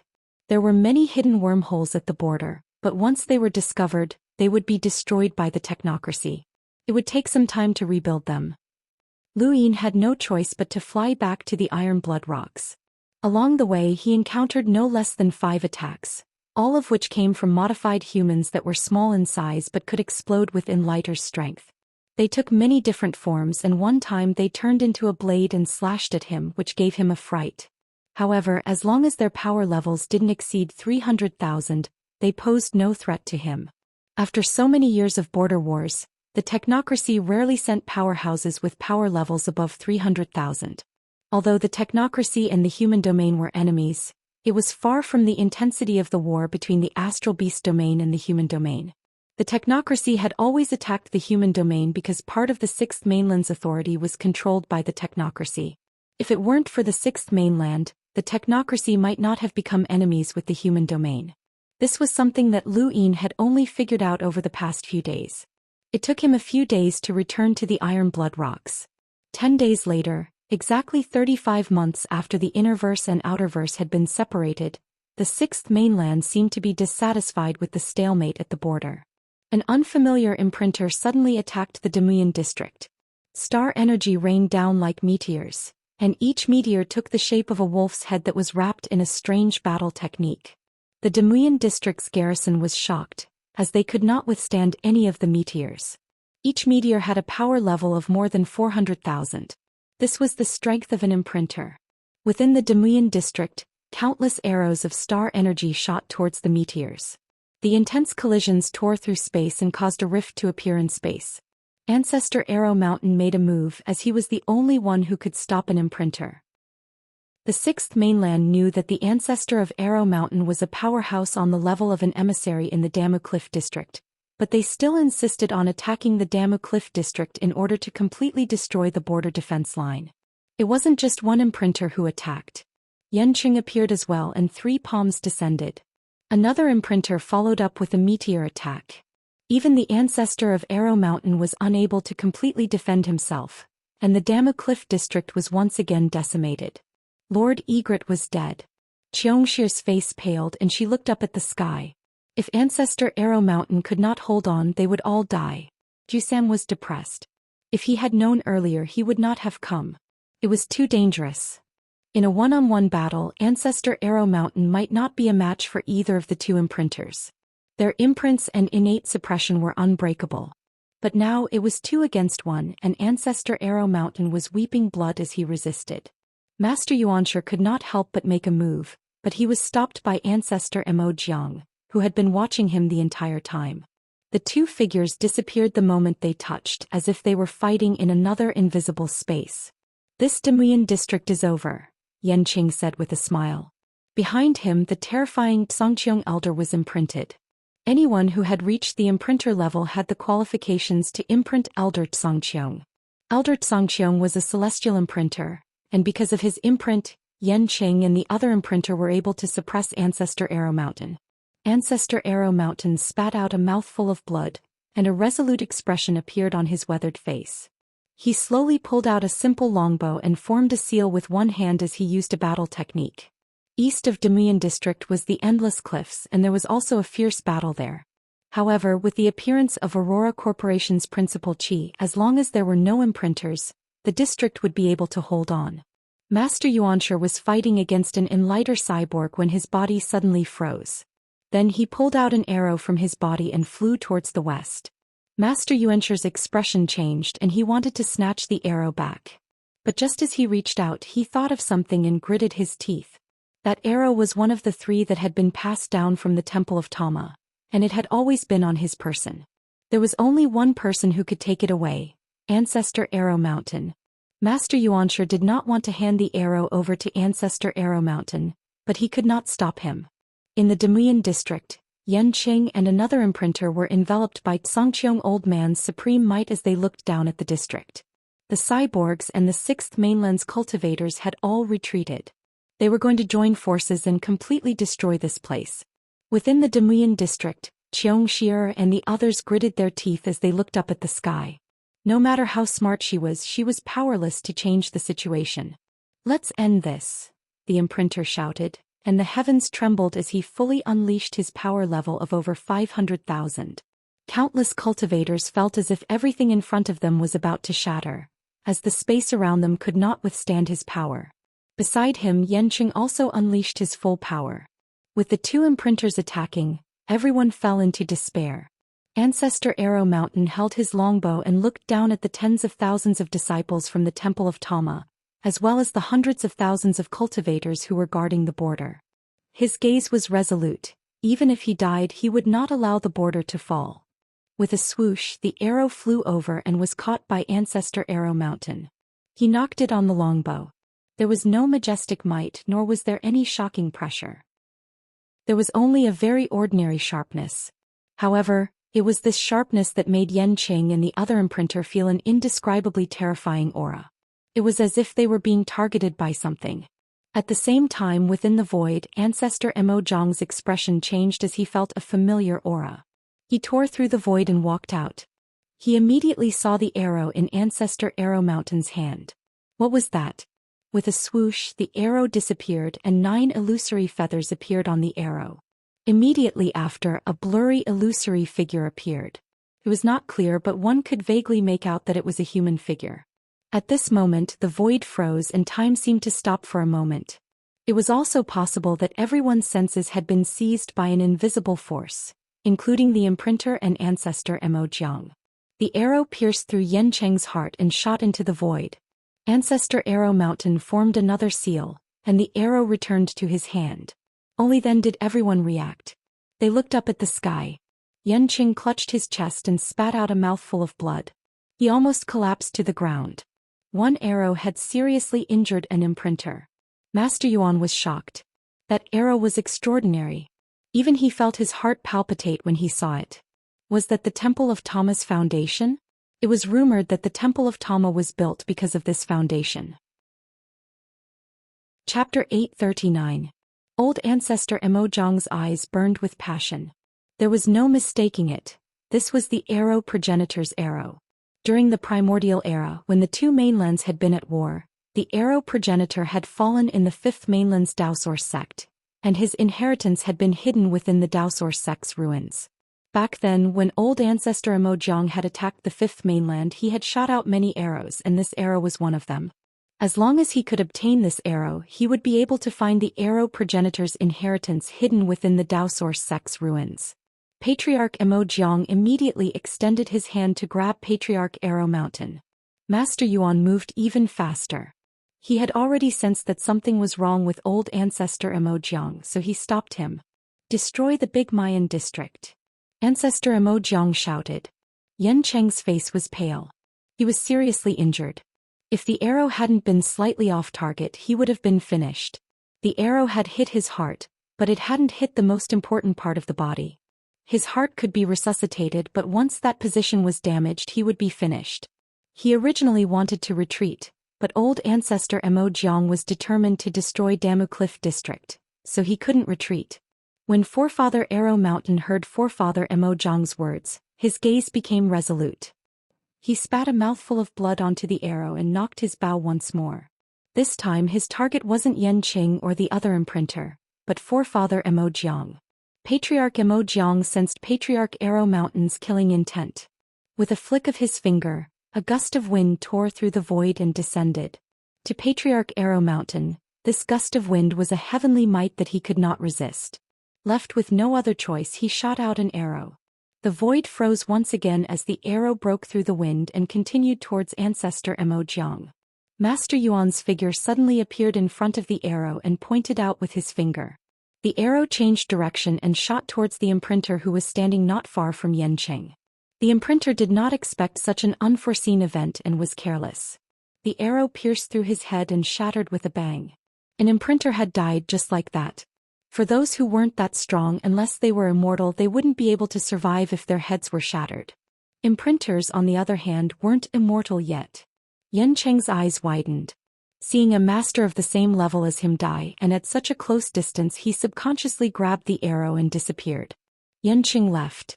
The scene of that imprinter's death had sent a chill down his spine. Even if Patriarch Emojiang ordered him to stay, he wouldn't. As for that arrow, for it to be able to kill an imprinter, it had to be extraordinary. Old ancestor Emojiang also left and no one stopped him. Everything happened too quickly. Patriarch Arrow Mountain watched helplessly as the arrow was snatched away. He formed a seal to snatch it back, but it was impossible. The person who snatched the arrow was Yanqing, not an ordinary person. Ancestor Arrow Mountain's body swayed and nearly fell to the ground. Fortunately, a Tai Mo Hall's disciple reacted quickly and went forward to support him. It was gone. Even the ancestor of Arrow Mountain felt an unbearable pain after losing one of the 3 legacy arrows.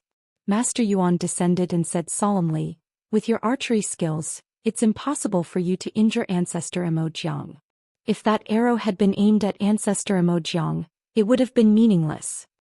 Ancestor Arrow Mountain replied weakly, "I understand. Thank you for your help, Master Yuan." Master Yuan nodded. "I'll do my best to help you get that arrow back." The ancestor of Arrow Mountain smiled bitterly and shook his head. "There's no need. It would be my fortune to obtain it, but it would be my fate to lose it. It's not worth risking Master Yuan's life for an arrow." Master Yuan sighed. "No one can escape from this battle, let alone worldly possessions." With that he vanished. After Master Yuan left, the ancestor of Arrow Mountain spat out another mouthful of blood. At the same time, in the endless cliffs, Master Yuan's face was pale as well. He could no longer feel the arrow and he hurriedly tried to pull it back, but he found that it was useless. He had a bad feeling about this and his heart sank. He spat out another mouthful of blood and almost fainted. In the technocracy, Yanqing returned to the huge technological fortress and immediately received treatment. His injuries were very serious, and the arrow had not only pierced through his body. If not for the fact that the ancestor of Arrow Mountain's cultivation was unable to fully utilize the arrow's power, he would have died even if the arrow had only scratched his skin. At that moment, Ancestor Emojiang appeared in front of him. Yanqing applied some medicine to his heart and hurriedly bowed. Ancestor Emojiang gently said, "There's no need to bow. You've worked hard in this battle." Yanqing respectfully replied, "If not for Ancestor, I would have been dead." "Thank you, Ancestor." Ancestor Emojiang grunted in acknowledgement and had a strange look in his eyes. "How's the arrow?" Yanqing's eyes flashed and he took out the arrow and handed it to Ancestor Emojiang. Ancestor Emojiang caressed the arrow. "It really is the arrow progenitor's arrow. Very good, very good. I like it very much." Yanqing's heart skipped a beat.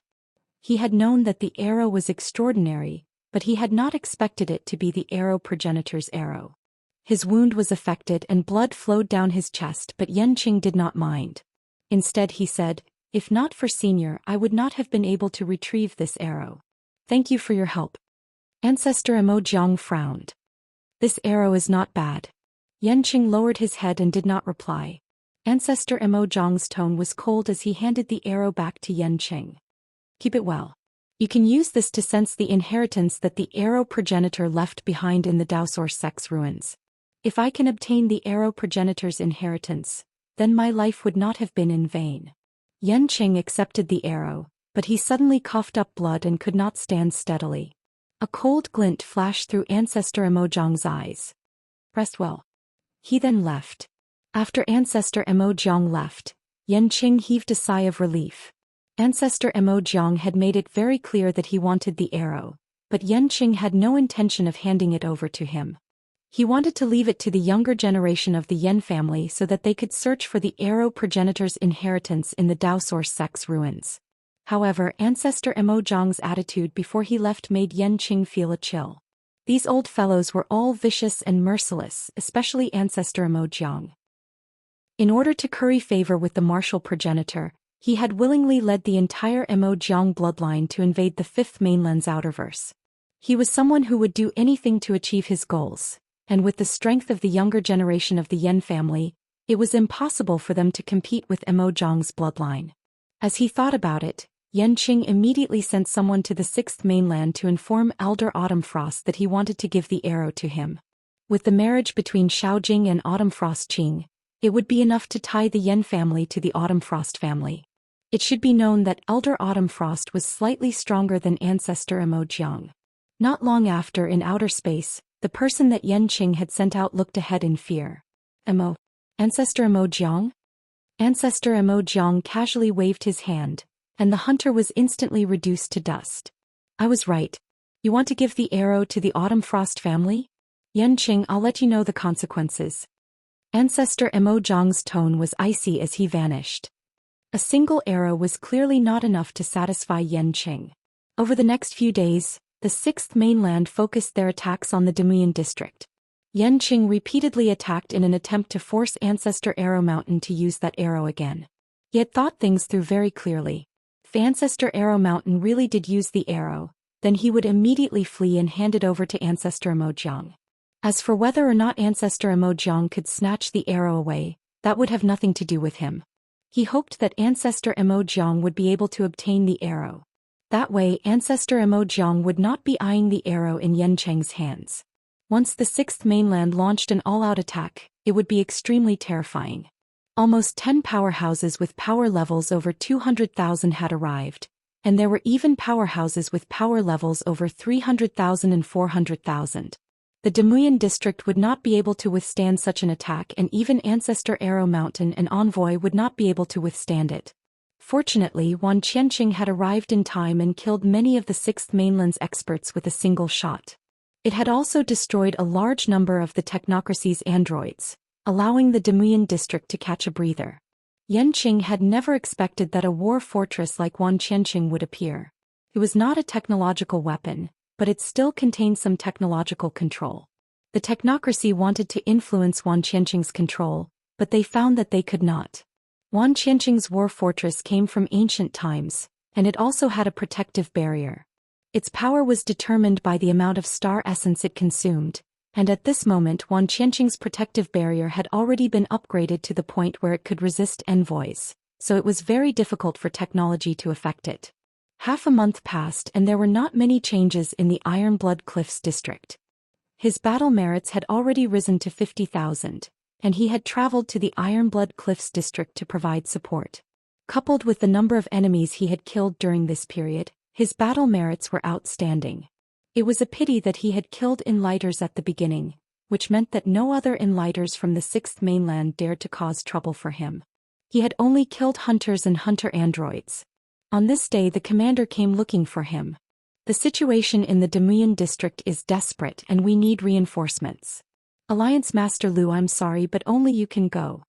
The monkey was furious. 7th bro, why do they have to look for you for everything? Those people from the 6th mainland are attacking the Demuyan district like crazy. Aren't you just courting death if you go? Lu Yin did not want to go and he hesitated. Although he had his universal armor which could withstand more than 300,000 attacks, there had been several fierce battles between imprinters in the Demuyan district. It was said that even Ancestor Mo Jiang and Master Yuan had fought there. If he went, then he would be courting death. He would not be able to play a decisive role in this battle like he had in the Iron Blood Weaves battle. He was destined to be a spectator and his life was the most important thing. The commander sighed. The reinforcements from Wanqianqing have alleviated the crisis in the Demuyan district, but have you noticed that the forces attacking our Ironblood Cliffs district are weakening? Those forces should have been transferred to the Demuyan district. Although I don't know why the 6th mainland is so determined to take the Demuyan district, we cannot allow it to be breached.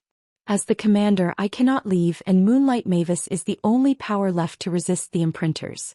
So you are the only one left. Let me think about it, Lu Yin said. Lu Yin nodded. In my eyes you're still a student, so I won't force you. It's already not easy for a student like you to reach your current level. If you really don't want to go, then help me defend the Ironblood Cliffs district. I'll go. Lu Yin's heart skipped a beat, as he had almost forgotten that this person was an instructor from the Astral Combat Academy. 7th bro, don't be soft-hearted. Don't go looking for death. The monkey shouted. Lu Yin growled, I'll go. The monkey wailed. Lu Yin's expression was complicated. No one can escape. Since you've come to this battlefield, you must be prepared to sacrifice yourself. Lu Yin did not intend to sacrifice himself. If there was no other choice, then he would use his ultimate technique, his master summoning technique. In truth, he was very curious about Mr. Mu's strength. He had been able to wipe out a strand of He Wuxian's spiritual force with a wave of his hand. Although that did not mean that he could defeat He Wuxian, he should be close. Lu Yin also remembered He Wuxian's shock when he had first seen Mr. Mu. From Lu Yin's perspective, Mr. Mu's true strength might not be any weaker than Master Yuan's. Mr. Mu was his true trump card. You're tuning in to the Zhou Xian's Legacy YouTube channel. Don't forget to subscribe and join us on this journey to catch the most captivating stories.